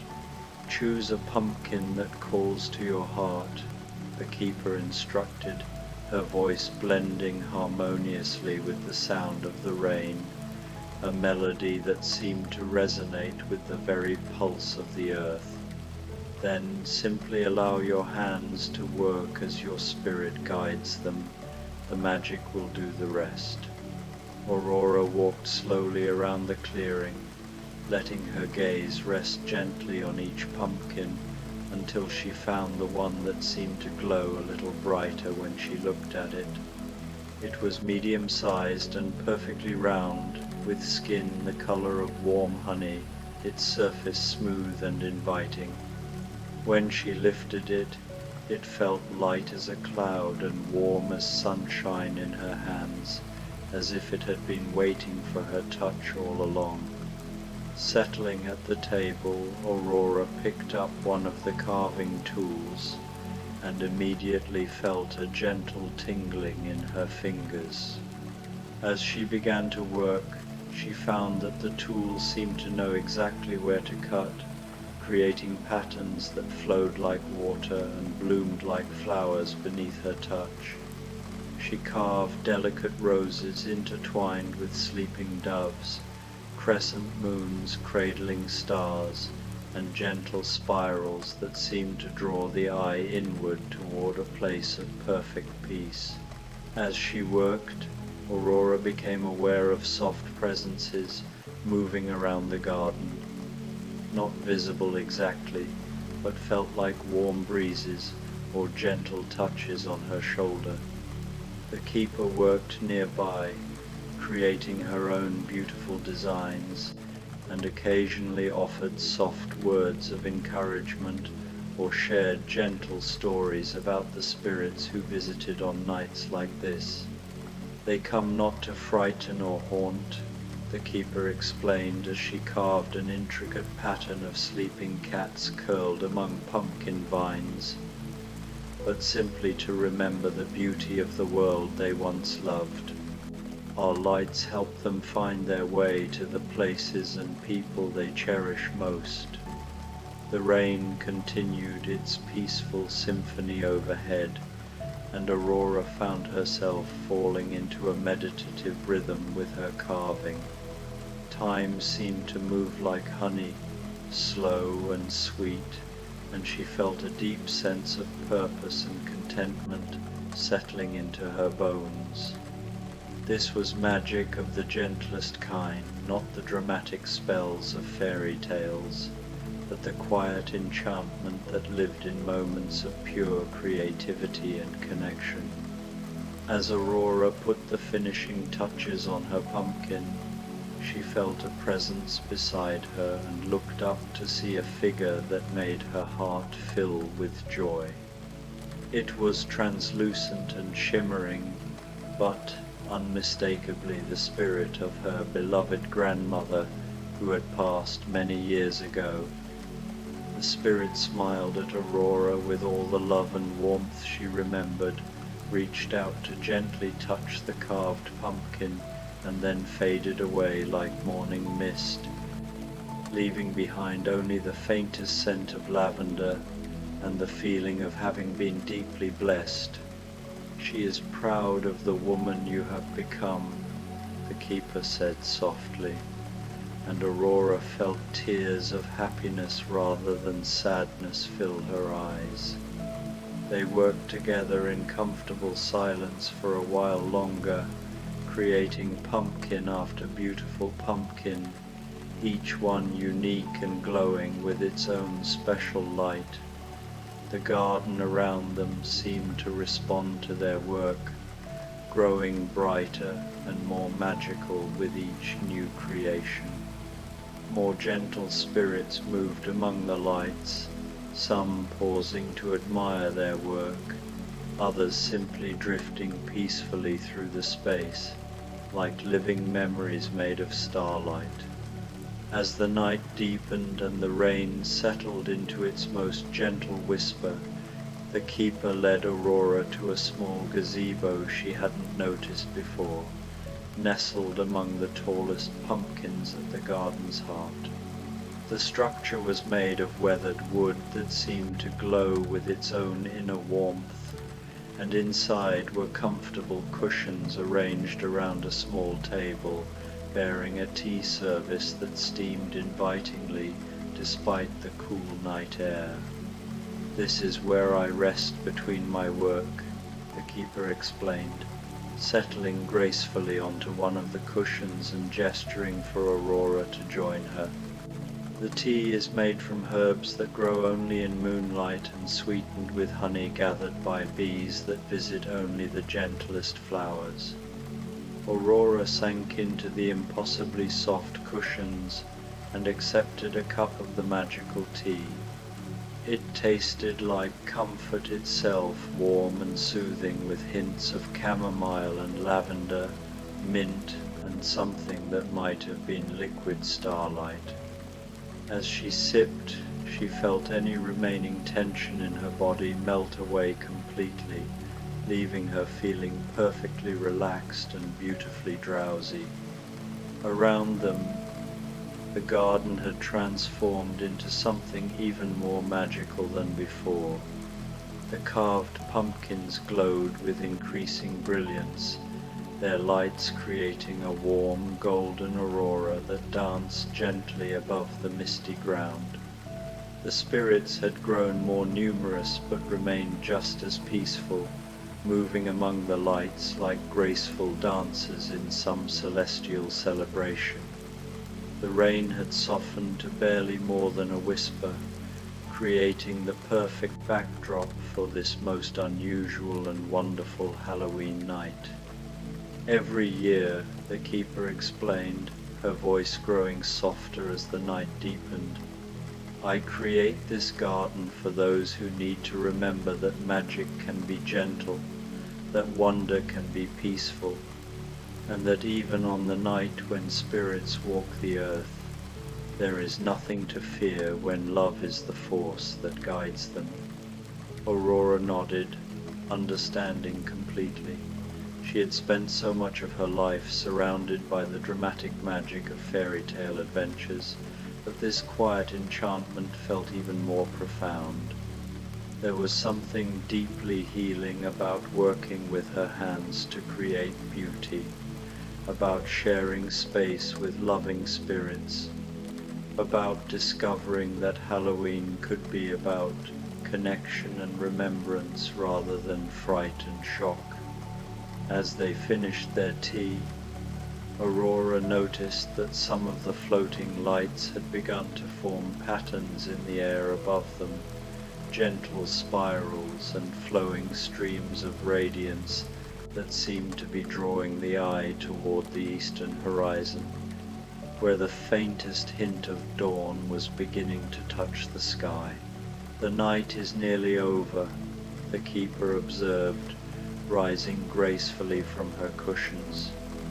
"Soon the garden will fade back into the space between seasons, waiting for next year's Halloween to call it forth again. But the peace you have found here, and the beauty you have created, will remain with you always." Aurora stood as well, feeling reluctant to leave this magical place, but also deeply satisfied by the experience she had been given. She looked around one last time at the glowing pumpkins, the dancing lights, and the gentle spirits still moving peacefully among them, knowing that she would carry this memory like a treasure for the rest of her days. The keeper walked with her back toward the castle, the path now glowing softly beneath their feet to guide the way. As they walked, Aurora noticed that each step felt lighter than the last, as if the magic of the garden was lifting away all the small worries and tensions that had accumulated in her spirit over the passing days. "Will I see you again?" Aurora asked as they reached the garden door. Whenever you need to remember that magic lives in the quiet moments, the keeper replied. Whenever you wish to create beauty with your own hands, whenever you want to honor those who have loved you by living fully in the present moment, I will be there in the work itself, in the peace you find, in the gentle wonder that fills your heart. With that, she pressed something small and warm into Aurora's palm, a tiny carved pumpkin no larger than a walnut that glowed with the softest imaginable light. A reminder, the keeper said with a smile, that every night can hold its own gentle magic if we know how to look for it. Aurora closed her fingers around the gift and felt its warmth spread through her entire being. When she looked up again, the keeper was gone, and through the doorway behind her, she could see that the garden had returned to its usual appearance, just ordinary herbs and sleeping flower beds touched by the gentle rain. But the tiny pumpkin in her hand continued to glow, and the sense of deep peace that had settled into her bones remained as strong as ever. Aurora climbed the stairs back to her chambers, moving slowly and mindfully, savoring the way the magic seemed to linger in the very air around her.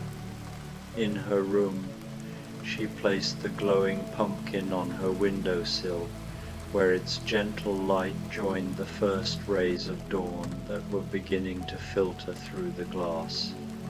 The rain had stopped completely now, and the world outside looked fresh and new, as if it too had been touched by the gentle magic of the night. Aurora settled into her bed, pulling her soft blankets around her like a cocoon of comfort. Her body felt perfectly relaxed, her mind clear and peaceful, her heart full of gratitude for the unexpected gift she had been given. The tiny pumpkin's light seemed to pulse gently in rhythm with her breathing, and she found her eyes growing heavy as the most wonderful drowsiness settled over her. As she drifted towards sleep, Aurora could still feel the lingering magic of the enchanted garden, the warmth of creating beauty with her own hands, the comfort of knowing that love continues even after death, the deep peace that comes from moments of pure wonder. She understood now that Halloween magic didn't have to be about fear or fright, but could instead be about connection, remembrance, and the gentle mystery that lives in the spaces between what we know and what we dream. The revelation settled over her like a soft blanket, wrapping her heart in a quiet certainty that the world was far more wondrous than she had ever imagined. The rain began again outside her window, but softer now, like a lullaby sung by the earth itself. Each drop seemed to carry a note of serenity, a delicate patter that wove itself into the fabric of the night. Aurora's breathing deepened and slowed, matching the gentle rhythm of the drops against the glass. The tiny pumpkin on her windowsill continued its soft glow, a beacon of warmth in the cool darkness. It stood sentinel, like a guardian made of light and love, its carved smile radiating a quiet promise that the magic of this night would not fade with the dawn. As Aurora hovered on the edge of slumber, her thoughts lingered on the enchanted garden she had visited. She could still see the rows of pumpkins, their carved faces glowing with stories of lives well lived and loves well cherished. She could still feel the weight of the magical tools in her hands, the way they seemed to hum with purpose as she shaped light into beauty. The garden had been a place of transformation, not just for the spirits who found solace in its glow, but for Aurora herself. It had taught her that magic was not something distant or unattainable, but a gift that lived in the act of creation, in the courage to honor memory, and in the choice to seek wonder over fear. In her dreams that followed, Aurora found herself walking again through the enchanted pumpkin garden, but now it stretched on forever under a sky full of gentle stars. The air was crisp with the scent of autumn leaves and the faint sweetness of ripened pumpkins, and the ground beneath her feet felt soft, as if the earth itself were cradling her steps.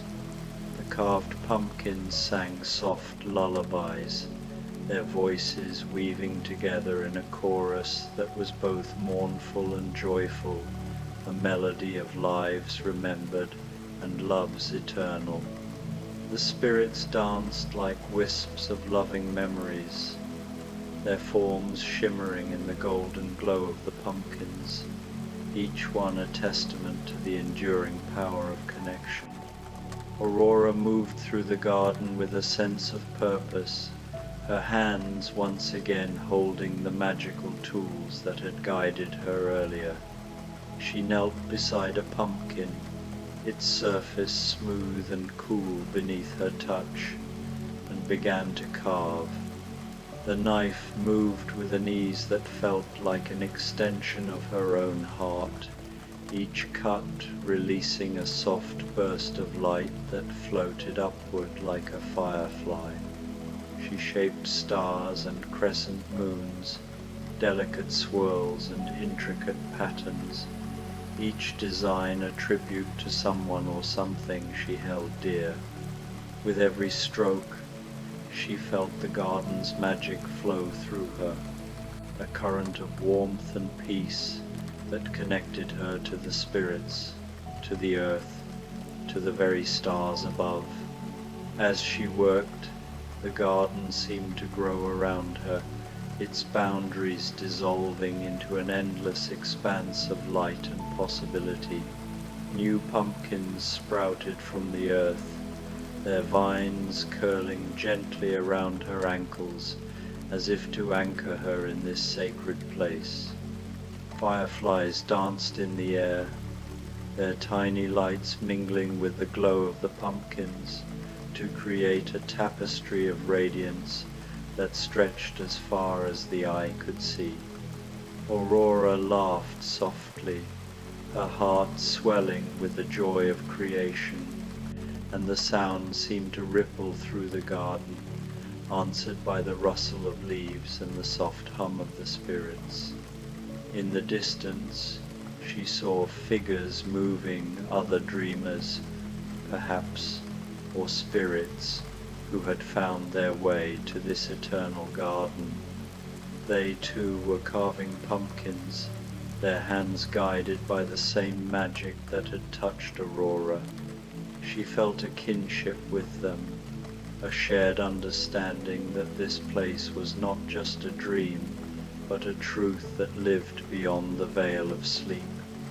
It was a place where love could be crafted into light, where memories could be honored with beauty, and where the heart could find rest in the gentle mystery of existence. And there, in the heart of her dreams, the keeper's voice whispered one final blessing. Sleep now, dear one, and know that the magic you have touched tonight will always be part of you.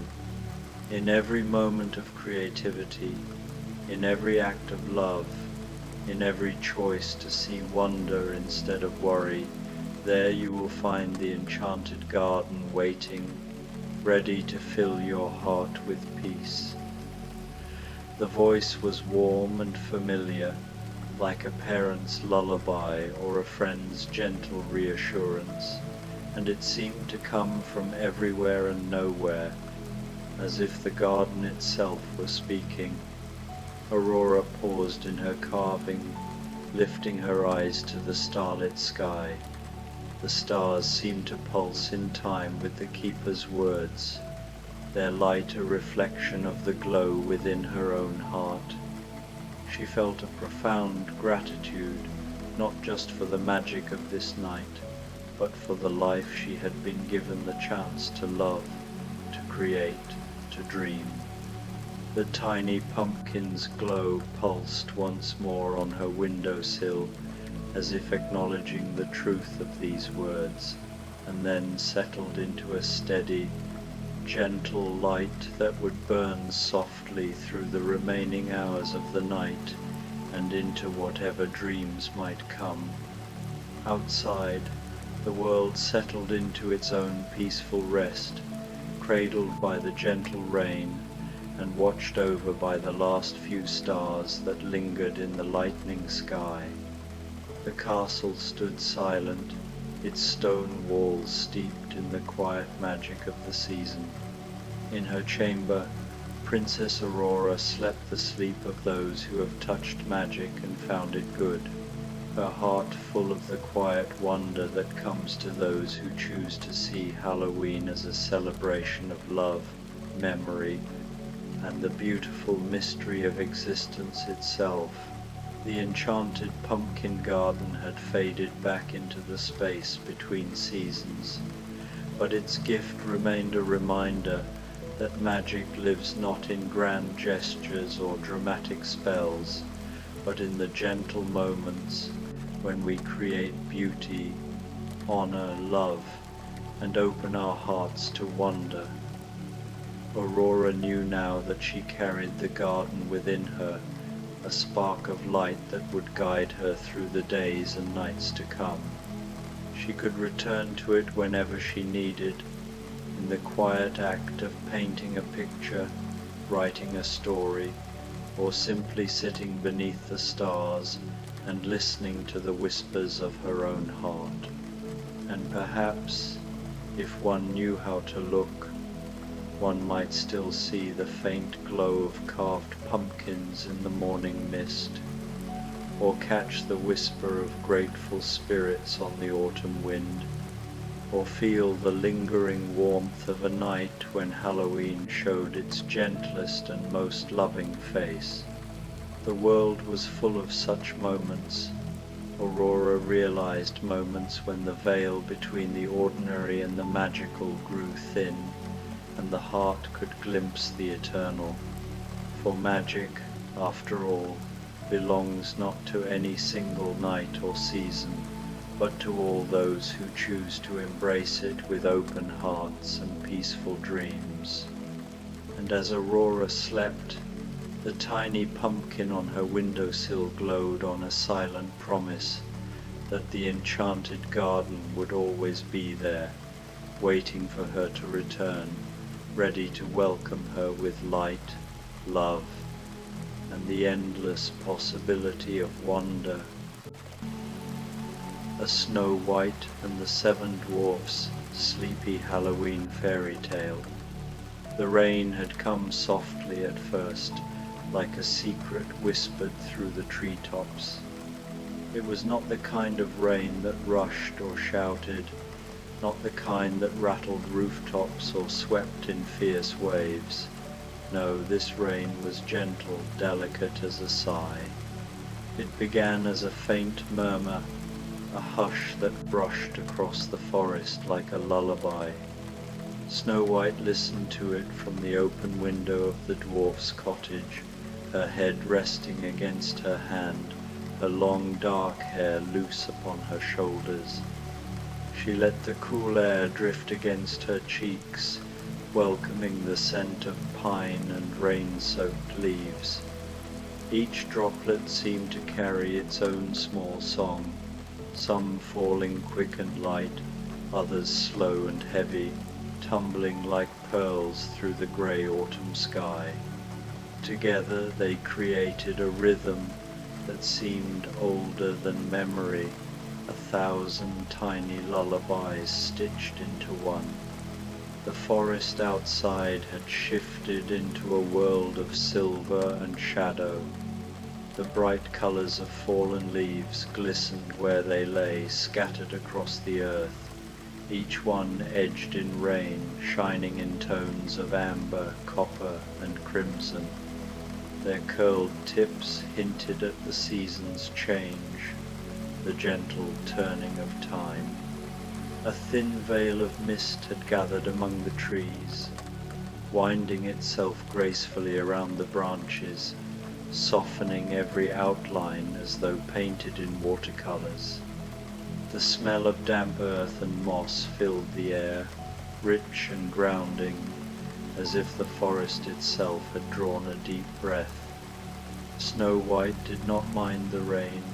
She had never minded it, even as a child. Where others hurried for shelter, she lingered, watching the way raindrops slid down petals or gathered in the hollows of leaves. She thought of the rain as a companion, a kind, patient visitor who asked nothing but presence. Tonight, its voice was in harmony with her own breath, rising and falling in an unhurried pattern that seemed to whisper, "Slow down, be still, rest." The window frame was cool beneath her fingers as she leaned against it, her eyes travelling beyond the garden to where the forest pressed close. Water beaded on the pumpkins she had set out earlier that day, their round orange shapes glistening like lanterns beneath the drizzle. The path that wound from the door into the woods was darkened now, every stone polished by the sheen of rain, yet nothing about it seemed bleak.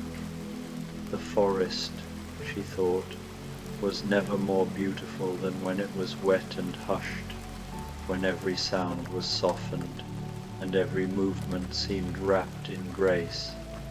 Behind her, the cottage glowed warmly, its little windows lit with a steady golden firelight.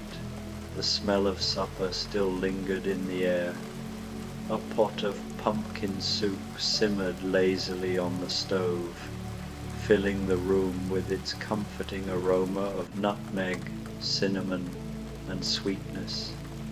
The dwarfs had eaten heartily, as they always did after a day's work in the hills, their laughter echoing around the wooden beams until weariness carried them off to bed. Now the cottage was quiet, save for the fire's low crackle and the steady chorus of snores rising from the loft above. They were not unpleasant sounds. To Snow White, they were as reassuring as the sound of the rain itself. Each snore seemed steady and strong, like the slow breathing of a mountain, grounding her, reminding her she was safe. She smiled faintly at the thought of each of her companions bundled snug beneath their quilts, their worries dissolved in dreams. Snow White cherished these hours after the house had grown still, when the weight of the day gave way to gentleness. The world outside seemed to pause. Every moment stretched longer, softer, more tender. The rain, the firelight, the warmth of the soup, the breath of her friends, all of it seemed woven together in a tapestry of calm. And tonight, the calm felt deeper, as though touched by something more. Tonight was special. Tonight was Halloween. The word carried no sharpness for her, no shadows, no fear. Instead it was wrapped in memory and wonder, in lanterns glowing against the dark, in pumpkins shining with rain, in the sense that the world was holding its breath, waiting quietly for something unseen. Halloween, she thought, was a night when the ordinary softened into mystery, not frightening but full of gentle possibility. She lingered at the window a while longer, listening, breathing, watching. The rain tapped its patient rhythm against the roof, against the earth, against the leaves of the trees. It was steady, soothing, and unending, like the promise of sleep.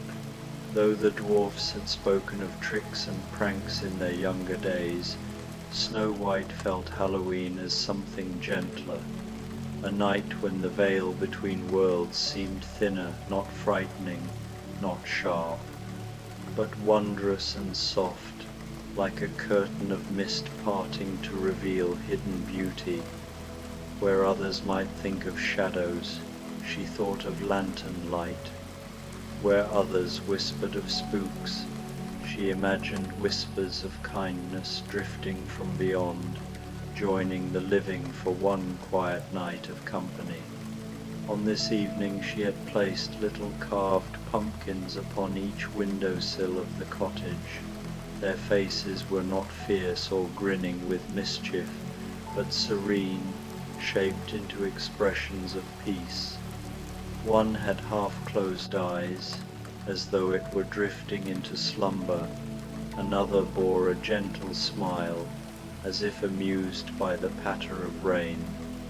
Each pumpkin cradled a candle within, its flame glowing softly through the damp night. Even as the rain fell, the light remained steady, glowing through the carved features like embers of welcome. Beside each pumpkin, Snow White had set a lantern. Their frames were of brass and iron, their glass panes blurred slightly by moisture, but their flames burned calm and golden. They did not flare or sputter. Instead, they glowed as though they understood the stillness of the night, shining patiently despite the weather. The lanterns seemed to watch the raindrops fall, their light catching in the droplets, breaking into tiny halos that shimmered and danced upon the wet stone path leading into the forest. Each step of the path was marked by this faint golden shimmer, as if inviting the night itself to walk with her. Snow White pulled her cloak around her shoulders and stepped quietly outside. The door closed gently behind her, muffling the soft snores of her friends within. The rain met her at once with a cool kiss upon her cheeks and forehead, a touch that made her draw her cloak tighter but also deepened her smile. She carried a lantern of her own, one she had polished earlier in the day. Its frame was sturdy iron, its glass already fogging with warmth from the candle burning within. The handle felt cool and smooth in her hand, grounding her as she stepped slowly forward. Each step pressed softly into the softened earth, and little ripples formed where puddles gathered around her shoes. The stones of the path shone darkly, reflecting both the lanterns and the silvery sky above. The sound of her footsteps was gentle, swallowed quickly by the forest's hush. The air was rich with scent, thickened by the rain. She breathed in the earthy sweetness of moss, the resinous sharpness of rain-soaked pine, and beneath it all, the faint, lingering spice of pumpkin drifting from the chimney, where the last of the soup still simmered. It was a fragrance both grounding and comforting, wrapping her in familiarity even as she stepped into mystery. She did not walk with haste. Halloween, she felt, was not a night for rushing. It was a night for noticing, for savoring. Her eyes lingered on the details, a raindrop trembling delicately on the dark green needles of a fir tree before slipping free, the silver outline of a spider's web strung between branches, each strand jeweled with water, the faint glow of moss that seemed to shimmer at the roots of trees. The forest waited, hushed and patient, as though it too were listening for something just beyond the veil. And so Snow White walked on, unhurried, her lantern swaying gently at her side, carrying her deeper into the night's quiet wonder. The forest seemed alive with subtle magic, as though every branch, every droplet, and every stone had awakened to take part in the quietness of the night. Shadows stretched long and soft between the trees, but they were not the kind of shadows that pressed in with unease. Instead, they seemed to breathe in harmony with the rain, swelling and fading like tides, as if the entire forest was exhaling together. Though it was dark, it was not unfriendly. The darkness here was more like a blanket, draped tenderly across the world, tucking the earth in for its rest. The trees, tall and ancient, stood like guardians, their trunks glistening where rain traced silver lines down their bark. Their branches bent gently beneath the weight of water, their needles and leaves whispering softly as the breeze moved among them. It felt less like a storm and more like a lullaby. At the bases of the trees, mushrooms had gathered in little families, rising from the damp earth. Their caps caught the glow of Snow White's lantern and shone faintly, as though polished smooth by invisible hands. Some gave off their own pale light, glowing like tiny moons resting in the moss, so soft one might miss them without pausing to look closely. She smiled at the sight of them, for they seemed to her like the lanterns of woodland folk, hidden away yet willing to share their glow with a passer-by.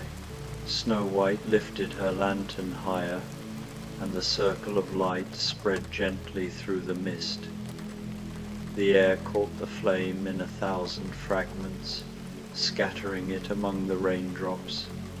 Instead of dimming the lantern, the rain seemed to deepen its beauty, every droplet catching a glimmer as though each one carried a piece of starlight. She watched them fall, entranced by the way they shimmered for just a breath before dissolving into the earth. From the corners of her vision, she thought she saw shapes beyond the trees, not solid, not threatening, but soft movements like figures gliding quietly through the shadows. They did not linger, only passing slowly, as if curious. Snow White felt no fear stir in her heart. On this night she knew, even the unseen held a gentleness about them.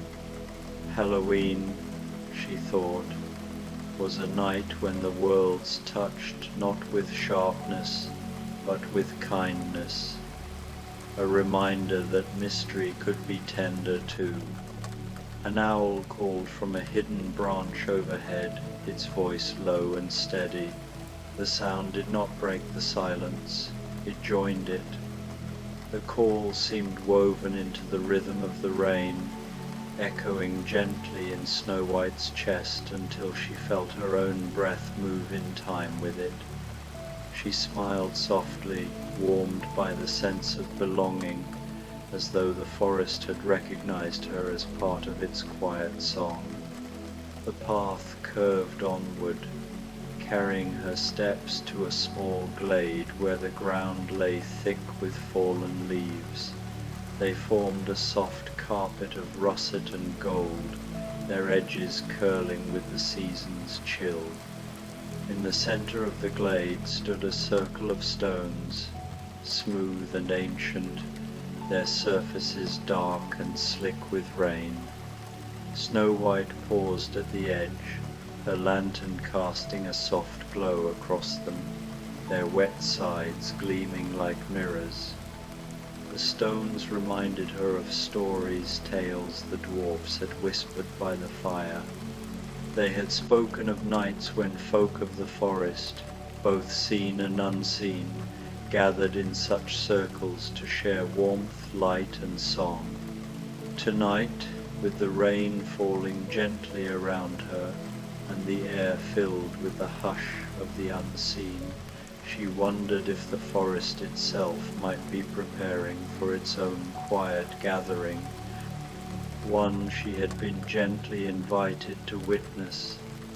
Snow White placed her lantern carefully upon one of the stones, the iron handle clicking softly against the smooth, wet surface. Its flame burned steadily, though the rain traced down the glass in shining trails. The light flickered and spread across the stone, reflecting in little ripples upon the slick surface as though the rock itself were glowing from within. She gazed into the mist beyond the circle. At first, she thought she imagined it that perhaps her lantern had multiplied its glow in her tired eyes, yet the faint shimmer did not fade, it grew. Slowly, she noticed other lanterns appearing, one by one, their lights small and delicate against the shadowed trees. They were not harsh or sudden, they emerged as gently as dawn, as if the forest itself were lighting tiny candles in honor of the night. Snow White leaned forward slightly, her breath caught in her chest, not with fear but with quiet awe. The lights approached at an unhurried pace, weaving gracefully between the trees. Some bobbed higher, some lower, as if carried by unseen hands or drifting upon a silent breeze. The closer they came, the more she could see their golden glow, soft and calm, never wavering. Soon the lanterns reached the clearing. They floated into the circle of stones and began to gather around her own flame, as if greeting it. Snow White's heart swelled at the sight. Each lantern hovered gently, like a star that had descended from the sky, finding its place upon the earth. The glow deepened, mingling with the light of her own lantern until the clearing was bathed in warmth. The rain seemed to hush in response, falling more softly now, its sound subdued as though it too wished to listen. Snow White whispered, her voice hushed with wonder, "How beautiful you are." The lanterns seemed to answer. Their glow pulsed faintly, each one brightening for a heartbeat before softening again, as though they were breathing with her. Then, with the rhythm of a slow dance, they drifted together, weaving in patterns, first a spiral, then a circle, flowing gracefully through the mist as if performing for her alone. Snow White drew her cloak close and sat upon one of the ancient stones. Around her the forest had become a cathedral of rain and light, the trees arching overhead like pillars, the lanterns moving as if in prayer. The silence was no longer empty but alive, filled with the patter of water, the slow pulse of lanterns, and the hum of unseen life, wrapping her in peace. As the lanterns drifted and swayed in their gentle dance, Snow White thought she saw something more within them. Their golden glow seemed to shimmer in such a way that shapes appeared, soft, fleeting impressions that faded almost as soon as she noticed them. A pair of kind eyes, deep and full of warmth, lingered in the glow of one lantern. In another she glimpsed the faint curve of smiling lips, as if an unseen friend were quietly amused by her wonder. Some lanterns seemed to hold whole faces, peaceful and serene, as though the forest itself had chosen to take form for a brief moment just to be near her. She could not say if they were memories, reflections of her own thoughts, or spirits of the forest come to share their presence, yet it did not matter. Whether born of imagination or mystery, they carried no weight of fear. They were gentle, as steady and soft as the rain. Perhaps, she thought, they were simply the forest's way of reminding her that nothing truly vanished, that kindness lingered, glowing on like a lantern in the mist. The lights drifted closer, curious and unhurried. A few hovered near her, their glow so near that it brushed warmth against her cheeks and fingertips. The sensation was tender, as though being greeted by an old friend's touch. Snow White closed her eyes for a moment, surrendering to the feeling. It was like being surrounded by a quiet choir, each lantern humming a lullaby in tones too soft for words. Together, their presence wrapped around her like a quilt of light, carrying her deeper into calm. When she opened her eyes again, she noticed the lanterns had shifted. They no longer floated in a circle around the stones, but had arranged themselves in a long, slow curve, their glow steady and deliberate. The curve stretched outward into the mist, becoming a path of light that reached deeper into the forest. Each lantern was a beacon, small and steady, and together they looked like stars fallen to earth, laid gently upon the ground to guide her steps. Snow White felt her heart grow still, steady and sure, as though she had been invited into a dream she could walk within. Rising slowly from the stone, she gathered her cloak around her shoulders. Her lantern swayed gently in her hand, though she hardly needed its light now. With quiet steps, she began to follow the glowing path, unhurried, her breath matching the rhythm of the rain, her spirit carrying the same calm as the lanterns themselves. The lanterns led her onward, their golden glow winding through the trees until the forest seemed to open of its own accord. Before Snow White stretched a hollow, quiet and hidden, cradled by roots and moss, as though the earth itself had shaped it with care. Rainwater had gathered in the dip of the land, forming a shallow pool that shimmered like glass. It reflected the glow of the hovering lanterns above, so that for a moment it seemed the sky itself had descended, resting softly upon the forest floor.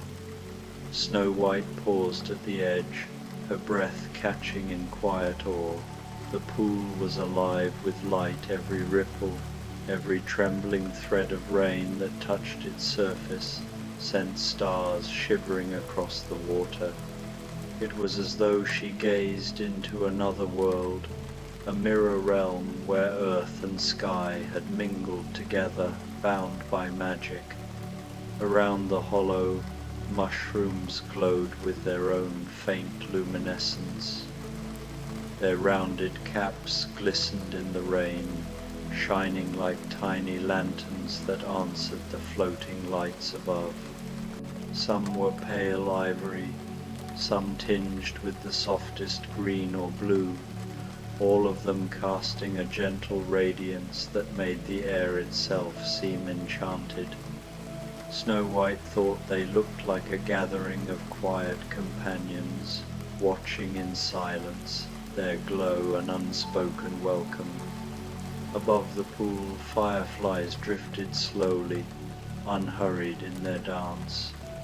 Their golden flickers rose and fell in a rhythm as soft as breathing, mingling with the reflection of the floating lanterns, so that it was impossible to tell where Earth's creatures ended and magic began. The air was damp but sweet, carrying the scent of moss and rain, and every breath filled her with a quiet joy she could not name. The rain seemed softer here, its patter delicate and hushed, as if the forest itself had chosen to speak more gently in this place. Each droplet landed like a note of silver, spreading ripples across the pool that shimmered and faded in endless rhythm. It reminded Snow White of a lullaby, the kind the dwarfs sometimes hummed by the fire when they thought she was already asleep. Standing there, lantern in hand, she felt a calm unlike any she had known. It was deeper than rest, deeper even than sleep, a peace that touched her heart and filled her bones with warmth. This was no place of shadows, no realm of fear. It was something else entirely, the very heart of Halloween's magic, revealed not in fright, but in stillness, in remembrance, in wonder. Here, the night was not about haunting, but about holding close what had been lost, about light meeting darkness with kindness. Snow White felt as though she was standing in a memory that belonged to the forest itself, a sacred space where the living and the unseen might pause together in harmony. And in that moment, with the rain falling softly and the lanterns glowing like stars, she felt utterly at home. Snow White lowered herself gently onto a mossy stone at the edge of the hollow. The surface was damp and cool beneath her, yet the cloak around her shoulders held the chill at bay. She set her lantern beside her, and at once the others drifted closer, as though responding to her presence. Their glow gathered protectively, encircling her in a gentle ring of light.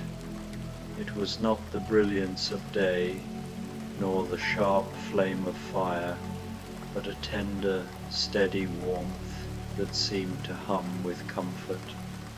The forest around her had gone utterly still, save for the rain's quiet song. Each drop tapped against leaf and stone, a soft percussion that blended with the misty hush of the air. Snow White felt her eyelids growing heavy, lulled by the rhythm. It was as though the entire forest had slowed its breathing, inviting her to do the same. She inhaled deeply, and the sense of wet moss, rain-darkened bark, and the faint sweetness of glowing mushrooms filled her lungs. Her thoughts drifted, tender and unhurried, to the little cottage she now called home. She pictured the dwarfs, all bundled in their quilts, their snores rising and falling in the same gentle rhythm as the rain. She imagined the carved pumpkins on the windowsills, their serene faces glowing kindly through the storm, casting their watchful light across the threshold. The image filled her heart with a sense of belonging, of safety, as if the warmth of that home had stretched all the way here to the hollow. And then her mind turned back to the forest itself.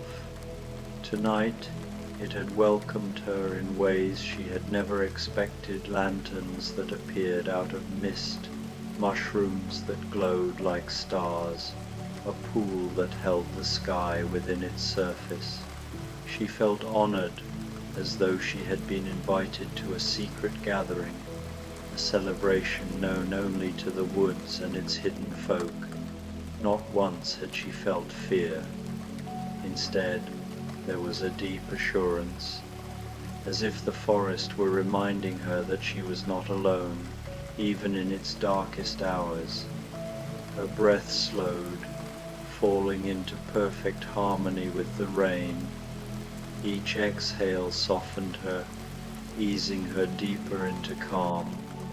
Her lantern, warm in her hand, flickered once as if acknowledging her drowsiness, then steadied its glow. She thought, in her half-dreaming state, that perhaps it wished to stand guard while she rested. Snow White leaned back against the mossy stone, the cloak drawn close around her like a gentle embrace.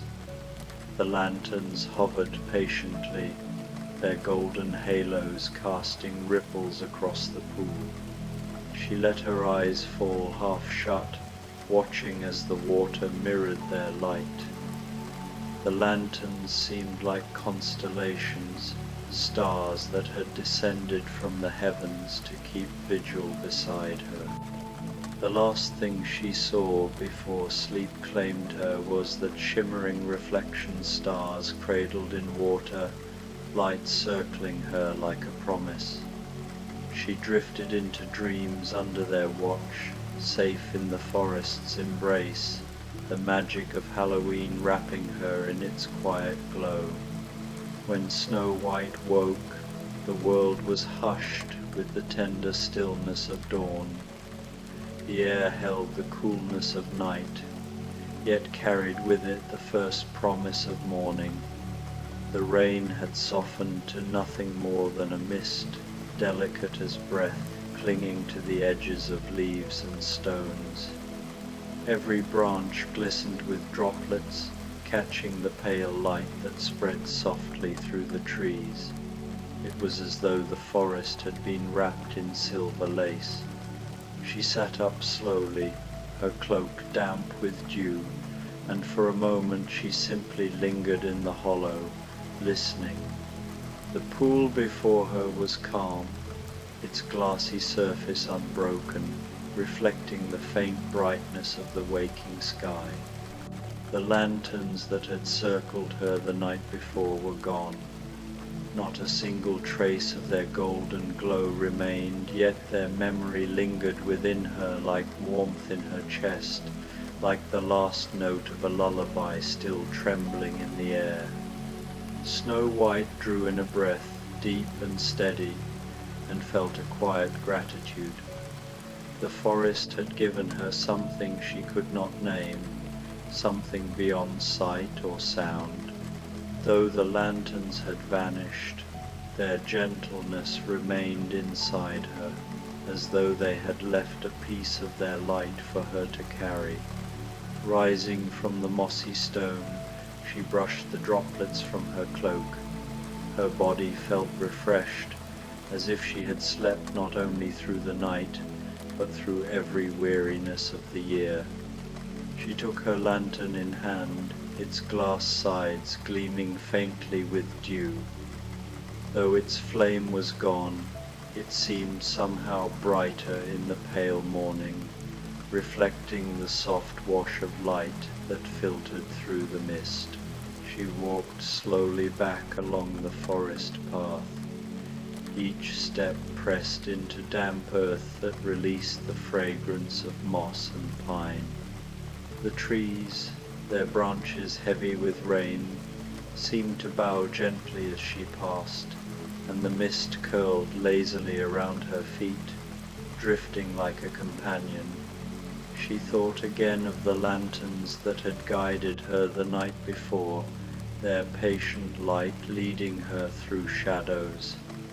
Though the forest was different now, clearer, quieter, touched by morning, it still seemed to remember. When at last she reached the cottage, its roof glistened with raindrops, and smoke rose faintly from the chimney, where embers still glowed from the night's fire. The carved pumpkins smiled from the window-sills, their candlelight extinguished, but their faces still kind. Snow White lifted her lantern and placed it beside them. Its glass caught the new day's brightness, scattering it in tiny reflections across the sill. She thought it looked content there, as if it had returned home after a long journey. The dwarfs were still asleep, their gentle snores drifting from behind closed doors, warm and steady as ever. Snow White moved quietly through the cottage, her steps soft upon the wooden floor. She set aside her damp cloak and slipped beneath her quilt, the fabric cool at first, then swiftly warming around her. Her body sank into the comfort of her bed as though it had been waiting just for her. She closed her eyes, letting herself drift once more towards sleep.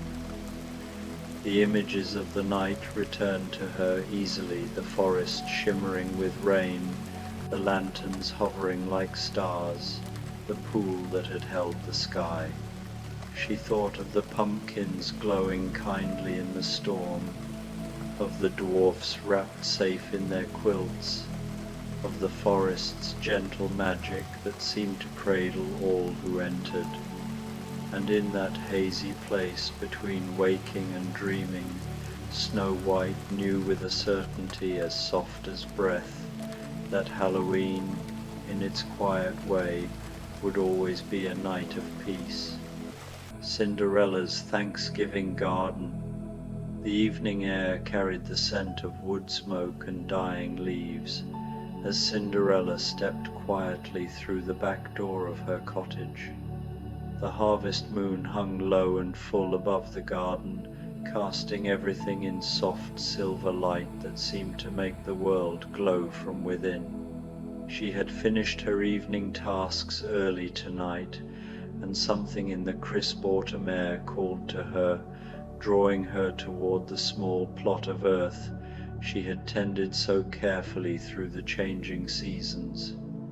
Her bare feet found the worn stone path that wound between the beds of herbs and late-blooming flowers.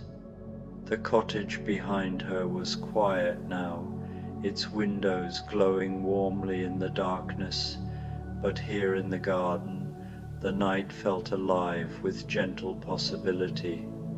She pulled her woolen shawl closer around her shoulders, breathing in the rich, earthy smell of autumn soil and the last lingering fragrance of the evening primroses that opened their pale petals to the moon. As she walked deeper into the garden, Cinderella noticed something unusual. The vegetables she had planted in spring, the pumpkins and squash, the late carrots and turnips, seemed to be glowing with their own soft light. Not the harsh brightness of flame or lightning, but something warmer, gentler, like candlelight filtered through honey.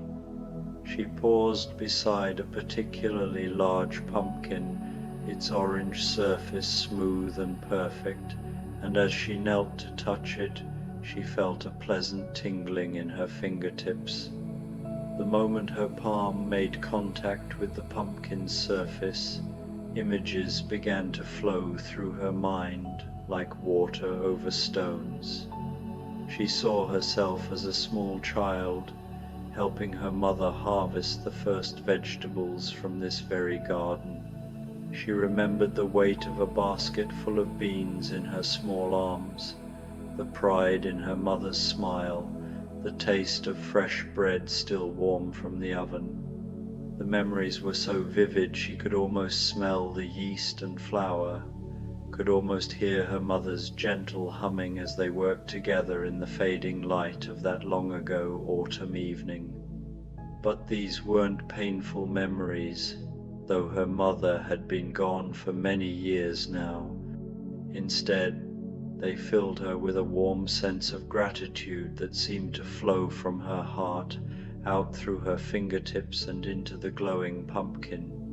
She understood, with a certainty that needed no explanation, that this was a night for remembering all the good things that had grown in her life, all the moments worth cherishing and holding close.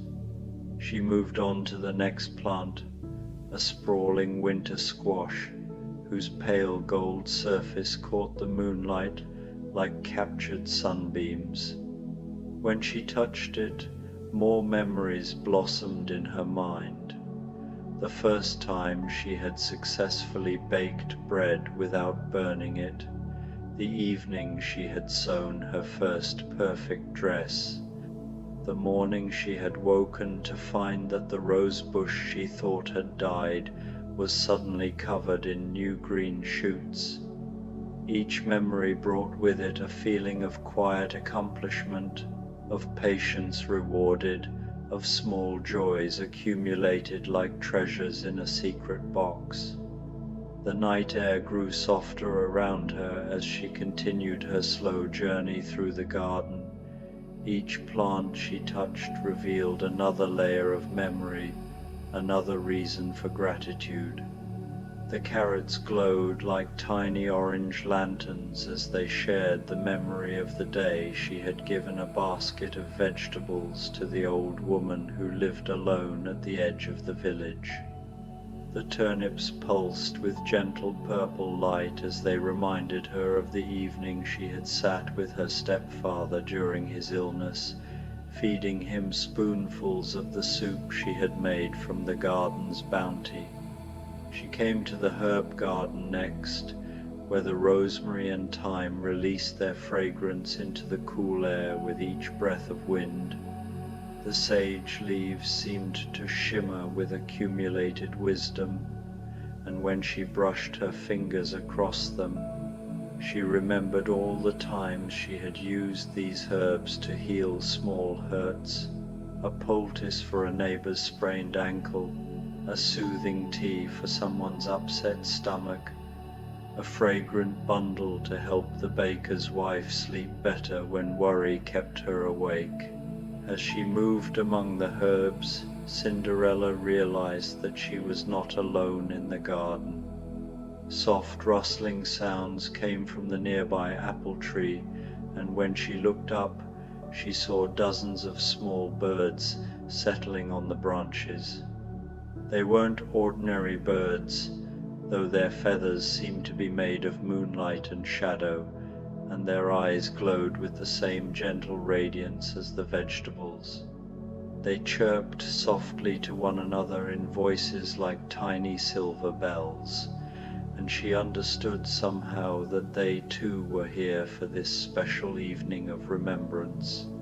One of the moonbirds fluttered down to perch on her shoulder, its weightless feet barely touching the fabric of her shawl. As it tilted its head to look at her, she suddenly remembered the harsh winter 3 years ago, when food had been scarce and many of the village birds had struggled to find enough to eat. She had taken to leaving small piles of seeds and breadcrumbs on her windowsill each morning, even though she had little to spare herself. Now, as if in response to that memory, more birds began to arrive. They came in small flocks, settling on the garden fence and in the fruit trees, their soft calls creating a gentle symphony that seemed to harmonize with the whisper of wind through the leaves. A barn owl with feathers like liquid silver glided silently overhead and settled on the roof of the cottage, watching over the scene with large, luminous eyes. Cinderella continued her peaceful wandering, and with each step the garden revealed new wonders. The grape arbor at the far end of the plot was heavy with fruit that glowed like jewels in the moonlight, deep purple clusters that reminded her of the wine she had helped make last autumn, working alongside her neighbors in the old tradition of community harvest. She remembered the laughter and songs that had accompanied that work, the way everyone had pitched in to help everyone else, the feast they had shared when the work was done. Beneath the arbor, she found a small wooden bench that she didn't remember placing there. It looked as though it had been carved from a single piece of driftwood, worn smooth by wind and weather, until it felt like silk beneath her fingers. She settled onto it gratefully, drawing her shawl more tightly around her shoulders as the night air grew cooler, and gazed out over her transformed garden. From this vantage point, she could see that the entire plot had become something magical. Every plant pulsed gently with its own inner light, creating a constellation of growing things that seemed to mirror the stars above. The effect was hypnotic and deeply peaceful, like watching a slow dance performed by earth and moonlight together. The soft sounds of the night, the whisper of leaves, the gentle calls of the moonbirds, the distant hoot of the owl blended into a lullaby that seemed to come from the very heart of autumn itself. As she sat in quiet contemplation, Cinderella became aware of new arrivals in her garden sanctuary. A family of deer emerged from the shadows at the garden's edge, their coats gleaming silver in the moonlight, their dark eyes calm and curious. They moved with the fluid grace of creatures who belonged to this enchanted evening, stepping carefully among the glowing plants, occasionally lowering their heads to nuzzle a particular flower or vegetable with obvious pleasure. The largest deer, a stag with antlers like branches of moonlight, approached the bench where she sat today. He moved slowly, without fear, until he was close enough for her to see her own reflection in his dark eyes. She remembered then the harsh winter when she had found deer tracks in her garden and had been angry at first, thinking they were stealing from her careful cultivation. But then she had realized how desperate they must have been, how hard it was for wild creatures to find food in the deep snow, and instead of building higher fences, she had begun leaving small piles of hay and root vegetables at the garden's edge. Now the stag lowered his magnificent head in what seemed unmistakably like a bow of gratitude, and she felt her heart swell with a joy so pure it brought tears to her eyes. The other deer gathered around the bench, their presence a living reminder that kindness, once given, creates circles of connection that extend far beyond what we can see or imagine. A soft sound made her look toward the cottage, where she saw her step-family emerging from the back door. But these were not the harsh, demanding figures she remembered from difficult days. Instead, they too seemed touched by the magic of this autumn evening. Her stepmother moved with unusual grace, her face softened by wonder as she took in the transformed garden. Her stepsisters followed, their usual chatter replaced by awed silence as they witnessed the gentle miracle taking place around them. They approached slowly, and Cinderella felt no fear or resentment, only a curious sense of completion, as if pieces of a puzzle were finally fitting together. Her stepmother reached the bench first, and when she spoke, her voice was gentler than Cinderella had heard it in years. "My dear child," she said, settling beside her on the worn wood, "what beautiful thing have you created here?" Cinderella looked at her stepmother's face, really looked at it, perhaps for the first time.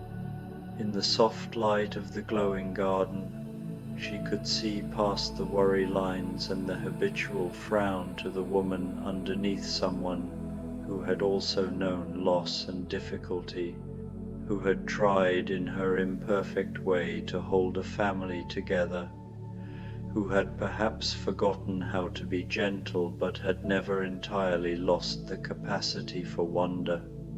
"I think," Cinderella said slowly, "that it created itself. I only provided the soil and the caring." Her stepsisters had found places on the grass nearby, sitting cross-legged like children as they watched the deer graze peacefully among the glowing vegetables. The moonbirds had grown bolder too, some of them coming down from the trees to walk delicately around the gathered humans, their tiny feet making no sound on the soft earth. "I remember," said her elder stepsister suddenly, "when I was small, Mother used to take me to gather berries in the woods. I had forgotten how magical it felt, being outside in the quiet with the growing things. And I remember," added the younger, "the year we had the apple harvest festival, and everyone in the village came to help pick the fruit. I was so proud that our tree gave the most apples of anyone's." These memories seemed to join the ones already glowing in the garden, adding new layers of light and warmth to the peaceful scene. Cinderella realized that the magic of this evening wasn't just about her own gratitude, it was about the recognition that everyone carries within them moments worth treasuring, experiences that connect them to the cycle of seasons and the generosity of the earth. As if responding to this understanding, the garden's glow grew stronger but somehow even gentler, pulsing in rhythm with something that felt like the heartbeat of the world itself. The vegetables and herbs, the fruit trees and flower beds, even the small stones that marked the garden paths, everything seemed to be participating in a quiet celebration of all the ways that life sustains and nourishes life. A cool breeze stirred the air, carrying with it the scent of wood smoke from distant chimneys and the crisp promise of winter to come.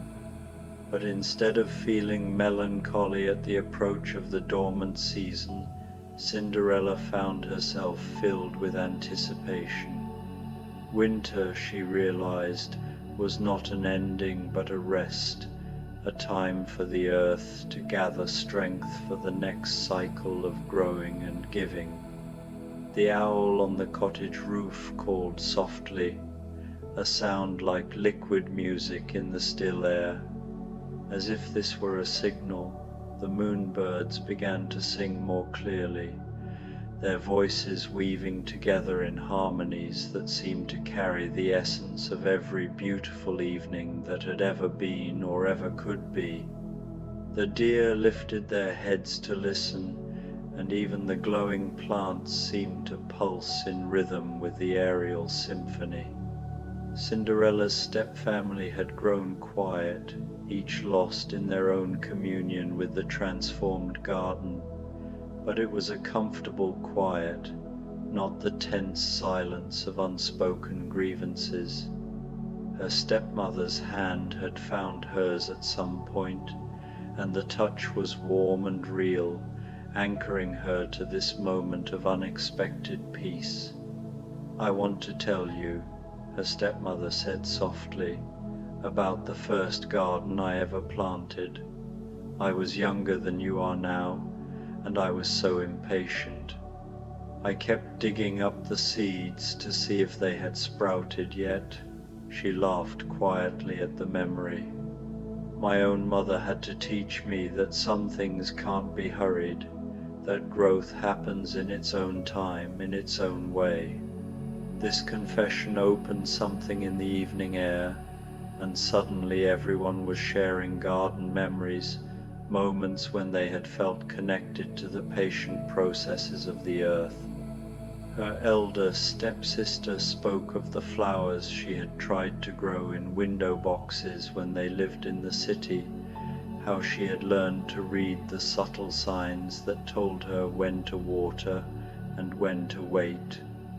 Her younger stepsister remembered helping their grandmother preserve fruit, the careful ritual of washing jars and measuring sugar, the pride of seeing shelves lined with jewel-bright preserves that would bring summer's sweetness to winter's table. Each story added to the garden's glow, as if the plants were feeding on these shared memories of human connection to the growing world. Cinderella understood now that this was what Thanksgiving truly meant, not just gratitude for abundance, but recognition of the web of relationships that made abundance possible. The soil that nourished the plants, the rain that watered them, the hands that tended them, the creatures that visited them, the people who shared in their harvest, all were part of an interconnected whole that was much larger and more wonderful than any of its individual parts. As the night deepened, more visitors arrived in the garden. A family of rabbits emerged from the hedgerow, their fur silver-tipped in the moonlight. A fox appeared at the garden's edge, not hunting but simply present, her intelligent eyes reflecting the glow of the enchanted plants. High overhead, bats began their evening hunt, their flight patterns creating intricate shapes against the star-filled sky. All of these creatures seemed to belong to this peaceful gathering, as if the garden had become a neutral ground where the usual boundaries between wild and tame, human and animal, no longer applied. The deer continued to graze contentedly, the birds sang their ethereal songs, and the small creatures moved freely among the plants without fear. Cinderella felt herself beginning to grow drowsy as the night's magic settled around her like a warm blanket. The pulsing glow of the garden had synchronized with her heartbeat, and the songs of the moonbirds seemed to be coming from inside her own chest.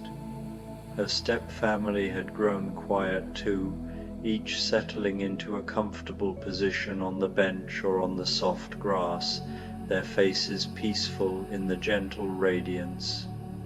"Look," whispered her younger stepsister, pointing toward the center of the garden, where the paths crossed, where Cinderella had planted a small herb spiral that spring, something new was growing. It rose slowly from the earth like a plant in an accelerated dream, but this was no ordinary plant. Its stem was made of crystallized moonlight, and its leaves were formed from pressed flower petals that glowed with every color autumn had ever produced. As it grew, it began to unfurl what looked like enormous flower petals, but as they opened fully, Cinderella realized they were more like wings, or sails, or pages from a book written in light.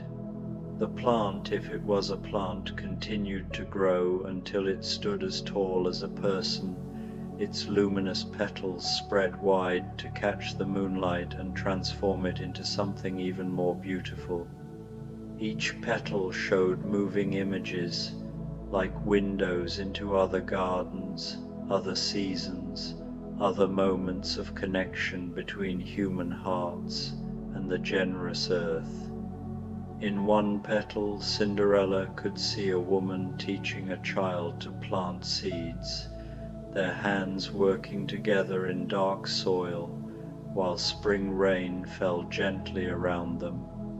In another, she saw an elderly man carefully pruning an ancient apple tree, his weathered fingers gentle among the branches.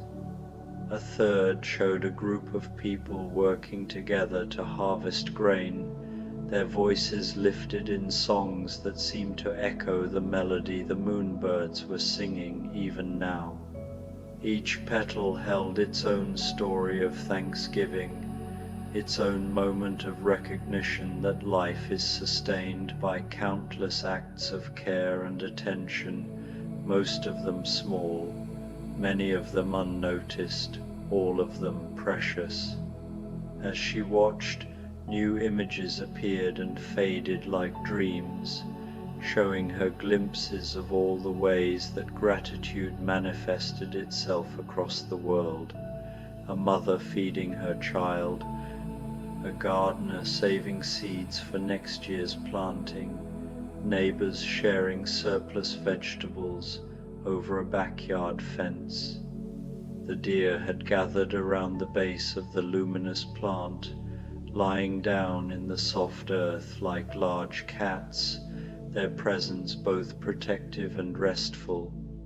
The moonbirds settled among its glowing petals, their songs growing softer and more lullaby-like as the night deepened.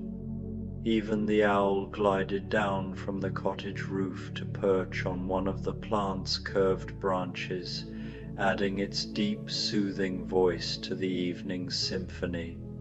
Cinderella felt her eyelids growing heavy as the garden's peaceful energy flowed through her. The bench beneath her had become as comfortable as the softest bed, and her stepfamily's presence beside her felt natural and right, as if all the difficulties of their shared past had been transformed into something more complex but ultimately healing.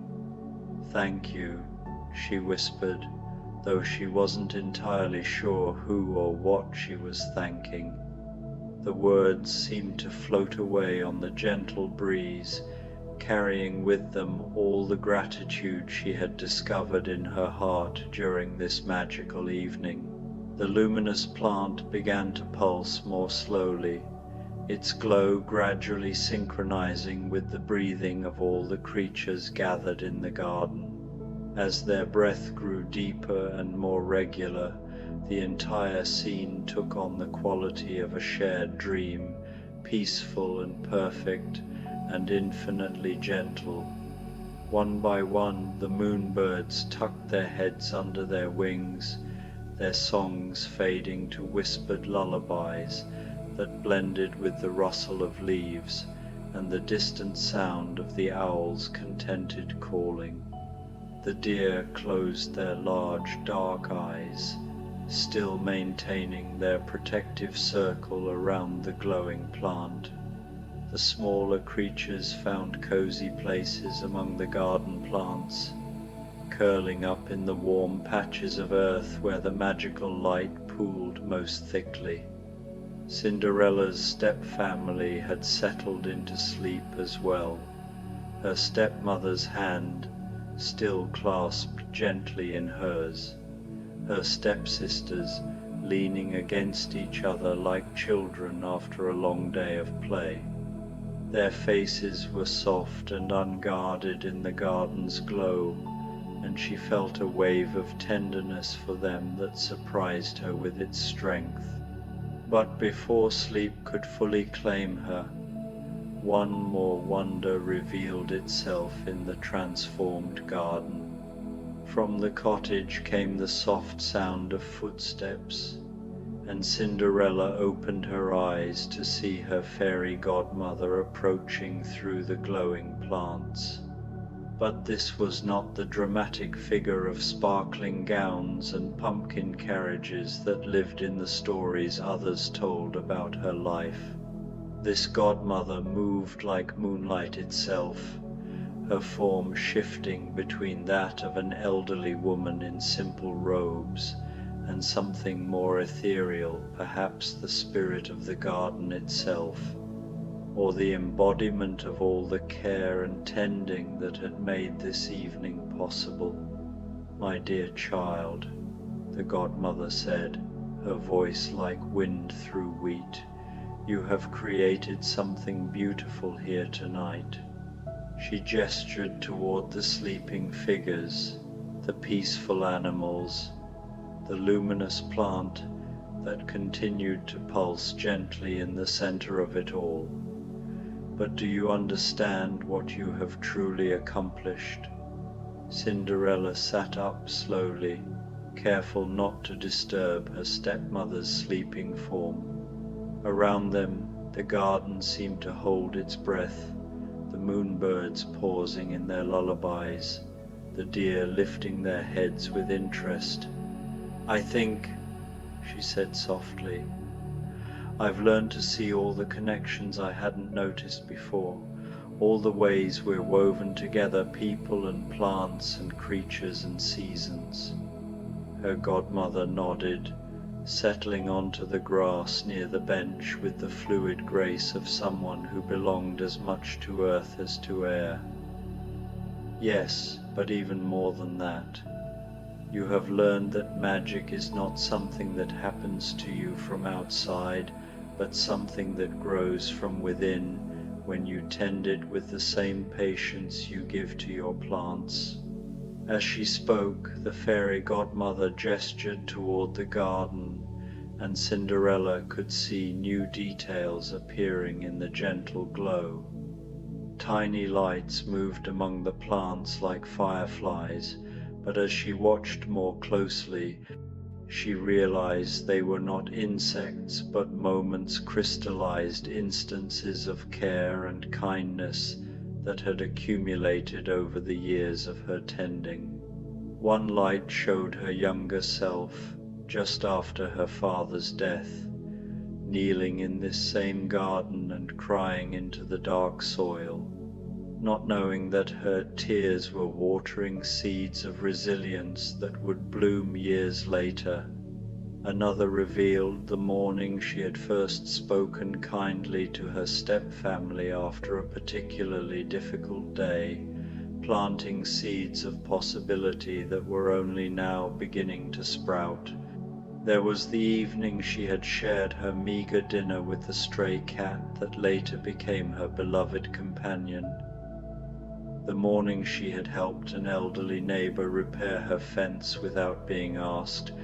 The countless times she had chosen patience over anger, understanding over resentment. Each act of grace, no matter how small, had left its mark in the garden, contributing to the magic that now surrounded them all. You see, her godmother continued, the most powerful magic is the kind that accumulates slowly, season after season, choice after choice. Tonight, all of those moments have ripened together, like fruit on a tree that has been growing in secret all this time. The fairy godmother rose and walked to the luminous plant in the center of the garden.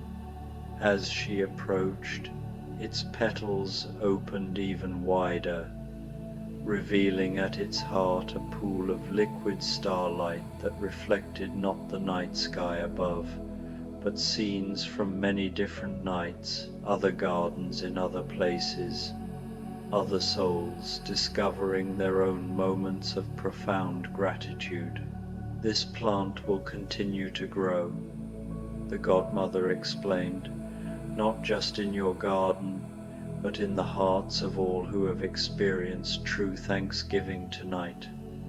Your step-family will carry its light with them, and they will plant their own seeds of kindness in ways they never imagined possible.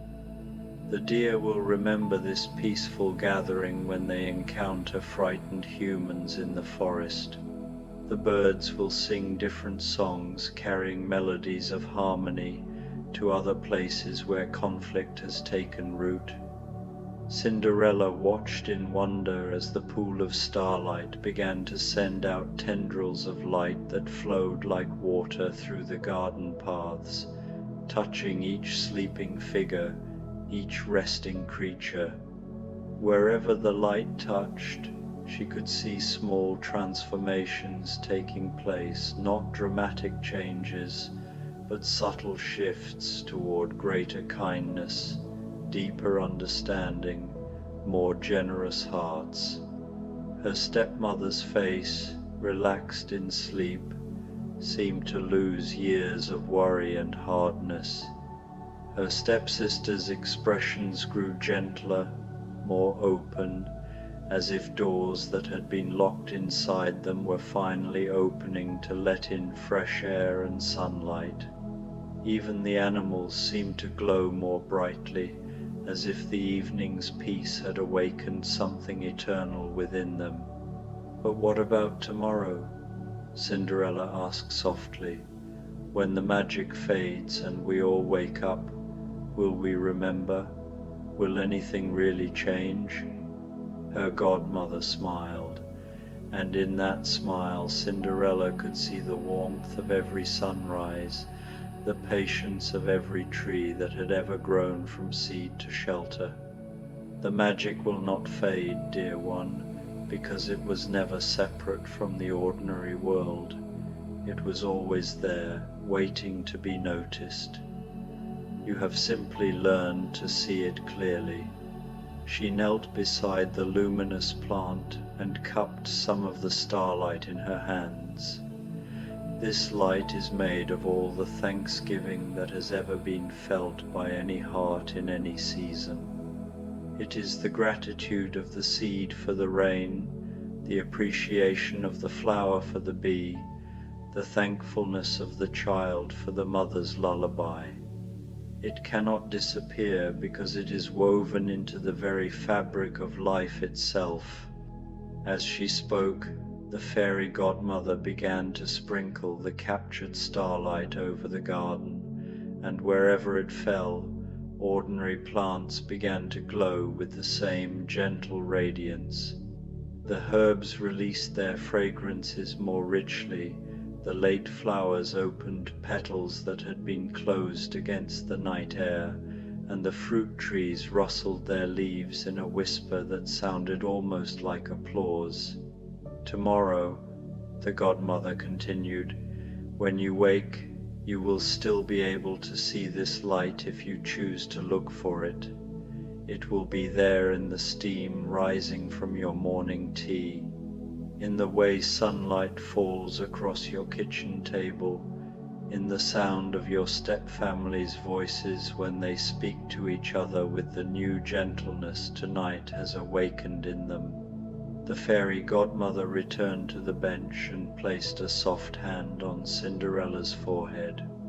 And you, my dear, will carry this Thanksgiving with you, not as a memory of one magical night, but as a way of seeing that transforms every ordinary moment into something precious. You will be able to find the extraordinary hiding within the everyday, the sacred nestled within the simple.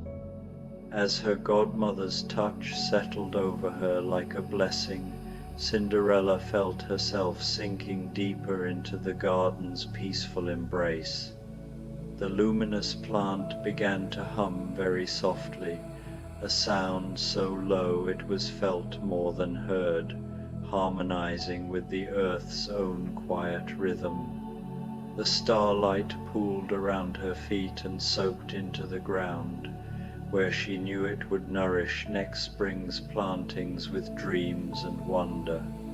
Sleep now, whispered the fairy godmother, though her voice seemed to come from everywhere at once, from the wind in the leaves, from the contented breathing of the deer, from the very soil beneath the garden. Sleep, and let this gratitude take root in your heart like the strongest, most beautiful tree. Let it grow tall and wide, offering shelter and sustenance to everyone who finds their way to you. The moonbirds resumed their lullaby, their voices weaving together with the fairy godmother's blessing and the gentle pulse of the magical plant.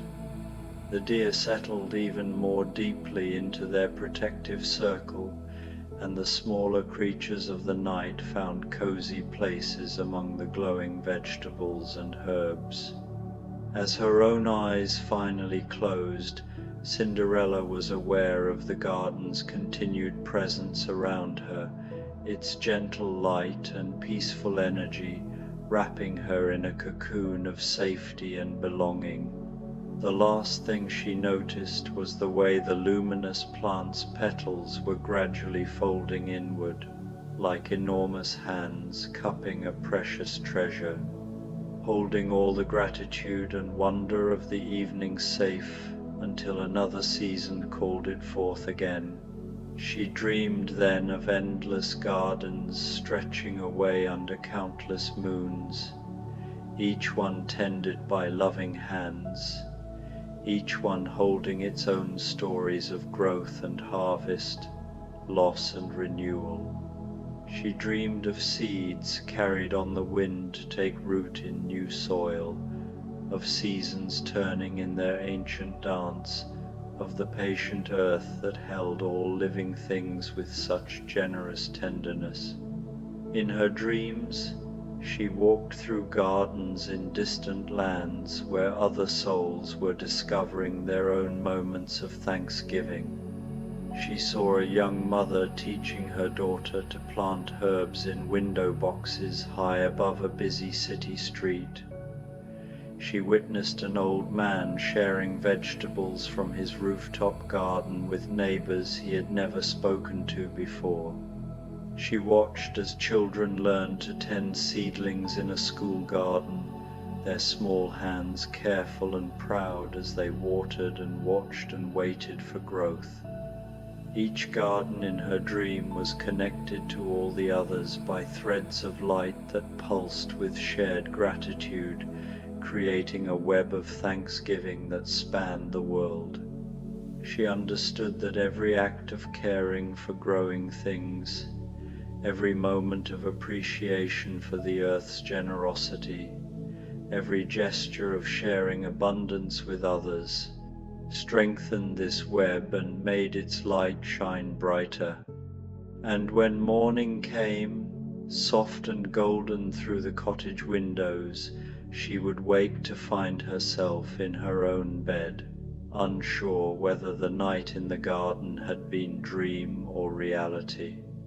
But beside her pillow would lie a single luminous petal, still glowing faintly with captured moonlight, and in her heart would remain the profound sense of gratitude that the magical evening had awakened, a thanksgiving that would stay with her through all the seasons yet to come. The autumn wind sang one last lullaby through the sleeping garden, carrying the promise that every act of love, every moment of care, every gesture of gratitude creates its own magic, its own light, its own small miracle of connection in the vast and generous world.